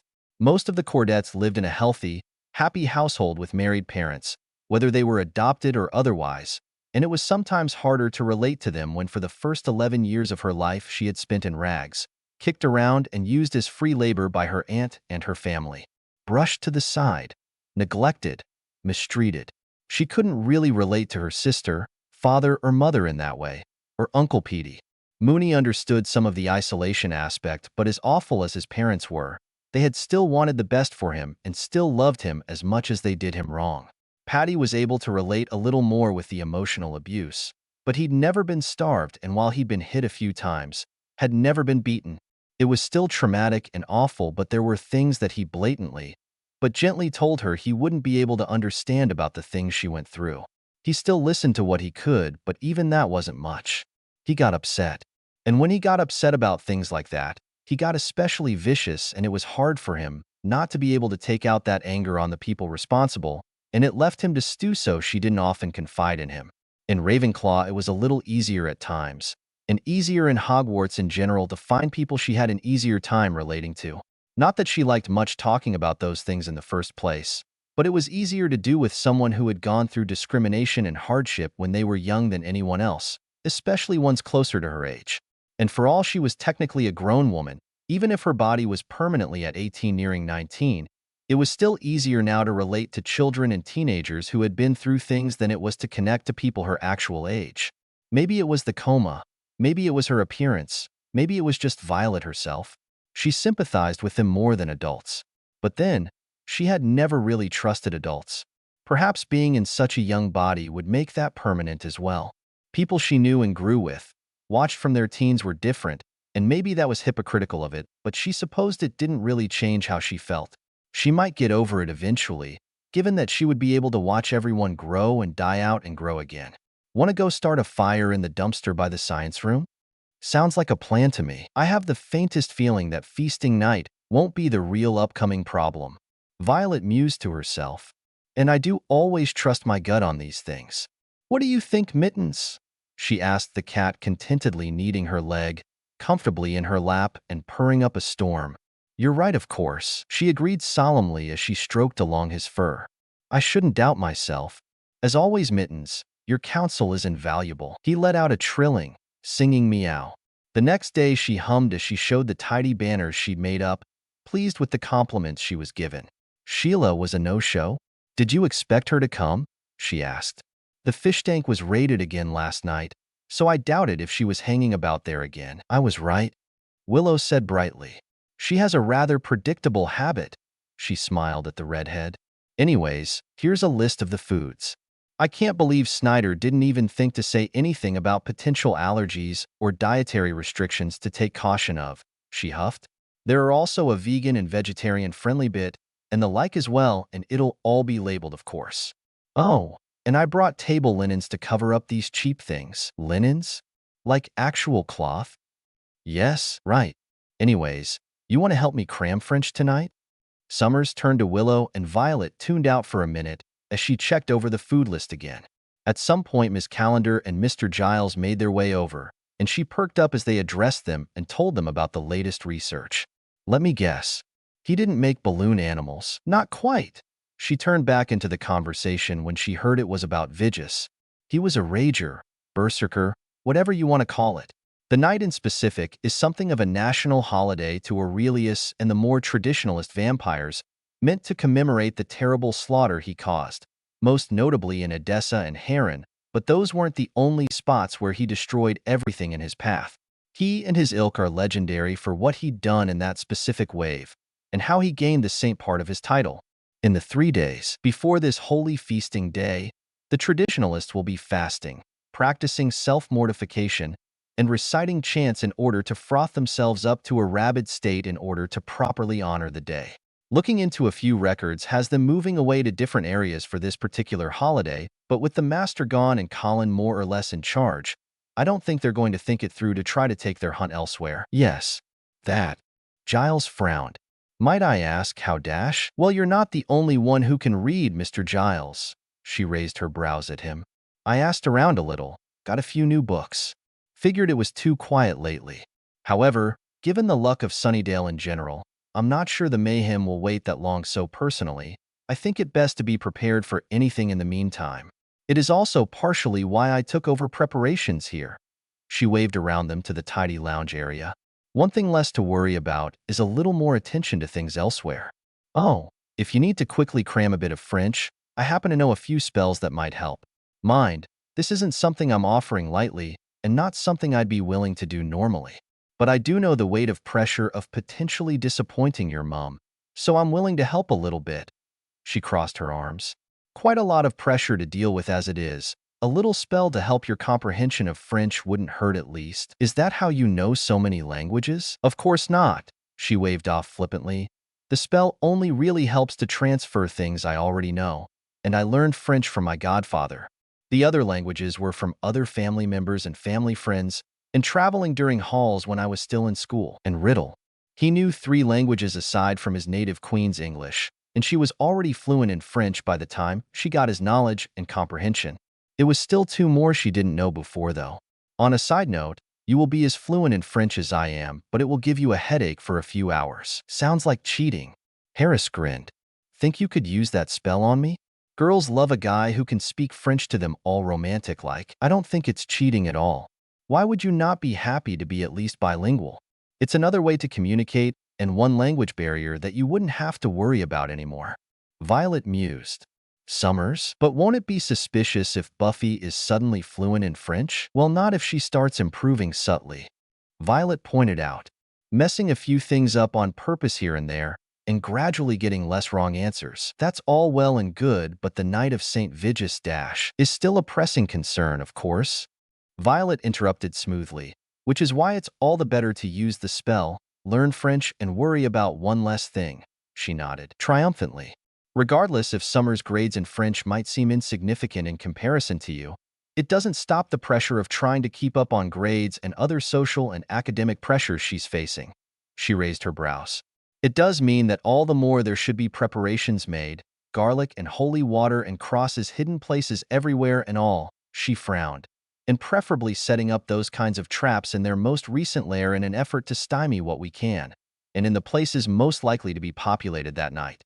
That being said, not every vampire follows those old holidays, so the usual rounds will still need to be seen to, but there won't be nearly as much activity if Colin is honoring the holiday. She tapped her nails on her arm. Not only that, but I've got the strongest feeling that things might go pear-shaped before then. She tilted her head to the side. Which does remind me, actually, Willow, Harris, what do you carry on you? Have you protected your houses? Garlic juice spray bottles. Steaks might be a little more fussy, but get a few crosses. Say they're a fashion statement if you really need to for jewelry, or, well, garlic juice for you, I suppose, Willow. Rings and necklaces I think would be best for that kind of thing. Punch a vampire, 'cause a burning pain. If you could somehow, oh yes, holy water as well. she thought aloud. Vampires also seem to be entirely obsessed with biting near the neck as opposed to any other major artery, she went on. I don't think that's the easiest one, but I suppose in regards to subduing prey, going for the neck would be more effective as it were. And of course, they hate fire. Butane torch, pipe lighter or Zippos maybe, and something to light with. Canister of hairspray or body spray, like Sheila uses, she mused more to herself. Or just overclock one. Might get away with a sealed water gun and a lighter. Piers was a fuckwit little bastard, but he was awfully handy. And the only dark-skinned friend Dud had as a child. For all that she knew, he suffered from side eyes as much as she did in the largely pallid privet drive. His parents were nice though. And for all Piers was an awful toe, rag most of the time. There were times he showed her things when he wasn't hanging about with Dudley. Overclocking a lighter was one of them. Mucking with a water gun to turn it into a homemade flamethrower was another. Or using an aerosol can with an attached wick to make one. Or emptying a small fire extinguisher he might have stolen from Primary and turning it into a flamethrower. Piers really just liked fire, mostly, and it was something to bond over, aside from his parents being nice to her. Most especially because they no doubt heard the whispers that were especially murmured about her skin and the Dursleys' pale and blonde family. The Polkis parents and Petunia's friend Yvonne were usually the ones who minded her when the Dursleys needed her elsewhere or traveled for holiday. While she knew quite a lot of spells with fire and enjoyed them quite as much as her sister did, fire as a bonding theme was nice. That wasn't really an option for Muggles. You, know a couple different ways to set things on fire, huh? Harris said with a quick, nervous grin. She waved it off easily. Back before my parents found me, the family that would sometimes mind me had a boy my age and he loved fire, she offered succinctly. Nowadays, of course, I know a great many spells for fire which suit me just fine, but they're not really an option for you lot. Hairspray. Willow doesn't use it. Might get away with Harris, but at that point might as well just use body spray. Could get a body mist and just switch the liquid to something a little more. Or just one with a high alcohol content.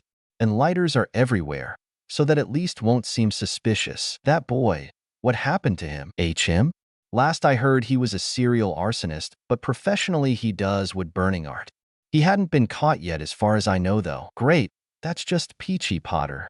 Harris offered up in return to that tidbit of knowledge. I don't think he's hurt anyone, at least. He's careful about that, she mused with a frown. I wouldn't really know. I don't talk to Dud much. My cousin, whose family I lived with for a while. Eventually they had finally come out of the closet and gotten married, which scandalized Marge, who he'd been living with after his parents were put away for a while, and who he'd kept the relationship from until she got the wedding invitation. Until she finally apparently admitted that she was trans, which Vernon knew and openly accepted. Petunia had not been rude per se, or even disapproved, but had been stringent in keeping that from Dudley. That Dud had wrestled with internalized homophobia for years and years as a result, because his parents were incredibly intolerant about pretty much everything else, and the name-calling trends in school had been very, very unfortunate. But that didn't mean she really liked Dud to say. He was still a Burke as a child and said awful things, but they did occasionally see each other for a cuppa, after she finally woke up and they filled each other in on their lives. He and Piers had even adopted a baby, naming her Daisy, and Violet had played with her once or twice. He was much better now, though he still had regular counseling sessions and did confide that he was very nitpicky about his neat freak habits, a holdover from Petunia. Piers was also a lot more mellow, though he still of course loved fire. Lilac didn't see why Violet had gone out to see him, and neither did a spiteful Daddy Patty. Stagdad hadn't understood, but accepted it easily enough. Mooney had been approving, but weary about the whole Muggle thing. He did seem to understand that sometimes seeing Dud, and Piers and his parents both, meant something to her now that they were grown and changed and matured. Even if it was a little weird to try present herself to Mr. and Mrs. Polkis when she still looked so young. They hadn't questioned it at least, but were happy to see her living well after the horrible scandal surrounding the Dursley household so many years ago. Mum had mixed feelings, but after an awkward meeting was relieved to finally and truly meet her only nephew when he wasn't a Burke anymore. So that was nice at least. Those things weren't really relevant anymore. Better not to think about it, she told herself resolutely. She would just have extra cuddle time with Mittens and Teacup when she got home. Or maybe distract herself with someone if she could find someone at the bronze tonight. Preparation is all well and good, but when it comes to the active combat, Buffy must fight alone. Says who? Violet whipped her head around to pierce Giles with a sharp stare. She knew it was particularly soul-searing, had been told several times. She got the general intensity of her sour look from her mum, but with how pale and striking her eyes were, she had been told it was like a magnified version of it. Sure, a stake to the heart needs practice when it comes to moving targets, but fire, holy water, garlic juice, crosses, those are all things anyone can wield. If you really want to get fancy, there's guns with hollow points that could probably be modified appropriately, or just put holy water or garlic juice in a squirt gun. Vampires are fast and strong, but they have the terrible hubris of humans being so easily physically outmatched that they forget they can be fought against. Setting up traps, putting up protections doesn't all require a slayer, and trying to put all the pressure of combat and the weight of the fate of the entire world, as though there aren't so many vampire and demon hunters out there with more experience, no matter how gifted Summers might be, is cruel and frankly a disgusting manipulative thing to do. She ended in a hiss. Just because she is physically strong enough and has the natural talent to be able to combat vampires does not mean that training and knowledge can't level the playing field somewhat for other people, Mr. Giles, which I suspect you should already know. It is widely known this is a hellmouth. If your council are so concerned about it, why wouldn't they send more hunters here? This doesn't need to be Buffy alone against everything. It's grotty to put that all on a teenage girl. At this point, Giles had hunched a bit and put his hands up in a sign of no harm. She eyed him for a moment more before huffing. She might be able to handle fighting vampires much easier than most others, but that doesn't mean that everyone else is inherently incapable in general. Harris is brave and can actually do some combat. Messily, untrained, but he can, and he's quick to think on his feet. Willow is, of course, an astute person who can hack into information that would be hard to get with a keen eye for things that might be important, both of which, besides how adroit she is, and as anyone will say, knowledge is power. Ms. Calendar here has proven adept in helping as well. You, of course, are well learned, and there is the matter of all of those weapons that, yes, I am very sure you can use. Buffy doesn't have to shoulder every little vampire responsibility by herself. If asked, I am willing to give my assistance. If it involves Cordelia, I likely will involve myself anyways. If one of my other friends gets thrown in the crossfire, I will still involve myself. There's more than just Buffy here, Mr. Giles, and you shouldn't forget that just because Buffy gets the weight of being a slayer. Frankly, she made a sour expression she just knew. I'm not sure why you aren't also training Willow and Harris in the use of at least a few of those weapons in case of something happening, given that they're also usually involved in all the mess that Sunnydale likes to throw around. Or taking time to educate one of them, or at the very least, Willow in some of the more obscure lessons of demons and vampires, since Summers is busy as it is trying to balance stakeouts, patrolling, trying to study for classes, trying to attend those classes, and trying to keep her mother from grounding her all the time. She crossed her arms. They're together almost all the time anyways. If Summers can't keep the knowledge or have time to learn it all, at least one of them can in her place. They're a team, you know? Then she turned and shot a clear spell at Snyder, who had been quietly, suspiciously listening in. The rest of the group tensed up at the sight of him. You heard nothing of this conversation? Summers made these banners by hand and is getting a second opinion on their design.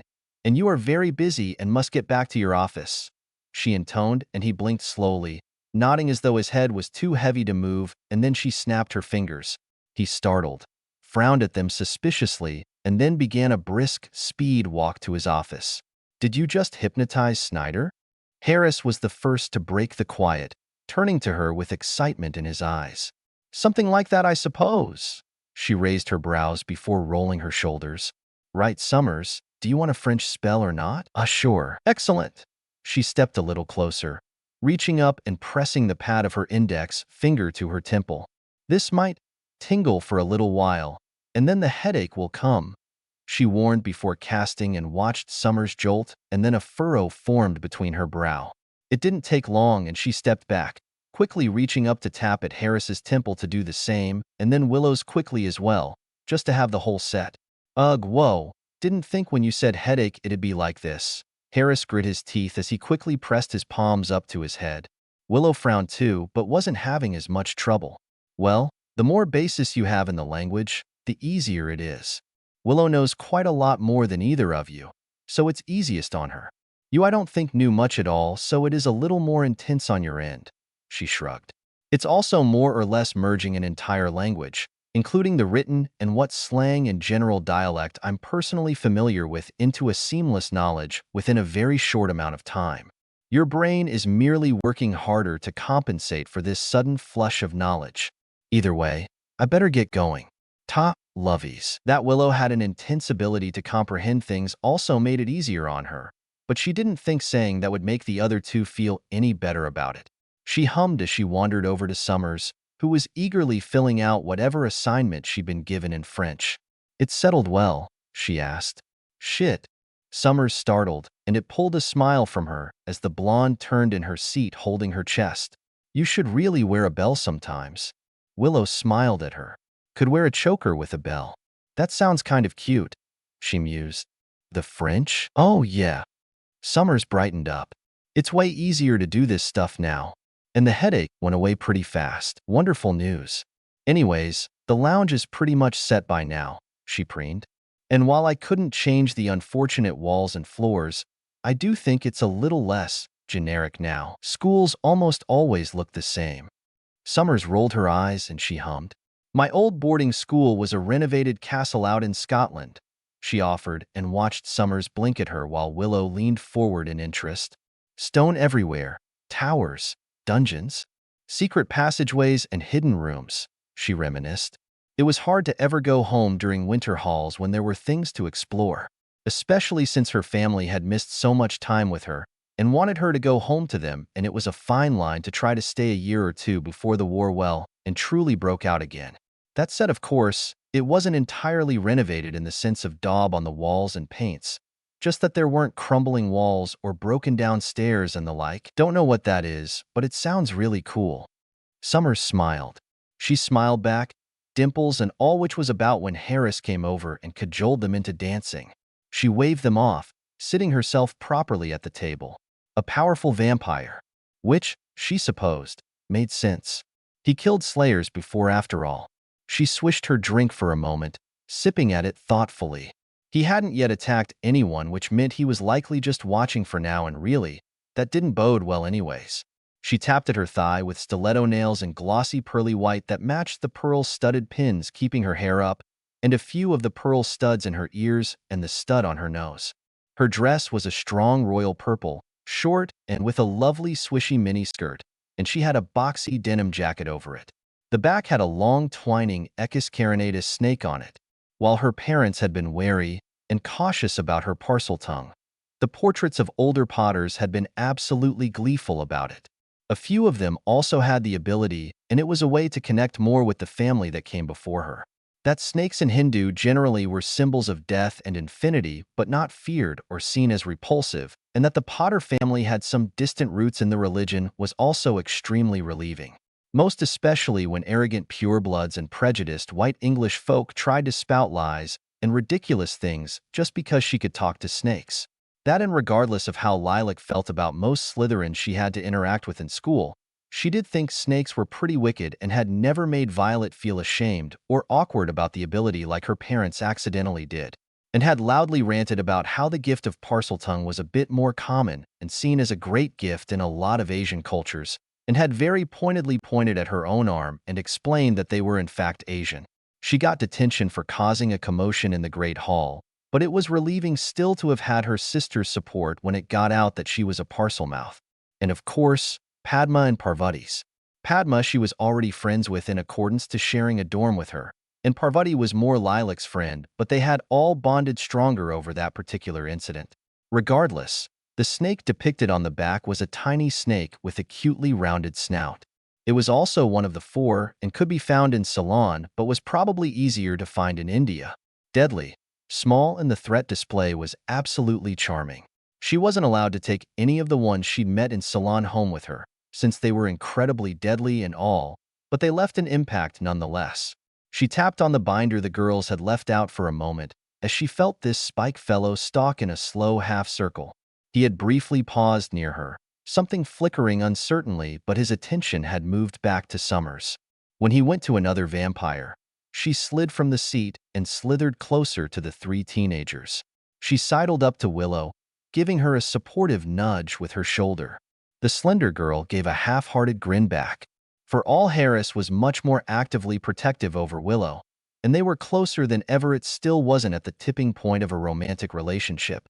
Might not ever get there, but that didn't do much for the way Willow felt. She swayed her hips, pulling Willow to do the same. While the redhead didn't have the generous hips and arse Violet did, she could move just as sinuously if she tried. Perhaps she could convince her to do yoga? She peeked over under her lashes and watched Spike freeze under her side eye. Bleach blonde hair. Pretty face. He didn't pause for long, though. He knew she wasn't quite human, but like most everyone else she met, couldn't quite pin what that meant. Probably assumed she was another demon in hiding. Where's the phone? I need to call the police. Some big guy out there started to bite someone, he said nearby, and wow, no subtlety at all for one. Summers, of course, was immediately alert and headed out quickly. She raised her brows. She still wasn't sure why someone called the Slayer wouldn't have adapted some sort of sensing ability, but suppose that didn't really matter anyways. She watched a smug gleam in his eye as he stepped away again and nudged Willow before following Summers out, batting away a few wandering hands as she got outside. She smoothly slid around, grabbed the frightened girl's arm, and tugged her back to the relative safety of the crowded club and her friends whilst the vampire was distracted and looked over just in time to watch Summers get thrown into a garage door. Willow and Harris came out as she sent the girl in. A steak would be nice. Summers growled in a high tone between continuous punches to the large vampire's face. Harris was the one to quickly get on that, dashing off with Willow as she led the shaken girl to her friends. She leaned against the wall in a shaded area and saw Spike standing off as well when she got back out. He'd taken note of her a little warily, she'd seen. She watched the bigger vampire finally think to get out of the continuous punching hold she had on him and watched her go down for a moment after he did a spin and punch. The vampire, of course, decided to take a moment to talk at her instead of actually attempting to kill her while she was briefly downed and disoriented. And so she felt he very much deserved the kick to the cranium he got for taking the time to blather. Spike, gimme a hand. The vampire kept his eyes on Summers, but by then Harris was already tossing Summers a steak and poof went the vampire, which prompted Spike to come out with a very sarcastic applause. She straightened up, brushing down her dress and trotting forwards. Willow had also come back out and stood close to Harris. Nice work, love, he drawled. Who are you? Summers asked, keeping sharp eyes on the newcomer. You'll find out on Saturday. Which really meant that she was absolutely going to tell them who he was when he was gone. What happens on Saturday? I kill you, he said seriously, and with that, walks off. What a charmer, Spike. That's what the other vampire called him. A little unorthodox. My nephew has a lizard named Spike. Violet trotted into the library. She wanted to check the lounge again, perfect a few little things, cast a few protection charms, and then plopped a tidy pink binder on the table. He also bites people, but he doesn't drain their blood and murder them. That aside, your Spike was part of a merry band of violent fuckwits that tore through Europe back in their younger days. One of his sires was Darla, one of the vampires you off last year. With him is usually Drusilla. Darla and her then partner had tortured her to madness after she caught their eye with her gift of visions and turned her. Which is to say, she's nutters but has a few visions, sees a couple could-be things. If you're asking me, her lip twitched in a snarl for a moment before she smoothed her expression. I personally would take out Drusilla as soon as possible. But back to Spike. He has 2, 3 if you count it, Slayer deaths under his belt. He's killed Slayers before? Willow winced. Yes. I can't imagine what brought him to Sunnydale necessarily. Darla's death was a fair time ago. Maybe the Master's death? She mused. Or maybe he was just running around and thought to drop by. She shrugged. Either way, he's going to be a little trickier than the average pompous bottom feeders you usually have to deal with. Oh look, she said blandly. A visitor. She turned and there was Angel, frowning with a furrow between his brows. I'll suppose you've come to warn them about the newest resident? A 1. William the Bloody? William. Spike is well, An apt name, I suppose. She turned back to the table and flipped open her binder. Immediately, Miss Calendar backed away, a green tinge to her face. Given his proclivity for railroad spikes, very driven when he puts his mind to something, in that he won't really stop and slaughters whatever might get in his way. So he's thorough, goal-oriented. Harris offered up, resolutely keeping his eyes away from the gory photos in her pretty pink binder. It was faintly vanilla-scented. Orientated, she corrected idly. He hasn't murdered you on the spot, though, or tried to fight you yet. And with St. Vitus coming soon, I'd say this is actually a little bit of a boon in terms of giving us some amount of time to prepare. That is, if he's not trying to pull a fast one and try to lead you off to assume he'll attack on St. Vitus, or that something else won't come up that might pit him against you before then. I've taken the liberty, by the by, to bring a few things with me. That said, she dumped her bag out onto the table. Cans, lighters, flame torches, a few water guns, small cross jewelry, and the like, alongside suspiciously large canisters and containers of liquids labeled as holy water or garlic juice. And I'm going to teach you very quickly how to jury-rig a few homemade flamethrowers. Oh, those three, by the way. Those body mists are actually holy water and very concentrated garlic juice in that one. Those other ones are just very flammable. How did you fit all that into that? Harris asked sensibly. Well, Harris, how did I misdirect Snyder or teach you French in almost an instant? Can you do that to my bag? Sure, Harris, but not right now. These smaller water guns I figure will be easiest to carry around without incurring too much suspicion, and I may have reinforced them a little bit. Stand back, Fong face, she said idly to Angel, who was still skulking with a frown. Don't want to accidentally hit you, she said before picking up the transparent bright pink one with the glitter in the plastic mold. This little pretty will spit fire for about 2.7 meters, and I won't be showing you that in here, obviously. She set it down. This one is just the same, but it's lime green and doesn't have glitter in it. She slid them to Willow and Harris. And these, because I figure it might seem a little strange for our two staff members to be hauling around plastic water guns.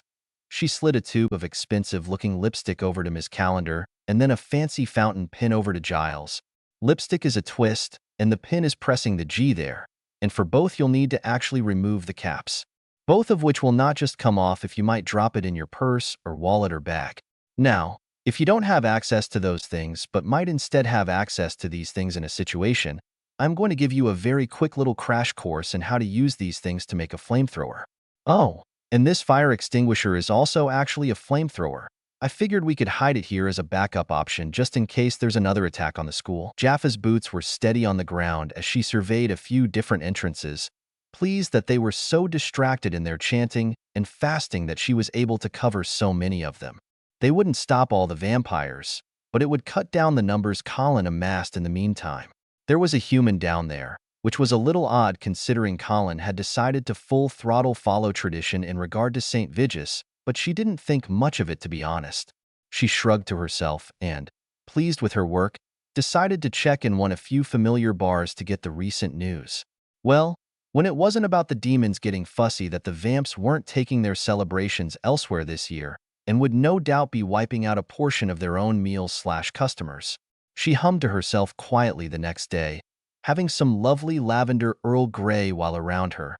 Steaks whittled themselves in a bobbing circle. She smiled a little wider as the heroine of the current novel she was reading beheaded yet another enemy.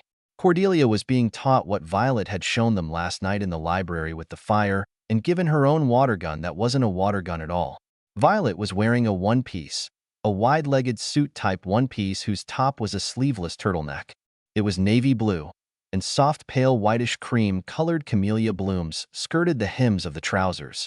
The dainty-tied scarf was the same pale shade and really popped against her skin and the dark blue. The thin waist belt was black leather. What did you say this punch was again? Cordelia asked as she took another sip of the cup she'd commandeered from the lounge. It's so good. The one you have is the starfruit and strawberry. I like the mango cherry dragon fruit. Willow offered up about her own.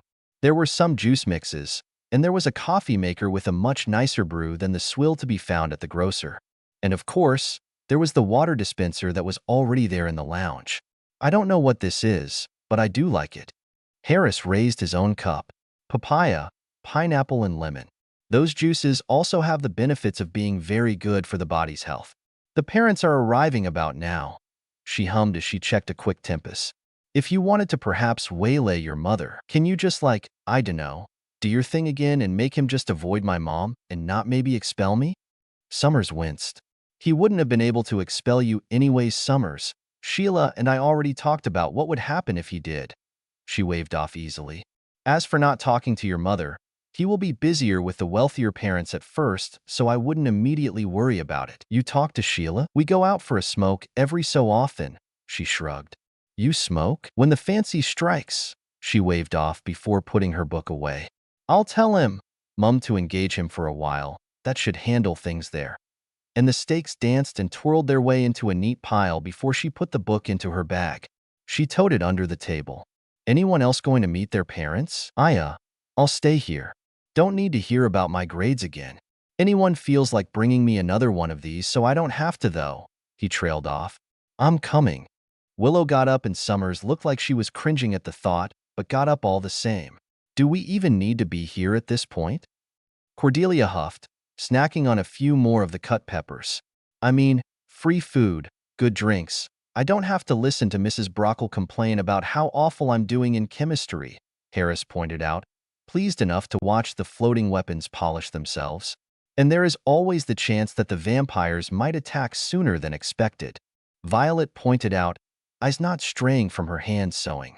Yeah, and that? Harris pointed to her before fiddling with the lime green fire gun again. St. Vigus isn't until dash, and that is if they don't get it into their heads to attack now, or if you can't manage the fast anymore and slip out for a kip. She pointed out before setting the floppy-eared bunny plush she was working on down and letting the needle and thread continue without her manually doing it. Geez, that's weird, Harris said, but was still pretty unerringly watching in fascination. Anyone need more refreshments then? And out she went with 3 orders for drinks and more brownies. Since Harris inhaled all the ones on the smaller platter, she brought for them single-handedly. Marigold knew when to put on the grand stoic lady, who commanded attention well enough at least, and distracted several teachers and parents alike for some time wherever she glided off to. Violet, of course, was a perfect student, most especially so under the sharp dark green eyes of Marigold. If the way her literature teacher was fidgeting meant anything, soon it was winding down and Snyder was turning switches and Summers looked forlorn and her mother looked quite stern, and then vampires burst through the windows. Marigold, of course, worked seamlessly quick in getting and escorting people away in a swift, safe manner. If any vampire got too close, of course, they would find themselves thrown back with several distinctly Muay Thai moves. Were they stronger than any humans? Of course they were. Marigold was a golem, which was to say, she didn't have to worry about the people Marigold had rounded up to protect. Summers threw a chair, and that somehow managed to knock back Spike, and then had the comedic effect of acting like a domino and knocking down the ones behind him. Unfortunately, this window wasn't the only one that vampires decided to pull in from. Marigold was quick to lead them away from the immediate danger, but then someone grabbed Cordelia. Oh wait, no. Willow clocked the vampire across the face with a bust. Excellent. This is the worst game of tag, she muttered under her breath, invisibility sliding over her comfortably. Immediately, several spells shot out and, as the trio says, dusted at least a dozen vampires. Away from the frantic gaze of the muggles, of course, and she crept along, getting rid of several more along the way. These vampires weren't nearly as physically enhanced as the kind she had back home were. Only enough to be able to attack and subdue humans, but not break through a door? Awful. Then the lights went out, and emergency lights came on in a few places. Aggravating. That meant the phones were cut. Her robe swirled around her, making her taller and broader, hiding her voice, and she crept along silently, a stinging hex making Spike drop the man he was hauling around with a hiss. She knocked the man out, put him in a protective shimmery bubble, and sent him safely out to be found by Marigold. What? The blonde vampire snarled, holding his hand and twisting this way and that. What was that? I don't know. Her nose curled up a bit before she slid past them to get back to where she knew Cordelia and Willow were hiding in a closet, using a spell to protect the door from, say, a hungry vampire. Blocking off the scent of humans entirely wouldn't work, considering older scents from students and janitors were overlaid, and even if the vampires here didn't seem to use their superior sense of smell much at all, it was better to be safe considering two people she liked were hiding within. Dulling the awareness that there was a door here at the moment was the better of the two options. Satisfied that they were in a place safe to ride out whatever else may happen for the time being, her next goal was the library. "Sit," Marigold said coldly, and the short-tempered principal rounded on her, wound up and irritable. This was, Marigold would guess, a fair reaction to the stressful situation they were in. She couldn't exactly tell them that they were in safe hands with her. She was still supposedly just one human woman no matter what martial arts skill she had. "This is my school dash," he began, but she stood from where she was leaning against a desk to stare him down. The cold look on her face made him falter. "This school is under siege from dangerous individuals. We are, at current, cut off from contacting any outside sources and in a secured room.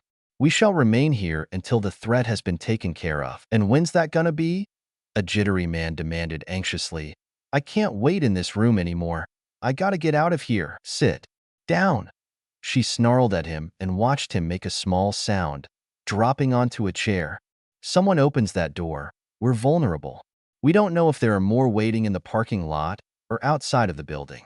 Until we have a reliably safe way of getting out, we are staying here. You let that girl go out dash. I trust that girl to take care of herself more than I trust a group of frantic staff, guardians and parents all scrambling out to become easy pickings," she rebuffed. Marigold didn't much like dealing with people in this manner. She was far more content to simply wait in the cupboard at home for Violet to call on her, or to entertain her guests when she had parties or gatherings. This would not stop Marigold from doing as she was bid, to protect the humans under her care for the moment. Even if she did think they behaved oddly, she supposed it was a fault of humans in general, or that perhaps Sunnydale with its latent magic soaking everything might have made them odder still. Her head turned sharply as the continuous banging of a body against the door paused. Looks like someone wised up to the axe she'd seen earlier just beside the door. She hadn't had the time to grab it in the commotion of trying to keep track of several hysteric men and women. The anxious man and principal headed to the window, throwing it open when the door split enough to just see the edge of the hatchet, yanking and pulling, and she lurched forward to grab the younger man back and away from the window when a gnarly snarl came in as Snyder tried to help push him through. She threw him back as Mrs. Summers pulled the principal back so she could shut the window properly amidst more hungry snarls from outside. She turned back to the man now shivering fearfully on the floor while Mrs. Summers got down to comfort him. Marigold eyed the door again, but abruptly it stopped, and she heard a cut-off, choking noise. She could feel Violet's magic beneath the protective layers of her special robes.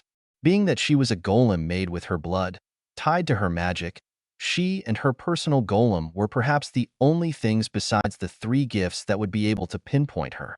She paused outside the room, and the cloak that hid her was pulled off and away. And then she heard something smash through the ceiling, and she and Mrs. Summers both crowded the small hole made from the hatchet. "Buffy?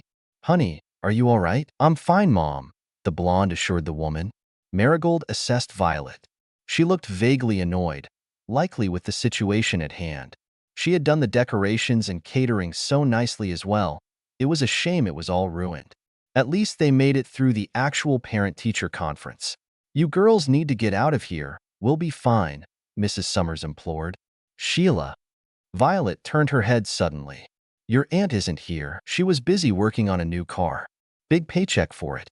She didn't even know about the parents' night, and any letter they sent went to Mom's place anyways."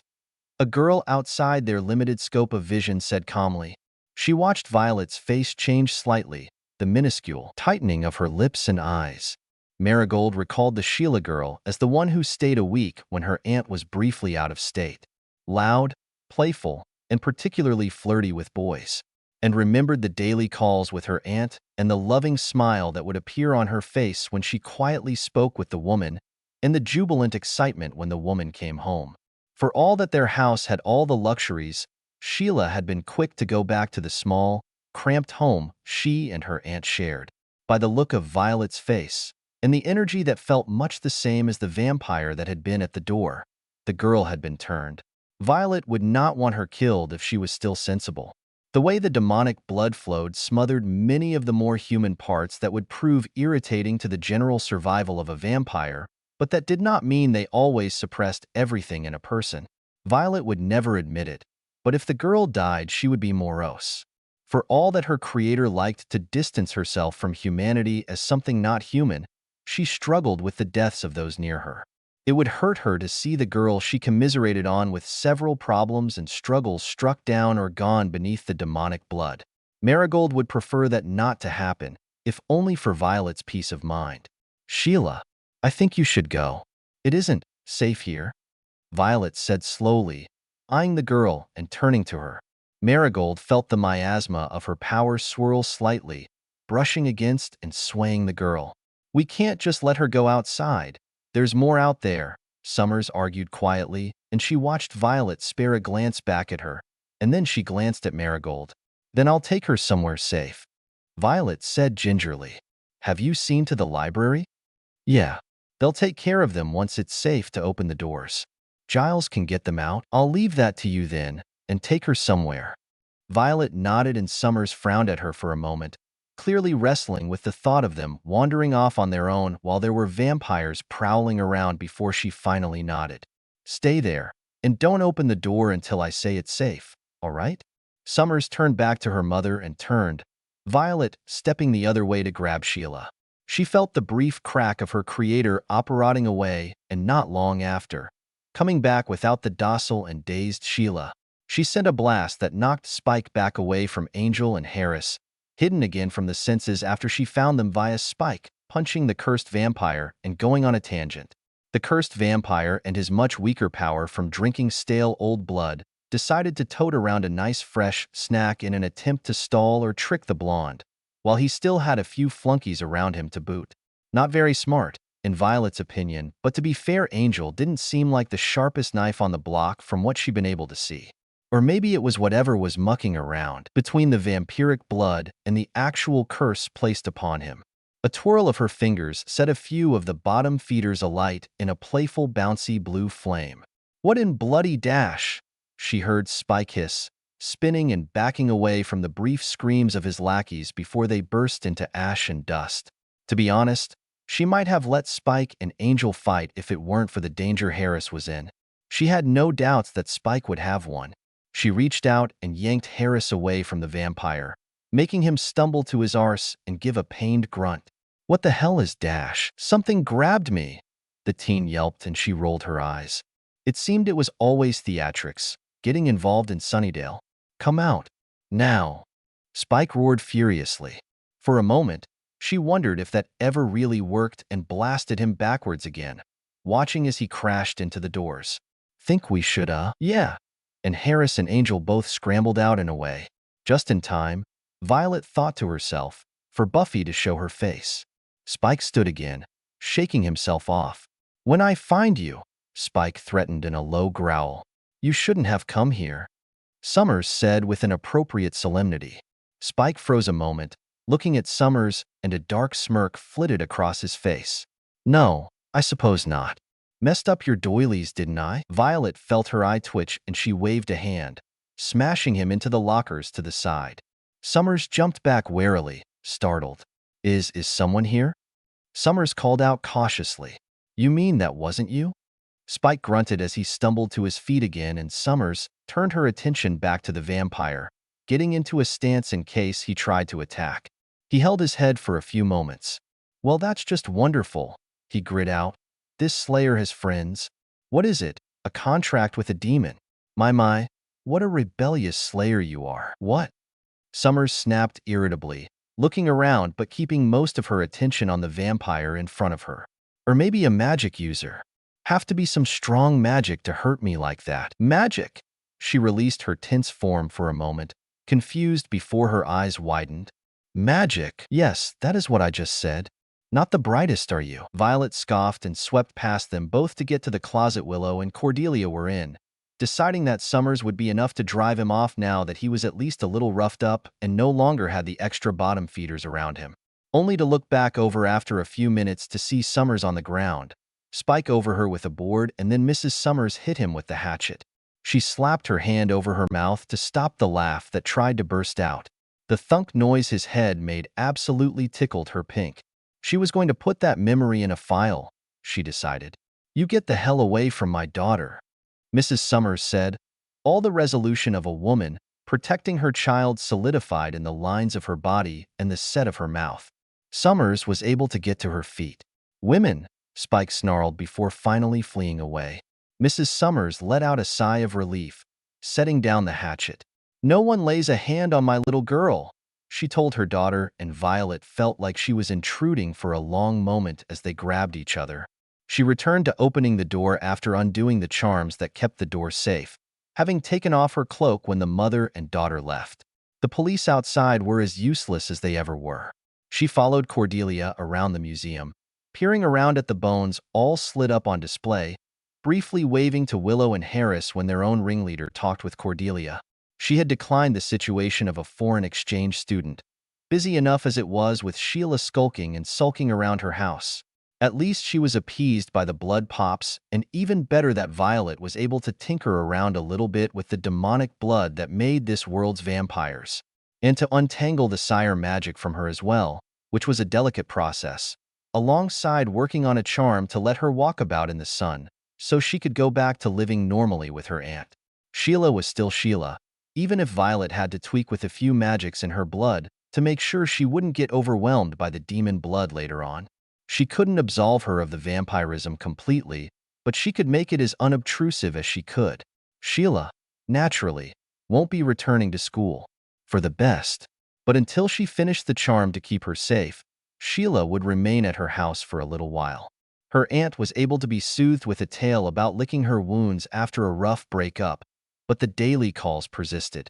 It did mean nicking quite a lot of blood in order to keep making blood pops, but better that than having her really attack and potentially drain someone completely. For all Sheila was a wild child, she was no murderer. Probably. Depending. She would be terrified if her aunt found out anyways. At least this cultural exchange thing was distracting enough, along with a dance. A dance where people would get to wear ethnic outfits in an attempt to urge them to learn and embrace other cultures. She already decided that wearing an osaria was the way for her, one of the more modern midriff-bearing ones. And she could finally use some of the jewelry she'd been hoarding. As long as she avoided the ones indicating marriage, it would be fine. She didn't often wear traditional garb, but she had a handful of times. Well, that and the curse she could feel swelling around in the Incan exhibit.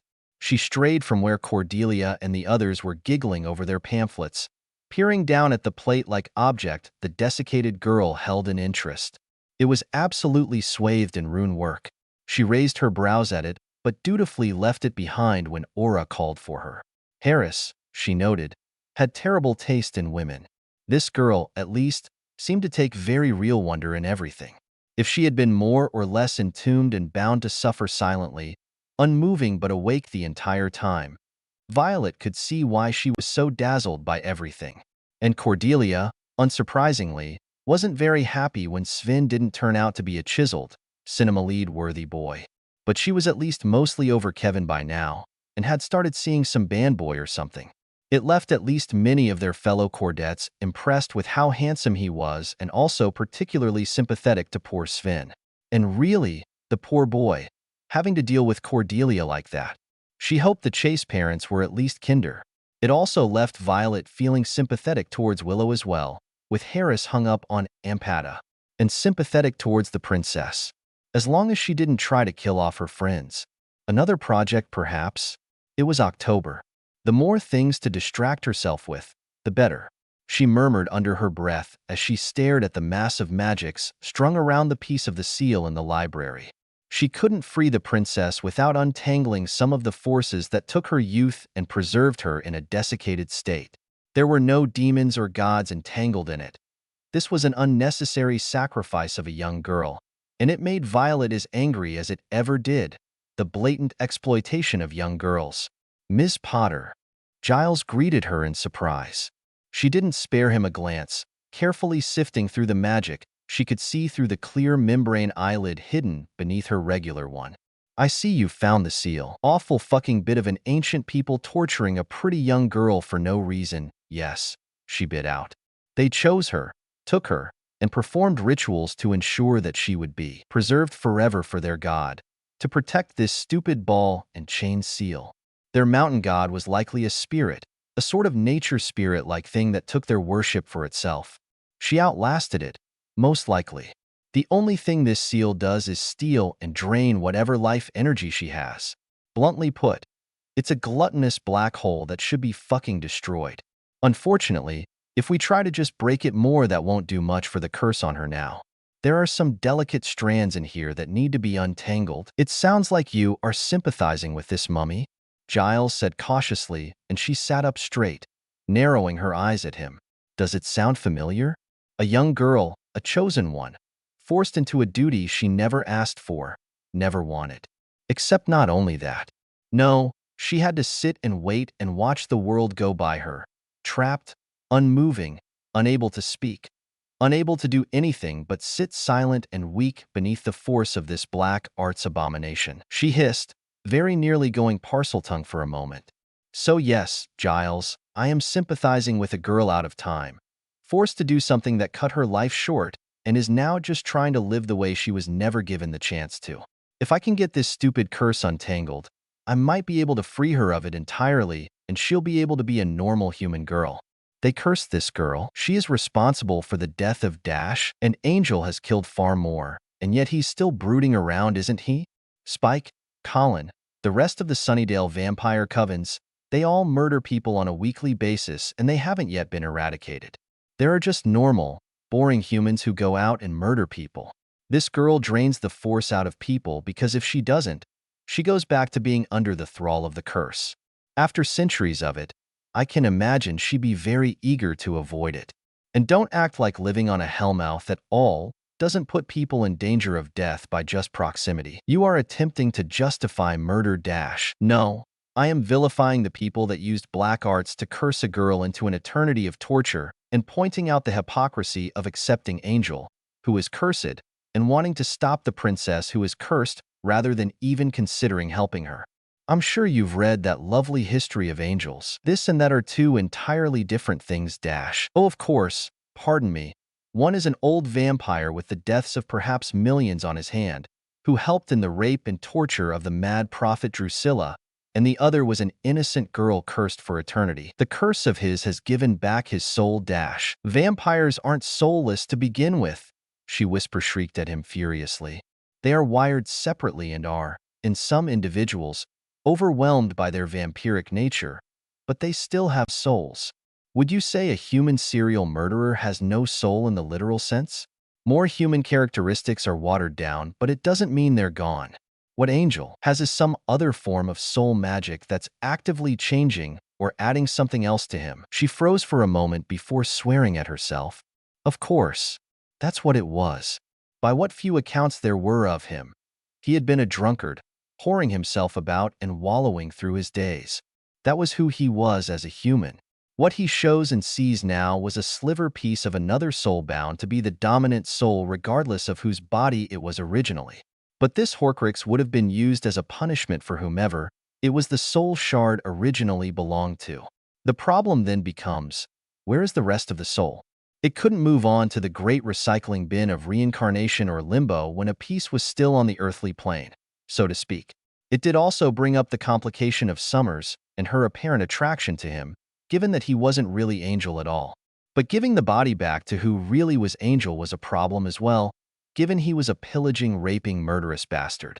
And not to mention what seems to have been a melding of some sorts, given that the confused sliver of soul seemed convinced that he was in fact the pillaging bastard known as Angelus. She shook her head. She would work on this first, and then she could focus on Angel and his curse. She turned back to the bit of seal and its mess of magic. She was on a bit of a time limit with the princess after all. She blinked again to bring down the membrane to see the magic again, carefully prodding at it to see for any looser ends with which to unravel it. And what would you know of soul magic?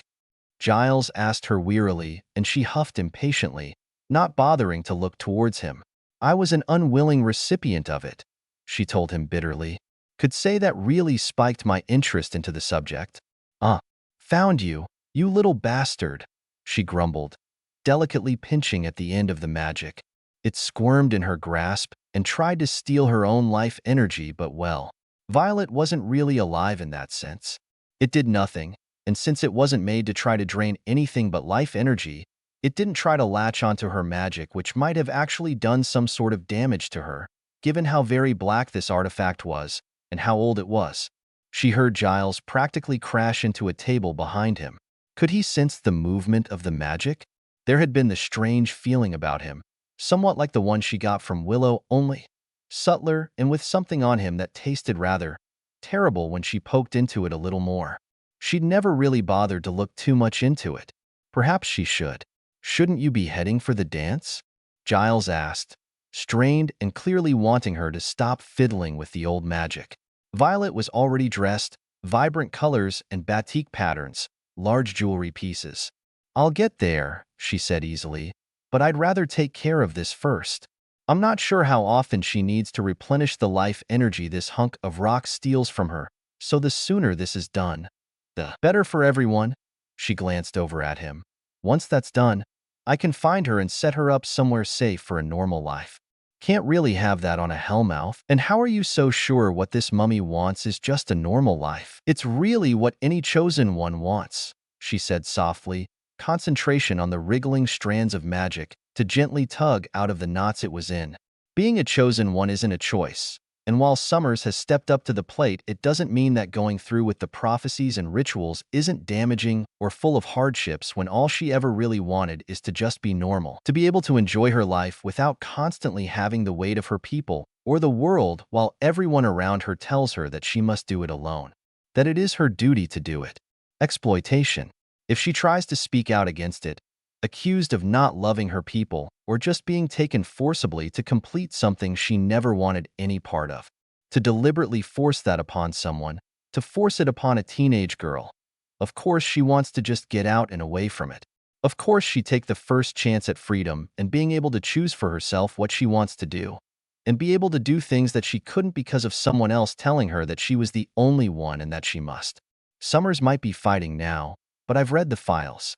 I've seen how fast these slayers die, sent out on their own just because they have the power.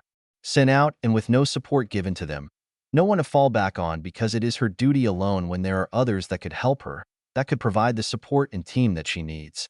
I talked about it before.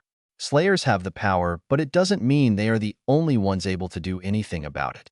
And it's disgusting to tell them they can't, that it is purely on them and them alone. You sound passionate about it. I would suppose so, she agreed easily, very carefully wriggling one particular strand loose. And you said you were involved in soul magic before? Through no choice of my own. She scowled but kept her hands steady and seamless in their gentle unknotting. Could it be that you are the soul reincarnation of a slayer? Giles asked very carefully, and she paused what she was doing, taking her hands away as she burst into laughter at that. No, Mr. Giles, I can certainly say that I am not.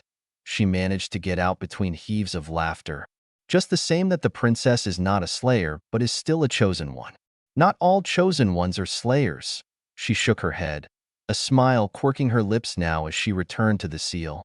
And before you ask, my duty is already done and over with. The prophecy I was part of fulfilled. If I sympathize a little more with young girls being forced to be a chosen one, that's because I had also been forced to be a chosen one. The circumstances might be different, and we are different people, but I know how crushing that pressure can be and how lonely it can feel. So being able to free one girl from it? Of course I try to. Aha! Got you now. She grinned a little viciously, and a burst of air flushed through the room angrily, and she scoffed at the paltry bluff. I don't think you should play around with that dash, Giles stuttered, and she wanted to scoff again. She yanked the end of the thread of magic that held it all together, pleased when a faint wail died out and the magic circling and saturating the rock faded away to nothing. There we are. Now, Mark promised me a dance, so off I go. Violet leaned back, pleased to have it done. This golem has passports, legal files, papers, money, everything you need to start up a fresh new normal life. And Xander? The girl asked hesitantly. Harris is tied in with Sunnydale at this point. There will be no chance for a normal life here on the Hellmouth. Think of this as another normal teenage girl experience, loving and losing. You wanted to see New York properly anyways, right? Harris wouldn't leave here. Besides that, Summers found the desiccated remains of who should have been her cultural exchange student, and that she was no doubt rooting around for her now, regardless that the princess was no longer cursed. And if Summers knew, no doubt the other two knew now as well. No, much better and much safer to get her out without all the pomp Summers and friends would bring in a confrontation. The princess's new name was Diana, mostly because it's been so long she didn't remember her name. There are a few things about you that I couldn't change, or that were permanently changed with the curse they put on you. Violet went on seriously. Your strength. You seem to have a good grip on altogether. You still have that. You're going to be a little sensitive to anything tainted by the black arts, given you were under the curse of one for so long, but really, all that does is tell you where to avoid, I guess. The golem can take care of near everything, and will. She will be your aunt, and while she might seem a little doll-like or blank at first, give it a week or two and she'll assimilate and grow warmer. She'll learn and grow and help guide you. I am truly free? Yes. You can live your life however you see fit, make your own decisions. Violet smiled. The Diana got teary-eyed, grabbing her in a tight hug while thanking her. You really, truly have the worst luck with women, don't you, Harris? Violet mused. Did you really send her off just like that? No consequences? Came the angry rebuff, and she eyed Harris for a moment before brushing down her dress. It was silk, shimmery blue, and she had a whitewashed denim jacket over it. Giles said you broke whatever was on the seal, that you were gonna find her and send her away. Violet thought to herself for a moment before saying, she asked about you. I figured Summers had found out by then and warned you, so I thought it would be safest to waylay any goodbyes. She killed people. There have been 7 reported deaths in the past 3 days, Harris. None of which from her. She raised her brows. She cried when she really understood she was no longer under that curse. Was so grateful to finally be free from it. She also asked me to pass this along to you. I haven't read it. She pulled out a neatly folded letter. She writes wonderfully. Amazing she picked it up so fast. Violet mused. He stared down at it with a hard frown for a moment. Violet sighed, grabbed his hand and pushed the letter to him. Really, the worst luck with women. She shook her head and went off. She groaned, stretching out in the luxurious soaking tub. Sometimes she almost felt odd seeing her scarred and inked skin anymore, especially since Sheila was staying over. She did finally perfect that charm, and she sent the girl regular blood pops now that she was finally back with her aunt. Marigold actually had a task to do outside. Regularly now and that she collected the blood for said blood pops. Cordelia had a new boy, but that was to be expected. She wasn't sure how she felt about underage girls dating frat boys. What she'd heard about them didn't exactly sound very appealing or pleasant, but she supposed it was another part of the experience. Sheila was a lot less full of aggression now that she wasn't in school anymore. Violet was pleased that Cheryl didn't have to lose the girl she saw as her daughter, and that Sheila was happier now. Diana sent her a postcard pretty quickly, and she was settling in very happily as well. There were still, of course, other things to worry about. Spike, Willow's unfortunate crush on Harris. Cordelia hasn't been kidnapped in a while, so she was probably due by now. Angel and the Horcrux. Sunnydale misfortune in general. Aura and her pregnancy scare. Aphrodisia and her mixed feelings on her brother leaving for Canada to be with his long-distance boyfriend. Blue and her discovery of her parents' habit of swinging and the small crisis she was having over that. Violet was tempted to try to explain the relationship her parents had. Stagdad, Daddy Patty, and Mum, but, well, that Daddy Patty and Mum basically shared Stagdad and shared a comfortable platonic co-parenting relationship, while Stagdad was romantically involved with both could be a little bit mind-boggling for some people. It was always an awkward conversation at Hogwarts anyways. Besides, this and that were different in that Daddy Patty was another parent and not some swinging couple that swaps partners for jollies. Completely different things. Most of her friends in the Cordettes were dating again and had tried more than once to introduce her to a friend or cousin or brother. She turned, frowning before peeking over at one of the baskets. She lazily lifted her hand and out came a shimmery pink toy. There was glitter in the silicone. Regardless that she was older than the lot of her friends, she still very much didn't want to end up pulling an underage boy to fool around with. It felt a tad too icky to her, and besides, Rhonda she had avoided getting involved with teenagers entirely. For now she would calm down a bit, relax, and treat herself pretty, especially since Halloween was creeping ever closer. No good had ever much come from it, she had found, and she felt even more wary with Sunnydale luck mixing with her own. Eventually, she did leave the comfort of her tub, pleased and mellow. Her school day was normal. Cordelia was studying up on dating and attraction tips that she felt the other girl didn't really need in order to impress her newest boyfriend. Summers was pining over Angel. It was more when she was leaving the school that things got a tiny bit more interesting in a mundane sort of way. She trotted up to Summers and friends, startling all three in the process and smiling. "You really gotta start wearing a bell," Harris said, strained as he held his chest. At least he seemed to be in a better mood now than when Diana left. "I'll take it into consideration," she grinned at him charmingly. "I don't trust that look," he said with narrowed eyes, and her grin got a little sharper, a little bit meaner. "Good lad," she praised. "So, how have your days dash? Come on, Richard and his fraternity brother want to meet you too." Cordelia came up, grabbing hold of Summer's arm and Violet's. "Well, I don't want to meet any fraternity boys," Summers answered back, but Cordelia was already pulling them down.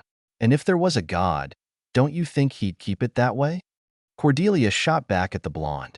"I believe we were dawdling." Richard, Violet noticed idly, was incredibly handsome. Much more handsome than her lead singer ex-boyfriend. "Hi, sweetheart," he began smoothly, starting with Summers and Violet, watched the way Cordelia's lips pursed a little bit. "I'm Richard, and you are? One of those kinds of boys, was it? What a waste of a pretty face," she thought uncharitably. And of course, she might be biased in that Cordelia obviously wasn't pleased. To be fair, Summers clearly wasn't impressed either. "So not interested," and Cordelia grabbed her arm when she tried to turn away. Violet leaned back and watched silently. "She's such a little comedian," Cordelia grit out, yanking her to stay in place. "What? She likes to play hard to get?" "No, Richard. I think you're playing easy to resist."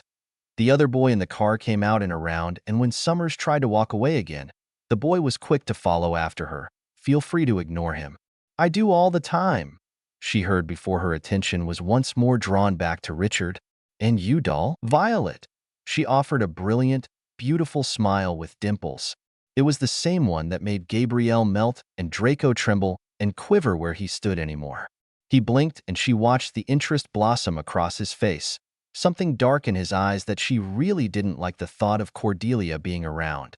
"Ooh, an English girl," he smiled, flashing his own dimples at her charmingly.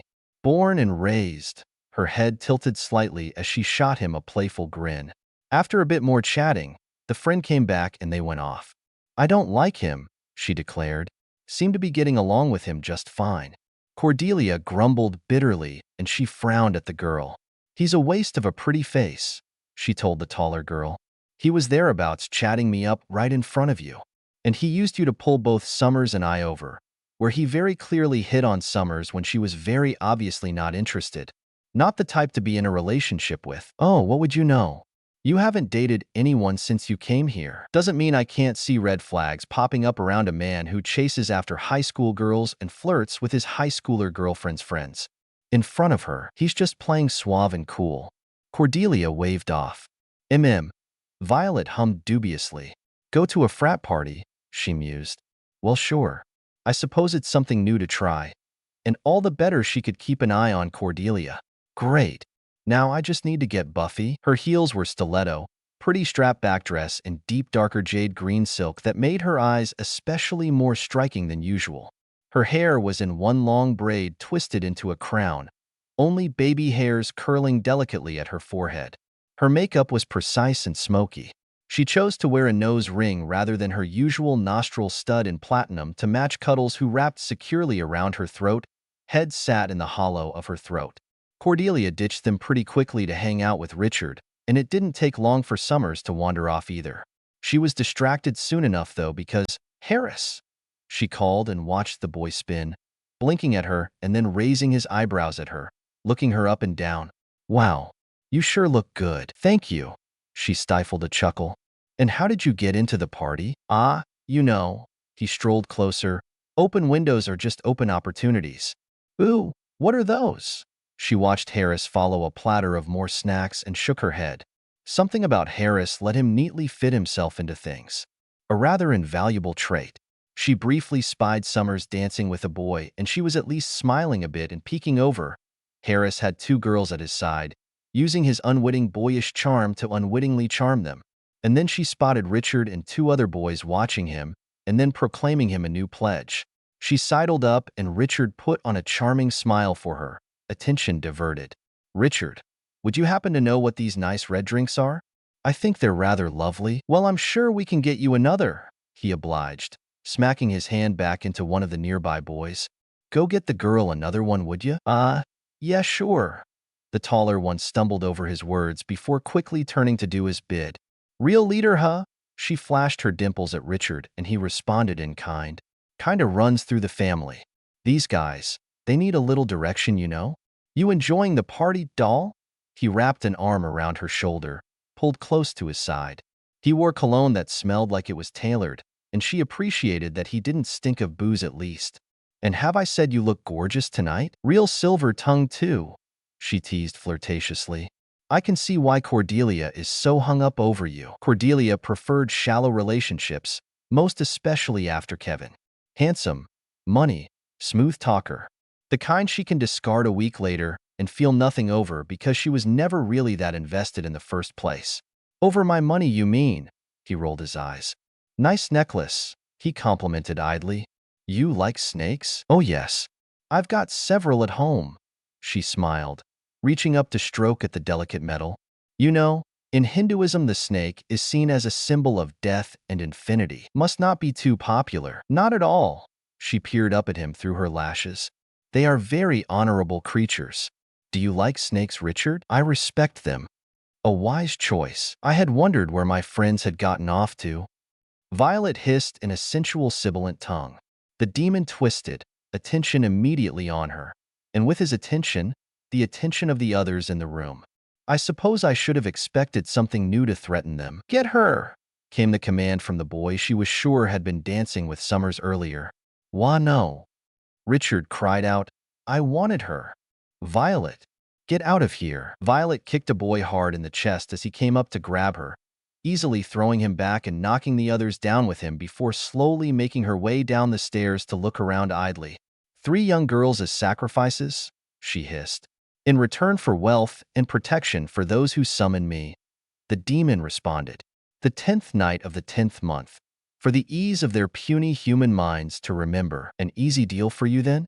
Free food for a bit of paltry human wealth. It is a profitable contract to have. She stepped on and over the bodies of the young men on the ground, ignoring their groans of pain from the point of her stilettos. The demon slithered to rise above her. I'm afraid I'm going to have to interrupt. 2 of those girls are friends of mine. And well, I have no care for the wealth and success of these frat boys. My lord, what should we dash? Silence! He snarled at the man who cowered back and away with Richard. Them and the 3rd boy the only ones not laid about on the floor from their unfortunate charge at her. I have been summoned, and I intend to eat. What would you offer me in turn? She smiled prettily and reached out, sending a pulse of strong, swirling magic around the demon who shuddered in pleasure at her deathly magic, caressing his own demonic magic. I shall keep you for 3 days and 3 nights, he commanded. In turn, I shall fill my belly with the incapable fools that summoned me. He waved an arm, and she watched as the 3 girls were once more rendered unconscious. They shall not remember this night, he told her, reaching out and grabbing her arms, pulling her further into the room and enough that he looped his long tail around her legs. Then he struck out, grabbing one of the boys and messily devouring him, and then grabbing another and another and another still. The rest of the frat boys were all silent and petrified, those that were conscious, pushing back as far away as they could and wide-eyed. He wrapped around her again, arms pulling her closer still. You have disappointed me. Here is an exalted one, and you did not think to bring her to me. He reprimanded them harshly. We didn't know, my lord. Hush, he snapped. I shall take her with me, and this shall be my payment. Those creatures you have brought me will only remember that they had imbued your alcohol and slept. They shall not remember my name, and they shall not remember this place. Take them away. Why, yes, my lord. In 3 days and 3 nights, the Exalted One shall return, he went on, and your families will prosper all the more for it. Come to my lair. And with that, she was dragged down into the chasm. She stumbled to her feet, blinking blearily before setting herself upright. She's back, came the herald, and immediately, a warm blanket was being wrapped around her, and she pushed her hair out of her face to look around her dazedly. Nervous faces all looked back at her, Richard and his friend among them. Next year, just send me a memo. People are going to get too suspicious if 3 more girls keep going missing around here, she said, wrapping the blanket around her naked body more securely. She hadn't realized oviposition was something her body could do, but in the den of a snake demon, supposed it helped mold her body. And 3 days and 3 nights passed much differently in his lair than in the human world, for all that it would have only been 3 days and 3 nights on the human plane. Of course, Exalted One, came the jittery obeisance. She hummed to herself. Has anyone come sniffing around? In the form of perhaps a red-headed girl and a librarian? They came to collect the girls, someone offered up immediately. They were suspicious. Yes, that does seem like them. I assume Machida's influence was able to sway it away from here. Yes, excellent, she stretched. Now, if someone could show me to the nearest shower, that would be appreciated. Are you feeling better now? Oh yes, much better, she assured her friend. I heard that missing girl was found? Yeah, and she doesn't remember anything about the week she was gone except she got drunk at a frat party. Hey, speaking of parties, Cordelia broke up with that college guy she was seeing. Apparently, he left her passed out in some room and kept partying. And Xander was at the party too, I heard. I saw a picture of him in a wig and a bra.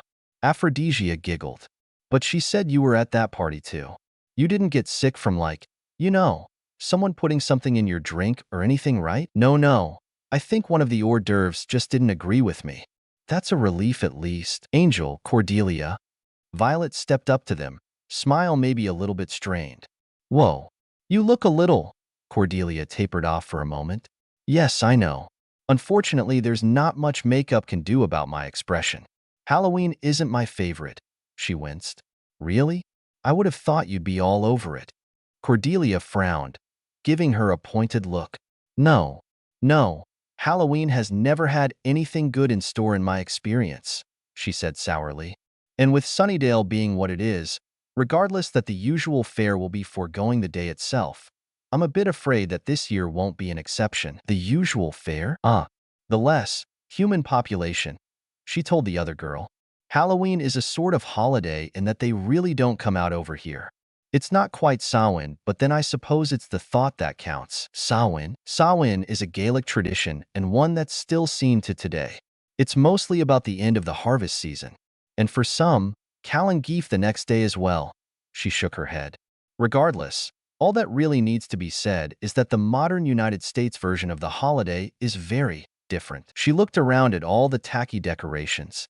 Weren't you meeting Devon? Nowhere to be seen. Cordelia pursed her lips. And I take it Summers had an emergency stop by. Likely. Angel grunted. There she is now. Violet perked up and watched Cordelia frown, shooting a quick glance at Angel, who really only had eyes for Summers. Come on, Cordelia. I want to try a pumpkin roll. She grabbed the girl's arm, waved for Summers' attention, and then presented Angel before dragging her taller friend away. Hey, I could have totally dashed, Cordelia whispered. Angel is a vampire. She cut the girl off, and he's got his eyes set on Summers. A vampire? What? But Dash, he was cursed. That's why he hasn't tried to murder any of us, she explained. Anyways, I figured you should know since you swore off older men. Older? How much older? Centuries, pet. She grinned at the look that scrunched up Cordelia's face. I say leave the star-crossed lovers to themselves. Chaperoning? Should they really be leaving that kind of responsibility to high school teenagers? I mean, it's just babysitting. Aphrodisia rolled her eyes, dragging her away for the moment. The next time she passed by, she had met with Summers and friends, and was summarily roped into the volunteer work, albeit she wasn't particularly opposed to it, to be honest. Perhaps this will make for a lighter Halloween memory than most of the others she had. A costume shop. How cute, she mused to herself. This too was part of the experience, according to several of the other girls. She would have just made her own otherwise, but this was, in its own way, fun. A grin split her face when she saw a Gorgon wig with plastic snakes. A few charms and they'd be far more dashing, she suspected as she picked it up. Some sort of latex or rubber, since the snakes bobbed and moved when she moved the piece. Healing blood on one side, poison on the other, the stony gaze, the snake hair. This one didn't seem to favor some of the art that depicted them with wings at the temple, which was fine by her. She could use this either way. Cordelia was in a skin-tight leopard costume the next day. Violet chose a more modern clothed Gorgon, the snake's charm to look much more realistic and utterly black, with pretty pale green eyes like hers. She wore a cropped leather jacket, dark sunglasses, which was well enough with the sun still out, and for once, she wasn't wearing a skirt but long, shiny black pants that clung to her skin and knee-high boots. A depiction of wings on her back on the leather jacket paid a little homage to some of the designs that had them with wings. Summers, she saw in the foyer, was dressed in a pink dress that was very pretty. Harris was in fatigues, and she was pretty sure the covered ghost was Willow. But soon she got a group of 5 children, all dressed up, and she grinned at them, pushing down her sunglasses to wink at them. The next 2 hours of time she had was probably the most pleasant Halloween she'd ever had. Watching the children tromp off for candy and showing off their goods proudly, bartering between them for favorites. She of course did bring candy for them as well, treats and goodies which were very well received. The youngest one was shy and held her hand for most of it. And this was all wonderful until a widely cast spell turned several children into whatever it was their costumes were portraying. She snarled as something latched onto her own costume, and she could feel a change rippling through her. She was, however, fast enough to keep the spell from affecting her children, 2 of them who the spell was trying to connect to. The snakes of her hair became very real, hissing angrily from where they were bound in a scrunchie in response to her own agitation. She quickly guided the children away from the pandemonium, summoning Marigold out to help corral. She took over the children Violet was minding and started amassing more as Violet sprinted off in her heeled boots. "Summers," she murmured, dashing after the girl. "Summers!" The running girl glanced back but screamed at the sight of her, tripping over her dress and falling to the ground. That wasn't quite the reaction she expected. She quickly ate up the ground between them to where Summers was staring at her fearfully, and there was no recognition whatsoever. Violet frowned. "Begone, demon!" She practically sobbed and, oh dear. "Summers, you don't recall a one, Violet, do you? Perhaps Willow or Xander? I do not know these people, demon. Please, do not come any closer." The speech patterns were of course not quite right, so the general characteristics and knowledge probably came from the quality of the costume, and this one, while very pretty, wasn't accurate. So neither would this separate persona be. Violet took a moment to breathe in deeply. If Summers was functionally useless under this spell, if the actual demons came out to see what all the ruckus was, most especially the vampires, this could be a very unpleasant night. It had been going so well, she mourned slightly. "Wonderful. Come on, Summers, to your feet. We need to get you somewhere safe." Safe? Well, you're certainly not safe out here, are you?" she groused, grabbing the girl's hand and pulling her up. She shrunk and hid behind her in fear upon Cordelia. Harris and Angel and Violet frowned. Is that an actual gun, Harris? Lady, you've got snakes on your head." "Ah, and as astute as ever. Where's Willow?" "She went off to get help." Cordelia cut in quickly. "Ah, Giles then. What are you cowering from, Summers?" "The vampire?" she whispered fearfully, and Violet stared down at her hunched form behind her for a moment incredulously. "Yes? Well, look at him. He's not raving for your blood like a madman," she chastised. "Have a bit more faith, Summers. Angel means you no harm. Probably the only vampire you can trust, actually." "Are really?" The dark-haired version of Summers peeked around her nervously and seemed to have silent eye conversation for a moment before she slowly got back to her feet, sending him a tentative smile, and he gave a relieved one back. "All right, so lady with snakes on her head, friend," Harris muttered. "Ah, Harris," she set a hand over her heart, the long claws clacking slightly against each other. I've always wanted the confirmation of our friendship.